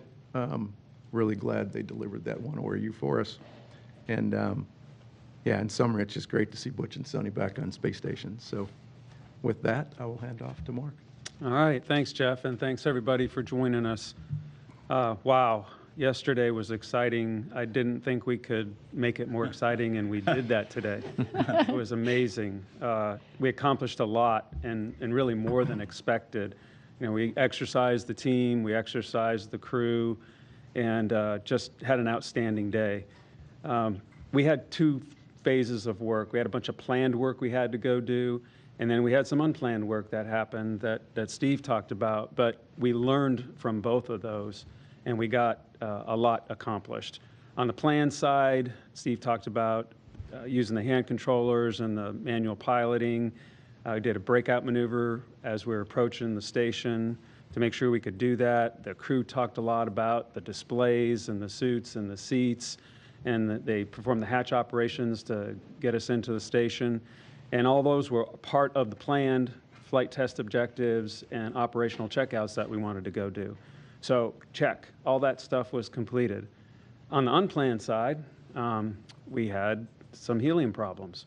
So the team did some incredible troubleshooting, exercised the teams back at Mission Ops and back in Florida, and they were very well prepared for this and really just instituted the flight rules or the techniques that we've talked about for the last 3 weeks, because we suspected that maybe something like this would come up, and we were ready for it. So by 3 o'clock this morning, when we had an MMT, it was smooth as butter. We just went right through it and made the decision to recommend going towards docking. Of course, the jet failures that Steve talked about, we ended up doing two jet firings to bring those back online, successful, and we've learned something from that. We filled the sublimator with water. That wasn't planned to do when we did it, and we got that done. And then there were a bunch of team dynamics that took place with the mission operations team, the ISS team, their backup rooms, our backup room back in Florida. All those teams were really working well together to solve these things that came up. So we went through some changes. All this is beneficial to the team, and it's all beneficial to us learning what we need to learn so that we can make this vehicle better. We went around after the docking, lots of smiles on people's faces, and we talked to folks, and I can't tell you how excited everybody was and how proud we are of them and how proud of they are of this vehicle and what we accomplished today. There was a lot of, I'll call it chatter on the air to ground with Sonny and Butch, and it was just crazy to listen to. They were just so complimentary of things. They talked about the vehicle handling and how precise it was, how it was even better than working with the simulator. They had suggestions, they had improvements. They talked about things, don't change this because this works really good, and they had some just techniques. You know, this works a little bit better if you do it this way than if you do it this way. All stuff that you are not going to learn unless you go through a test flight. That's how you learn these things, and that's how you pass them on to the next crew. So it was a test flight. It is a test flight. We said we were going to learn from it, and you can see that we've learned some things, and we're going to apply those to what we do next. As the day went on, we talked to Scott Tingle and Mike Fink and Josh Kutrick, and they were excited about this, and they talked about all the learning and what they were going to do when it's their turn. And so it was just a great day all around. Yeah, we had some things that we ran into, but that's exactly what we wanted to get out of this mission, and really can't say enough to thank the mission operations team, the International Space Station team, that all worked together with our team to make today happen. You know, the goal was to get to ISS. The goal was to dock. The goal was to get Sonny and Butch safely on the International Space Station. Mission accomplished. Don't forget the pump package. And deliver the pump package. Bonus. Right. Mission accomplished there too. Thank you all so much for your opening remarks. We're now going to move into the question and answer portion of our session today. And as you know, we have quite a bit of interest in this mission, so please limit yourselves to one question to start off with. If you have a question, press *1 to raise your hand, and if you hear your question answered before you have a chance to ask it, please press *2 to remove yourself from the queue. We will start out with Gina Sinceri from the ABC News. I think this is for Steve Stitch. I know this is a test mission, but did you guys decide to throw in a pop quiz this morning? It felt a little bit like that. I think it's a test flight, and we expected to learn things. And I think the thing that was great to watch is just how well the team handled each and everything that came their way. So, I'm excited as a commercial crew to get this vehicle docked safely, to see all the systems perform well. We've got quite a bit of work to do when we're now at station. We want to do some of the tests of habitability with the crew and talk about how we extend the 2-crew mission to 4, do the demonstration of the safe haven, and then we'll figure out when to undock and land a little later. But the thing is that the team handled the pop quiz really well, and they got all the answers right. Thanks, Steve. Our next question is from Marcia Dunn with the Associated Press. Yes, hi, thank you. Probably for you, Steve, as well. More helium leaks, thruster problems. How worrisome is all this, and where does that leave Starliner when it comes time to come back? Is this going to ratchet up the risk? Yeah, I think, if I take it one system at a time, we've talked about the sublimator using a little bit more water, so we've refilled that sublimator. We know that we have enough water for entry, and with 2 crew on board, we know the heat load is low enough to where we have plenty of cooling capability on the vehicle, so that problem is not a concern for entry. In terms of the thrusters, we recovered all the thrusters. We only have one aft thruster down. Shouldn't be an issue for entry for the deorbit burn or any other phase of the flight. And then the helium system, we just got to take a little time to see what the budget is and what that means for the rest of the flight. So I think if you watch what we did today with the team and how we performed, we'll do the same thing over the next day or so. We'll take a look at the helium leaks and the manifolds and figure out what the plan is to manage. The good thing about the rest of the flight, the most demanding phase from all the thrusters that are needed on the service module really is the rendezvous and docking phase. The rest of the flight, the undocking doesn't require quite as much redundancy and quite as much helium. And then, we can actually close manifolds for the rest of the flight phases. So I think we have some tools in our toolkit to manage this. We'll take a little time to go assess it, and we'll undock and land when we're ready. Our next question is from Jeff Faust with Space News. Hi, question for Steve or Mark. With, I think, now 4 helium leaks, is there any reason to believe that there's a common root cause for some or all of them, or are they all leaking for different reasons, do you think? Thanks. So we've talked about that quite a bit today. They are very similar in the way that they're behaving. So there's a good reason to believe that they may be similar, but we certainly can't rule out that there could be it's and this or it's or that.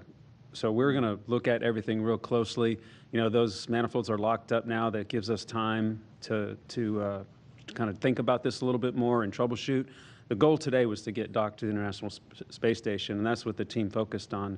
So we're there, and now we can sit back and think a little bit more about what kind of signature did these leaks have, what could be common to each one of them, and what might be different, and then we'll go from there. But I think we probably all lean a little bit more towards there. There is some commonality here, and we're going to take that very seriously. Thank you. We'll now move on to David Bonneau with About Space Today. America and the world has been amazed at the journey of Starliner getting into space. But today, I want to talk about a side story, if we could, and I would appreciate some embellishment on this. I noticed in the mission control today, there was a gentleman, and I, please don't hesitate to explain who that was, had a nice orange tie on and orange socks. This kind of enthusiasm has not been seen in a long time.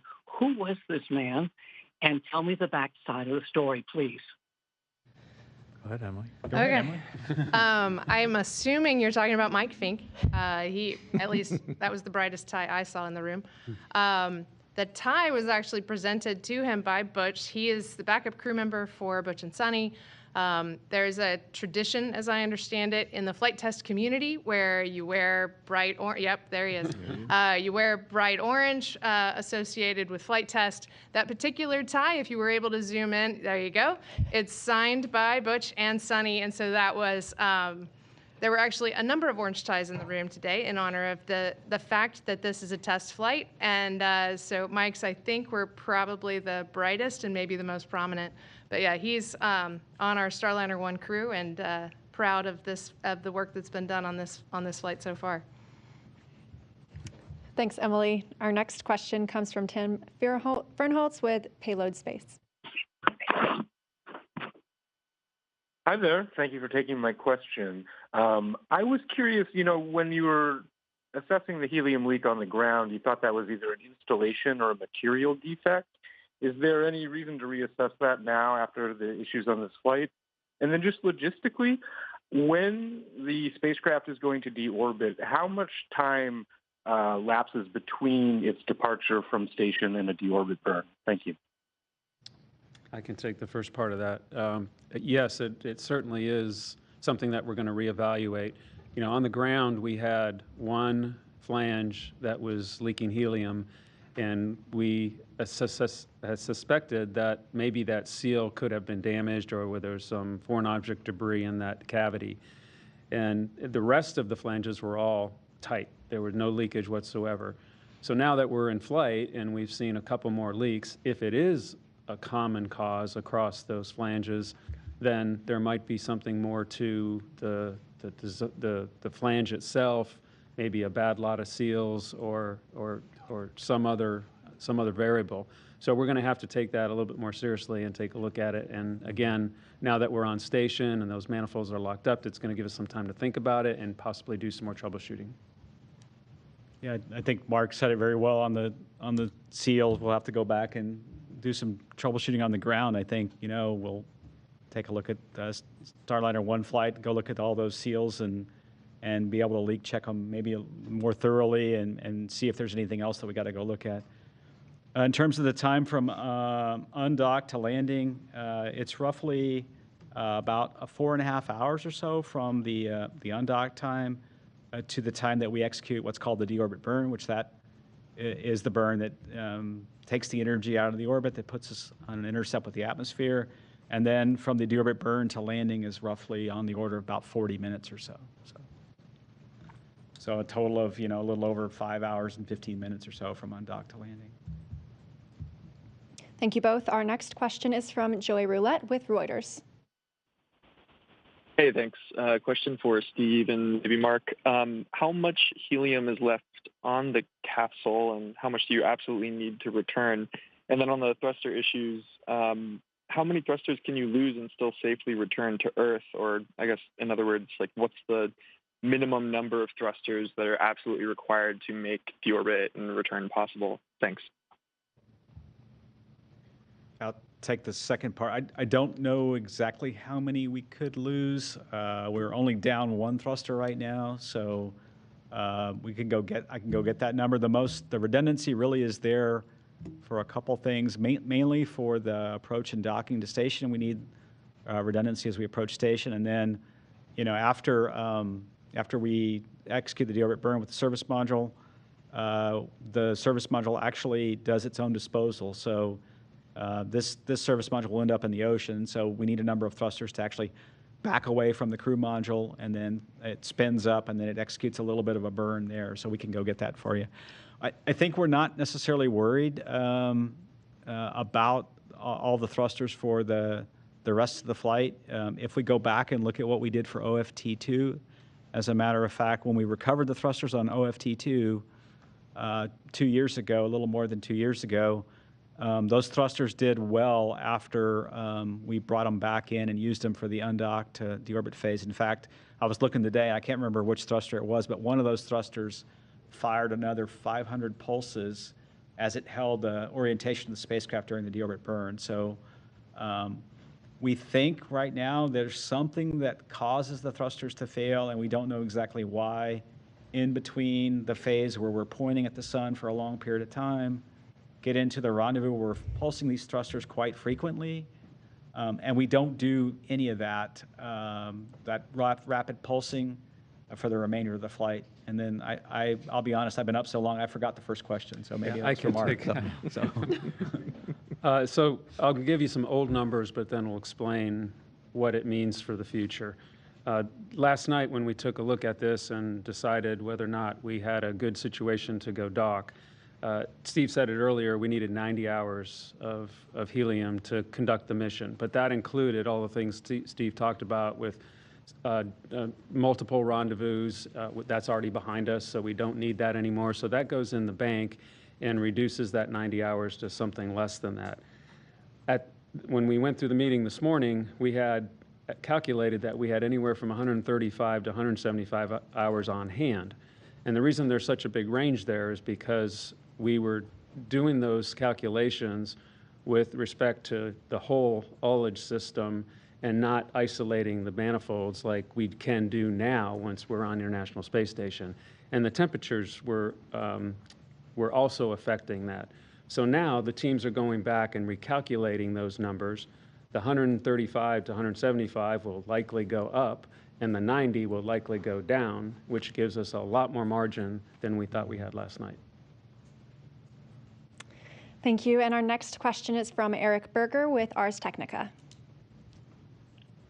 Hi, thanks very much for doing this. Just wanted to clarify something Steve said earlier about. We're not hearing Eric in your room. You mentioned that there was some commonality in the thruster failures observed today and during OFT2, and then you said you didn't quite understand what was happening.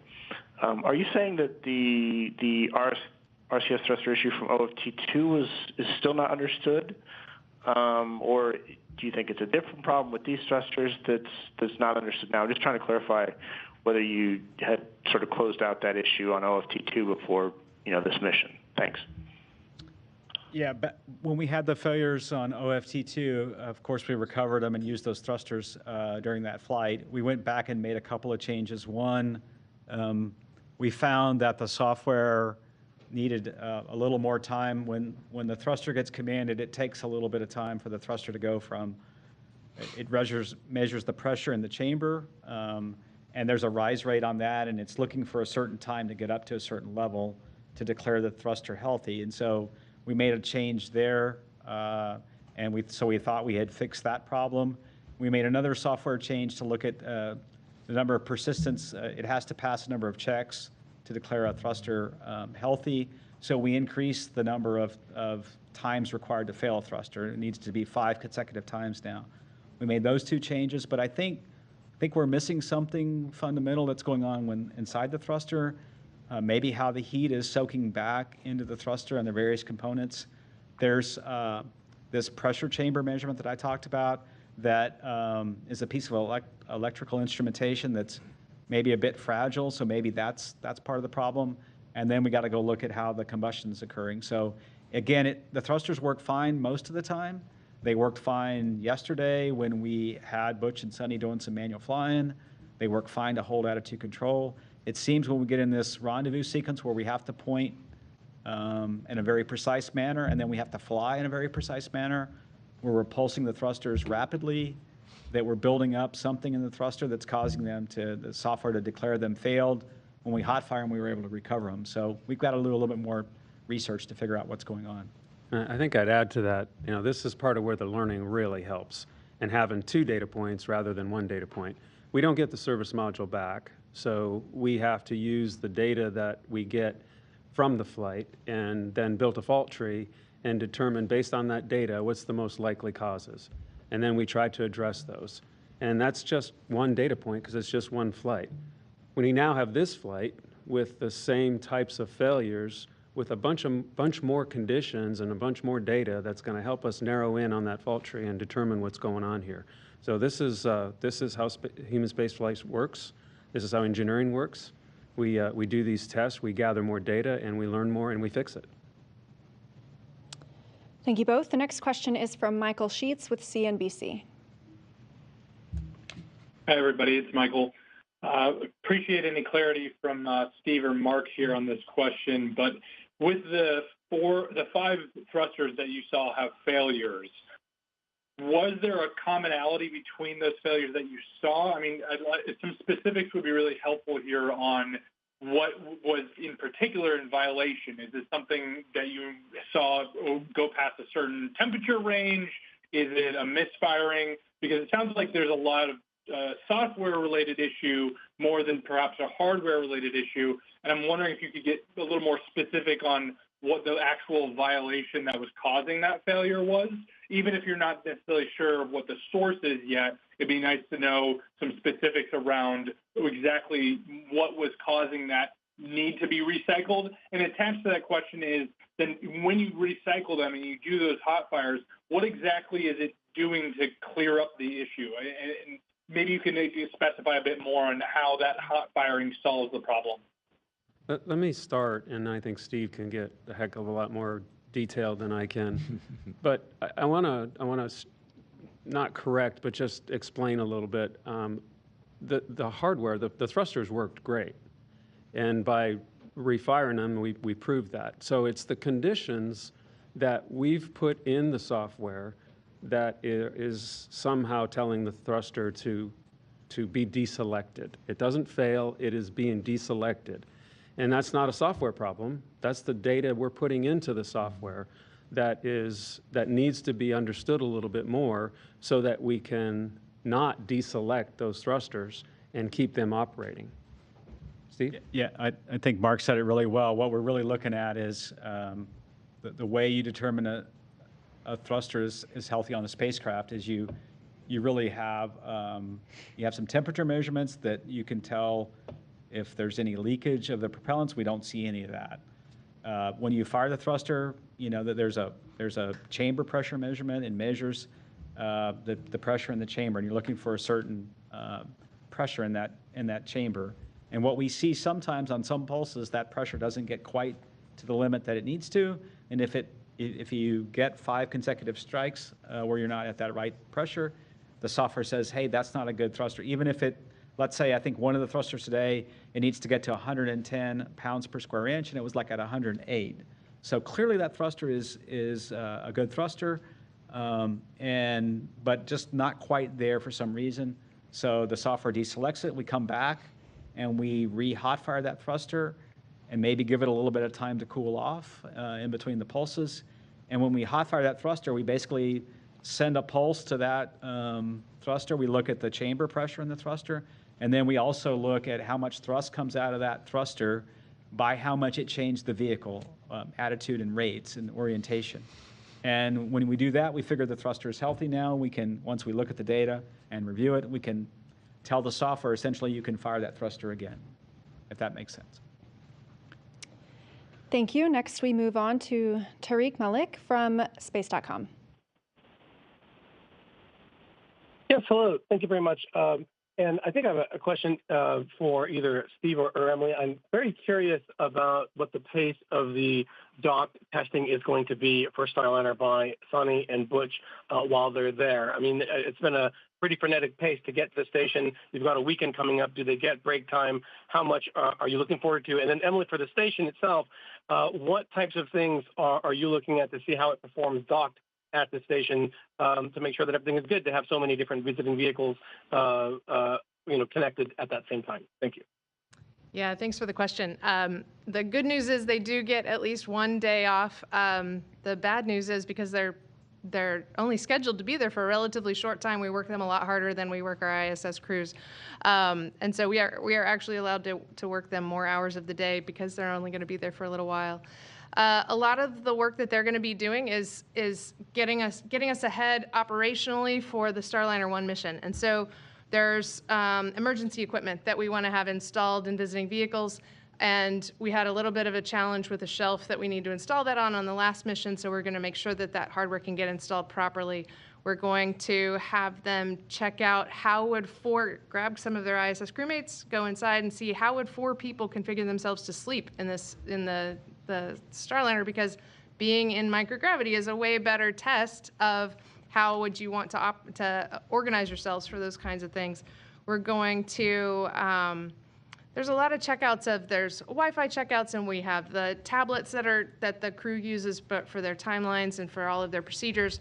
We're gonna do a lot of kind of housekeeping activities with those things. We're gonna be working on, we're scheduled to do a sublimator refill. We actually already knocked that out. We may manage to do another one just to top off the sublimator before we come home. We're gonna do suit and seat checkouts, just a whole lot of habitability assessments to make sure that the crews coming up on the upcoming missions have a good starting point. Was that your only question, or did I miss one? Okay. That was it. All right, up next we have Bill Harwood from CBS News. Yeah, thanks very much. I'd like to follow up Jeff Faust's question from before. Given that you had these 4 helium leaks in different manifolds or similar systems, if this turns out to be a generic problem, you all told us before launch that to go into the one you knew about is fairly invasive, given the hazardous materials you've been exposed to. Are you going to have to do that, given you've got multiple leaks in this system? Are you going to have to go tear this down when you get it back? Well, you don't get the service module back, but are you going to have to do some of that on the vehicles you have in flow? And how might that affect certification? I mean, it seems like that would really throw a wrench into the plan to get these guys ready to fly. Thanks. Yeah, we've already started doing some of this work. We have multiple dog houses not installed on the vehicle that we are starting to tear down, and we're looking at how to do some type of screening test where we can determine if these seals are leaking on the ground with some level of pressure to them, so that we can screen for this problem. We also have the service module 6, which is ready, or getting ready for Starliner 1, and that system is not filled with propellant yet.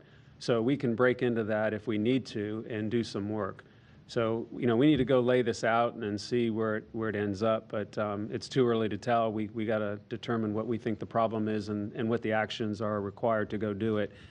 Right now, the vehicle flow, the hardware assembly is well ahead of schedule. So if we had to go plug something in, if it wasn't too invasive, we could probably fit it in. Yeah, and I agree with everything Mark said. I think we got to go figure out, is it the flange only? Is that the only leak source, or is there some other leak source? How do we check it out on the ground and get ready to fly Starliner 1? And then as Mark builds his plan, we'll work together with Mark and we'll figure out what it means for certification. So. Up next is Brendan Byrne with NPR. Hey, thanks for taking my question here. Again, about the helium, I think you mentioned at the start that with everything closed, there's still a small leak, like something like 7 psi per minute. Is there a concern that could intensify even with the rest of the manifolds closed, and how would that impact operations on the station? Thanks.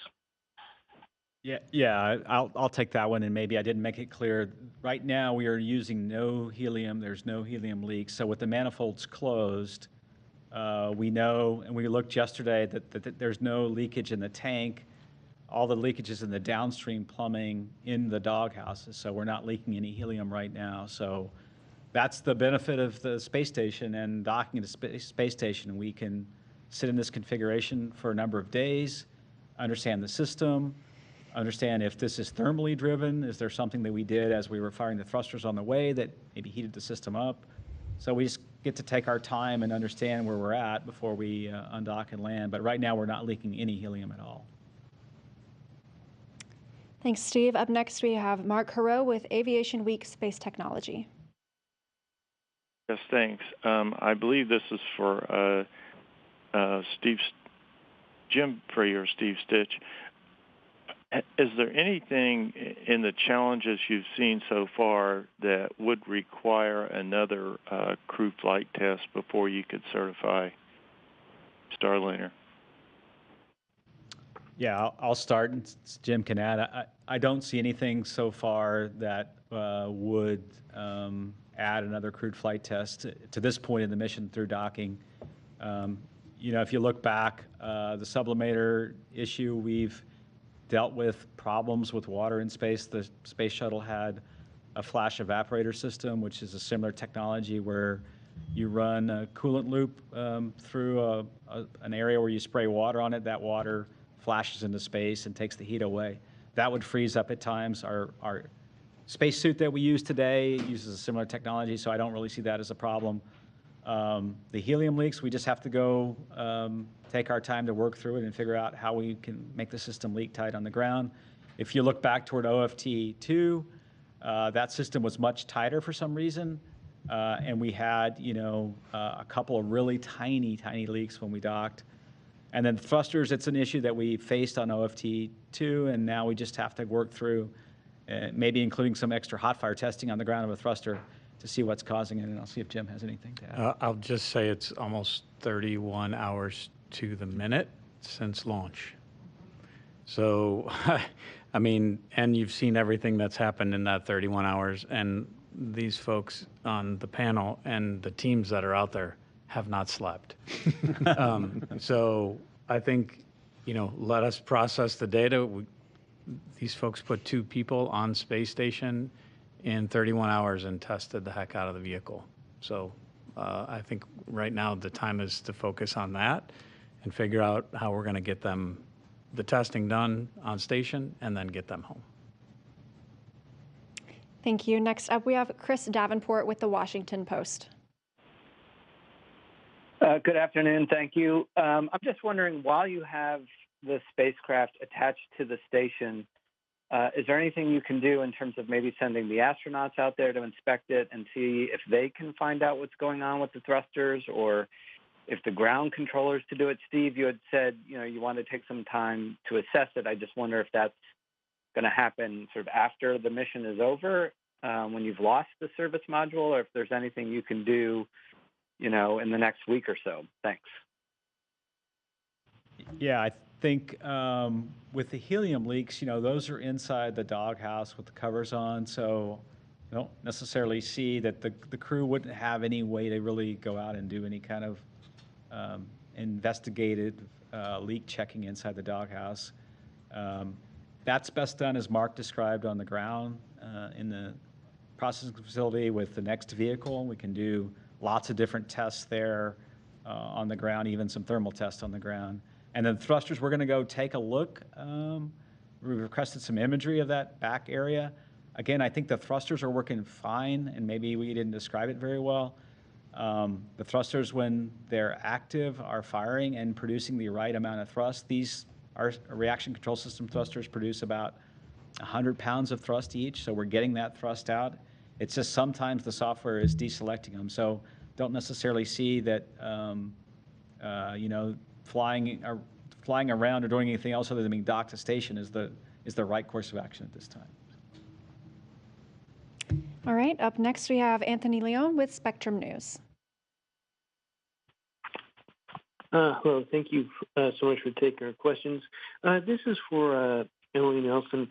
Earlier, you said something about there were some safety or emergency measures that were not included in Starliner, and I'm just wondering what they were. And as a quick follow-up, going forward, would NASA and Boeing consider some more uncrewed flights to make sure they work everything out before they put people back on board? Thank you very much. Certainly. So for the emergency hardware I was referring to, we have some emergency scenarios on the space station itself that the crewed vehicles are the safe haven, the escape pod that you then have the astronauts escape to. And in some situations, you have them stay in there for up to 24 hours while you sort out what's going on in ISS. For those cases in particular, rather than flying hardware up and back down again with each mission, we have the hardware the hardware that they need to remain safe for those 24 hours. We just have that hardware on the space station, and once a spacecraft docks, we then put that hardware in that fresh spacecraft, and then before they undock, we take it back out again so that we're not flying the same hardware up and down over and over again, because as of today, we've never used it yet. And so that's what I was talking about when it comes to the emergency supplies. It's basically a deep contingency where the station becomes atmosphere is uninhabitable. The crew's getting in. Starliner, we do the same thing with Dragon, by the way. We use the same equipment in Dragon, and we actually have it installed in the Crew 8 Dragon if we were to have a problem on station. So we're doing that same test of that same equipment with Starliner. It's a contingency. We just want to get it installed and check it all out for Starliner. Make sure it fits. All right, our next question comes from Andrea Leinfelder with the Houston Chronicle. Hi, I just want to confirm that you are now up to 4 helium leaks, correct? 1 before launch, 2 found in space, and 1 at the space station after being docked. And then just double check that that's helium used to pressurize the thrusters for fuel lines. Thank you. Yeah, you're exactly right. We had 1 leak before launch. That was in what we call our port doghouse manifold 2. And that leak rate got a little less from where we had checked it in the vertical integration facility out to the pad.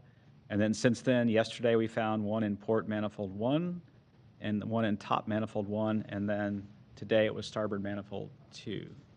So, and that's what we're managing, and that's what we're doing the analysis that Mark talked about to look at our margins relative to the rest of the mission. Next on the phone, we have David Curley with Full Throttle. Thanks very much for doing this. Mark Nappy, great smile yesterday. 2 questions. On Harwood's question about what do you do with the next capsule? You a flange or a seal or something is problematic there. Do you kind of stop or to figure out what's going on before you progress with that? And secondarily, you had this question in the last couple of days about video and live video. It was a little bizarre to hear Sonny saying, and here is Butch showing something to the other camera. Have you and Boeing management decided that maybe on Starliner 1 it's time to do live video? Get away and smile. So on the second question, we do have we did start putting the downlink hardware into the capsule. We didn't finish it for this flight, and that's something that will work for the future. We do record the data, and the crew can turn off and on the cameras, but we can get that data once we get on the station, and we'll download that. And in the future, we'll likely have some downlink capability. The first part of your question, no, we're not just going to stop. Like I said, we have to develop some kind of screening technique for this, and that is already in work, and the teams are just getting ready to tear some of that hardware down this week so that we can start that test criteria and see if we can come up with something that will look for these problems. We will also work with the supplier and determine if we were to take that flange assembly apart or look for other areas in that doghouse that could be potential leak sources, where would we look and how would we do that?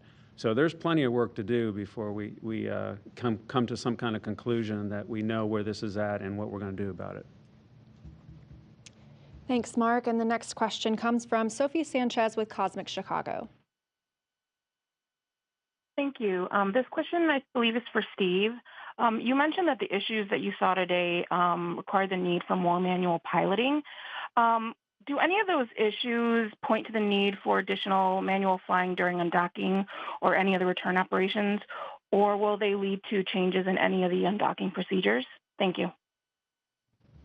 Yeah, we haven't totally spent a lot of time looking at undocking. I don't foresee, since we just docked a few hours ago, so I don't think that we would need to do any manual flying during undocking based on what we saw today. Again, the manual flying today was a little bit about as the thrusters failed and we were in the process of recovering them. There was some iterations between the ground and the crew, and the vehicle being in what we call free drift, so no thrusters can fire at all. And then we drifted while we were doing those checkouts. We were in a safe configuration. We were on the very front part of station, flying, 270 meters from station, and so we needed to move back in a little bit, and we had the crew doing some of that flying. Yeah. And that part went really well. Undocking is a lot simpler. We just move away from the station and do some simple burns. So I'd also note that most of the procedures we executed today, we actually also executed in similar situations on OFT2 when we didn't have a crew. And so having the crew do the manual piloting is partially for the crew's benefit so that they get the experience and they can tell future crews what that looks like, how it's different from the simulators on the ground. It's also just simpler because they're there, but the ground team would have been able to send most of those commands as well if this had been an uncrewed flight, because we did have experience with a lot of these operations. And so in an undocked scenario, if we had additional thruster failures and we needed to get those thrusters back, we'd execute those same procedures again, but that doesn't change the undock itself. That just helps us do additional hot fires of additional thrusters if we need to, which we also did on OFT2, as Steve mentioned before. Thank you. We are now moving on to Lauren Grush with Bloomberg. Hi, thank you for taking my question. My question's for Steve or Mark. I'm wondering if we can get some context about how the variety of issues Starliner experienced today compares to other vehicles like Crew Dragon, Space Shuttle, or even the Soyuz. To the average person, or at least to me, it sounds as if Starliner has a lot of glitches and technical problems that keep popping up. And I'm wondering if we can quantify how these compare to the various glitches and issues that have popped up during flights of other vehicles, which at least outwardly don't seem as abundant. So is that a fair judgment, or do we consider this normal spaceflight behavior within the context of other crewed vehicles? Thanks. Yeah, maybe I can start and maybe Mark can add. I would say some of the challenges that we are facing for this flight are very similar to the Space Shuttle when I talked about the cooling issues with having water in space relative to the shuttle had the flash evaporator system that was used for cooling during the transition to ascent before we got the payload bay doors open, and then after we closed the payload bay doors before entry. We used that system to provide cooling. We had numerous freeze-ups with that system, numerous problems. So I would say that this phenomenon of using water in space to cool is something that's always a challenge. So that's not necessarily something for Starliner. That's just a challenge that we always see with that system. And then I would say that the rest of the learning that we have relative to the helium leaks and the thrusters are very similar to the learning that we've seen on other vehicles, whether it be Space Shuttle or even some of the early Cargo Dragon flights. If I look at where the Crew Dragon is, people forget that SpaceX leveraged heavily their Cargo Dragon to get to the capability they had with Crew in terms of their flight software, their thrusters, and other systems on the vehicle. So it was kind of an evolution to get to the crewed vehicle, adding the life support systems and the abort systems and then the parachute system. So, I would say there was learning there in the cargo vehicles that helped SpaceX get to where they are on the crew vehicles. If I step back and look at shuttle, I think we had learning on every single flight relative to things that we learned on every single system. Some we redesigned. The first shuttle flight lost tiles in orbit as the vehicle returned. It had a major overpress of the OMS pods at liftoff that we didn't understand. The vehicle for STS-1, when they landed the vehicle, when Captain Young landed the vehicle, the ground effect was different than was expected, and so he had a heck of a time landing that vehicle. So that was a traditional kind of issue that you see with a new development. And, if you really step back, the crewed flight test is a little bit like STS-1 from a new vehicle perspective, first time with crew. I definitely would. If you're going to make a comparison, you make a comparison from this flight to STS-1. I joined shuttle in about the 1985 timeframe when there were 20 or so flights, 25 flights behind us already. And we were still learning a great deal, way more than what we're learning on this vehicle. We have two problems on this vehicle right now. The helium leak and figuring out how to fine-tune these thrusters so that they're not selected off. Those are pretty small, really, issues to go deal with, and we'll figure them out for the next mission. So I don't see these as significant at all. Thank you both. We now have a question from Ken Kramer with Space Up Close. Hello, thank you. Thank you for doing this. My question is, I'm not sure who this is for, maybe Steve, maybe somewhere else. Will you be returning that defective UPA? And are you going to bring any science samples or other hardware back on the mission? Thank you. I think that one's for Jeff, actually. So. Yeah. So we don't plan on bringing back any of the pump that we would put in the UPA. Like I said, we want to try and put the new one in tomorrow, and hopefully it spins up and everything works well. It turns out the one that's on orbit today with another one that's on orbit, we're actually looking at some, we call it in-flight maintenance. We're cannibalizing one of the pumps to try to maybe take the motor out and create a new pump, since it's such a vital part of what we need to process water and, well, urine and then water. So no, we don't plan to bring one home. In fact, on our next Northrop Grumman flight, we're bringing up another pump module. So we're going to have a pump module party, I guess, and then maybe we'll start cannibalizing if we need to do that. All right, thank you. And we have a follow-up from Joy Roulette from Reuters. Hi, thank you for taking my follow-up question. I was just wondering, I know Boeing and NASA are in the midst of a battery redesign study connected to Starliner's batteries. I was wondering if the teams are going to take a look at that while Starliner is on the space station at all, or run any tests related to the batteries. And also, how long can Starliner on this mission stay docked to the International Space Station? Thank you. I can start and see if Mark has anything to add. Yes, we do have a battery upgrade that we're studying right now. Obviously, we're collecting data from this flight relative to that battery upgrade. So far, the batteries have been performing well. And if I remember right, the dock duration can go up to 45 days. Mm-hmm. Okay. Next question comes from Tim Bernholtz with Payload Space. Hi there. A quick follow-up. I believe someone mentioned that there was a request for imagery of the rear portion of the Starliner. Who did you request that imagery from? So, yeah, it's pretty standard that we'll use the various assets on the International Space Station, our truss-mounted cameras and the cameras on the robotic arm, to survey our visiting vehicles, make sure that they're in good shape before we let them depart. So we'll do that for the Starliner tomorrow, actually. We do that from the ground. Our robotics controllers here and in Montreal execute those procedures.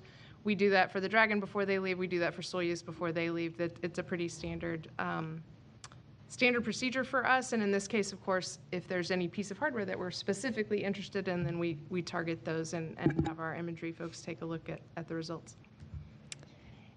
Thank you. And the last question we have time for today is with David Curley from Full Throttle. Thanks very much.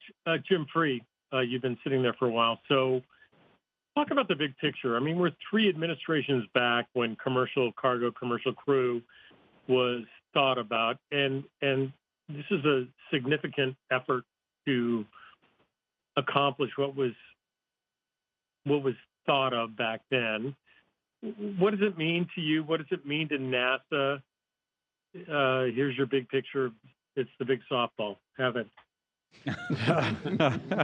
Well, I appreciate the softball, but I would love to answer some of the prop questions. I can take this one. You can go. I mean, I think some of it I captured in my opening remarks. This is, NASA set out to create an opportunity for commercial space, first with cargo, then with crew, return and crew launches from the U.S. I think this is another step down that path. It shows what NASA can do by leading people to a commercial space industry. We're starting that now with a commercial LEO destination. We're doing a lot more with services to bring commercial space with us. Boeing's third launch of Starliner, first launch with crew, is another step in that direction. What we're doing, what you see on Space Station happening today with the National Lab, what we're doing commercially there to allow science and innovation and entrepreneurship with companies happening every day on station, getting our crews there, getting our cargo there, getting cargo home. I think we've set that path, and you're just seeing us execute it. And the time that you talked about 3 administrations ago, ultimately it's about doing this in a way we do it safely and do it successfully. And that's going to take time, and it's going to be different time increments for different architectures, different approaches, and you're seeing the Boeing architecture and approach come to fruition with Butch and Sunny climbing through that hatch today. Thank you, Jim, and thank you to all of you for being here today to answer questions, and everyone who has dialed in not just for this briefing, but followed the mission over the last couple of days. Before we close, our coverage of Starliner astronauts visit will continue over the next several days with a number of in-flight events that begin on Saturday, June 8th at 1 p.m. Central Time, 2 p.m. Eastern Time, with Butch Wilmore and Sunny Williams providing a televised tour of Starliner. For all of our programming throughout Starliner's mission, please go to the NASA television website at www.nasa.gov/NTV. And with that, we leave you with a little recap of what has occurred over the last couple of days. Thank you for joining.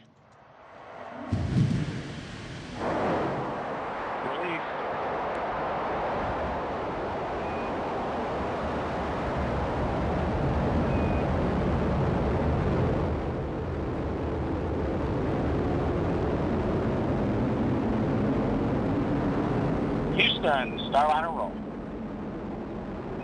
Roger, roll.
Station, this is Houston. Are you ready for the event?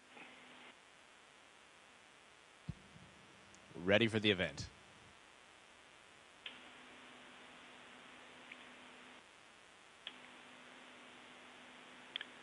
KUSA Denver 9 News, this is Mission Control Center, Houston. Please call station for a voice check. Station, this is Anusha Roy. How do you hear me? Anisha, loud and clear. How about me? I can hear you. I'm ready to speak. Let's do this.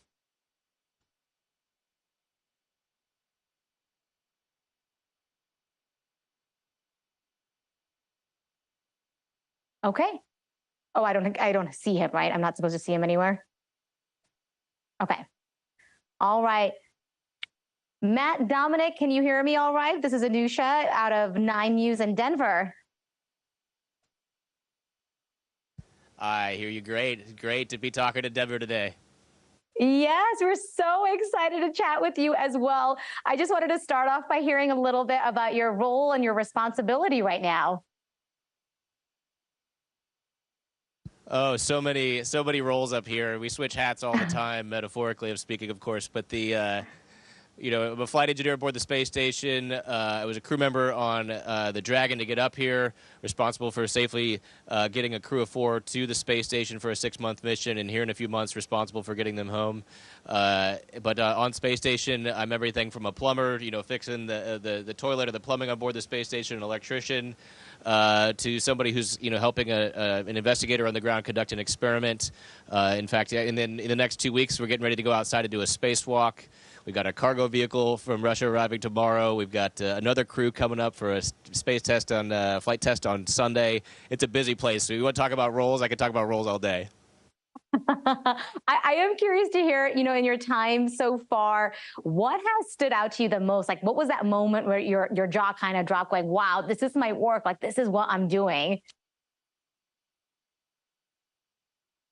Oh man, I think a good phrase that I heard, I don't know, a couple of years ago for that is what they call like a pinch me moment. Like, is this real? You call it a pinch me moment, and there's just been so many pinch me moments.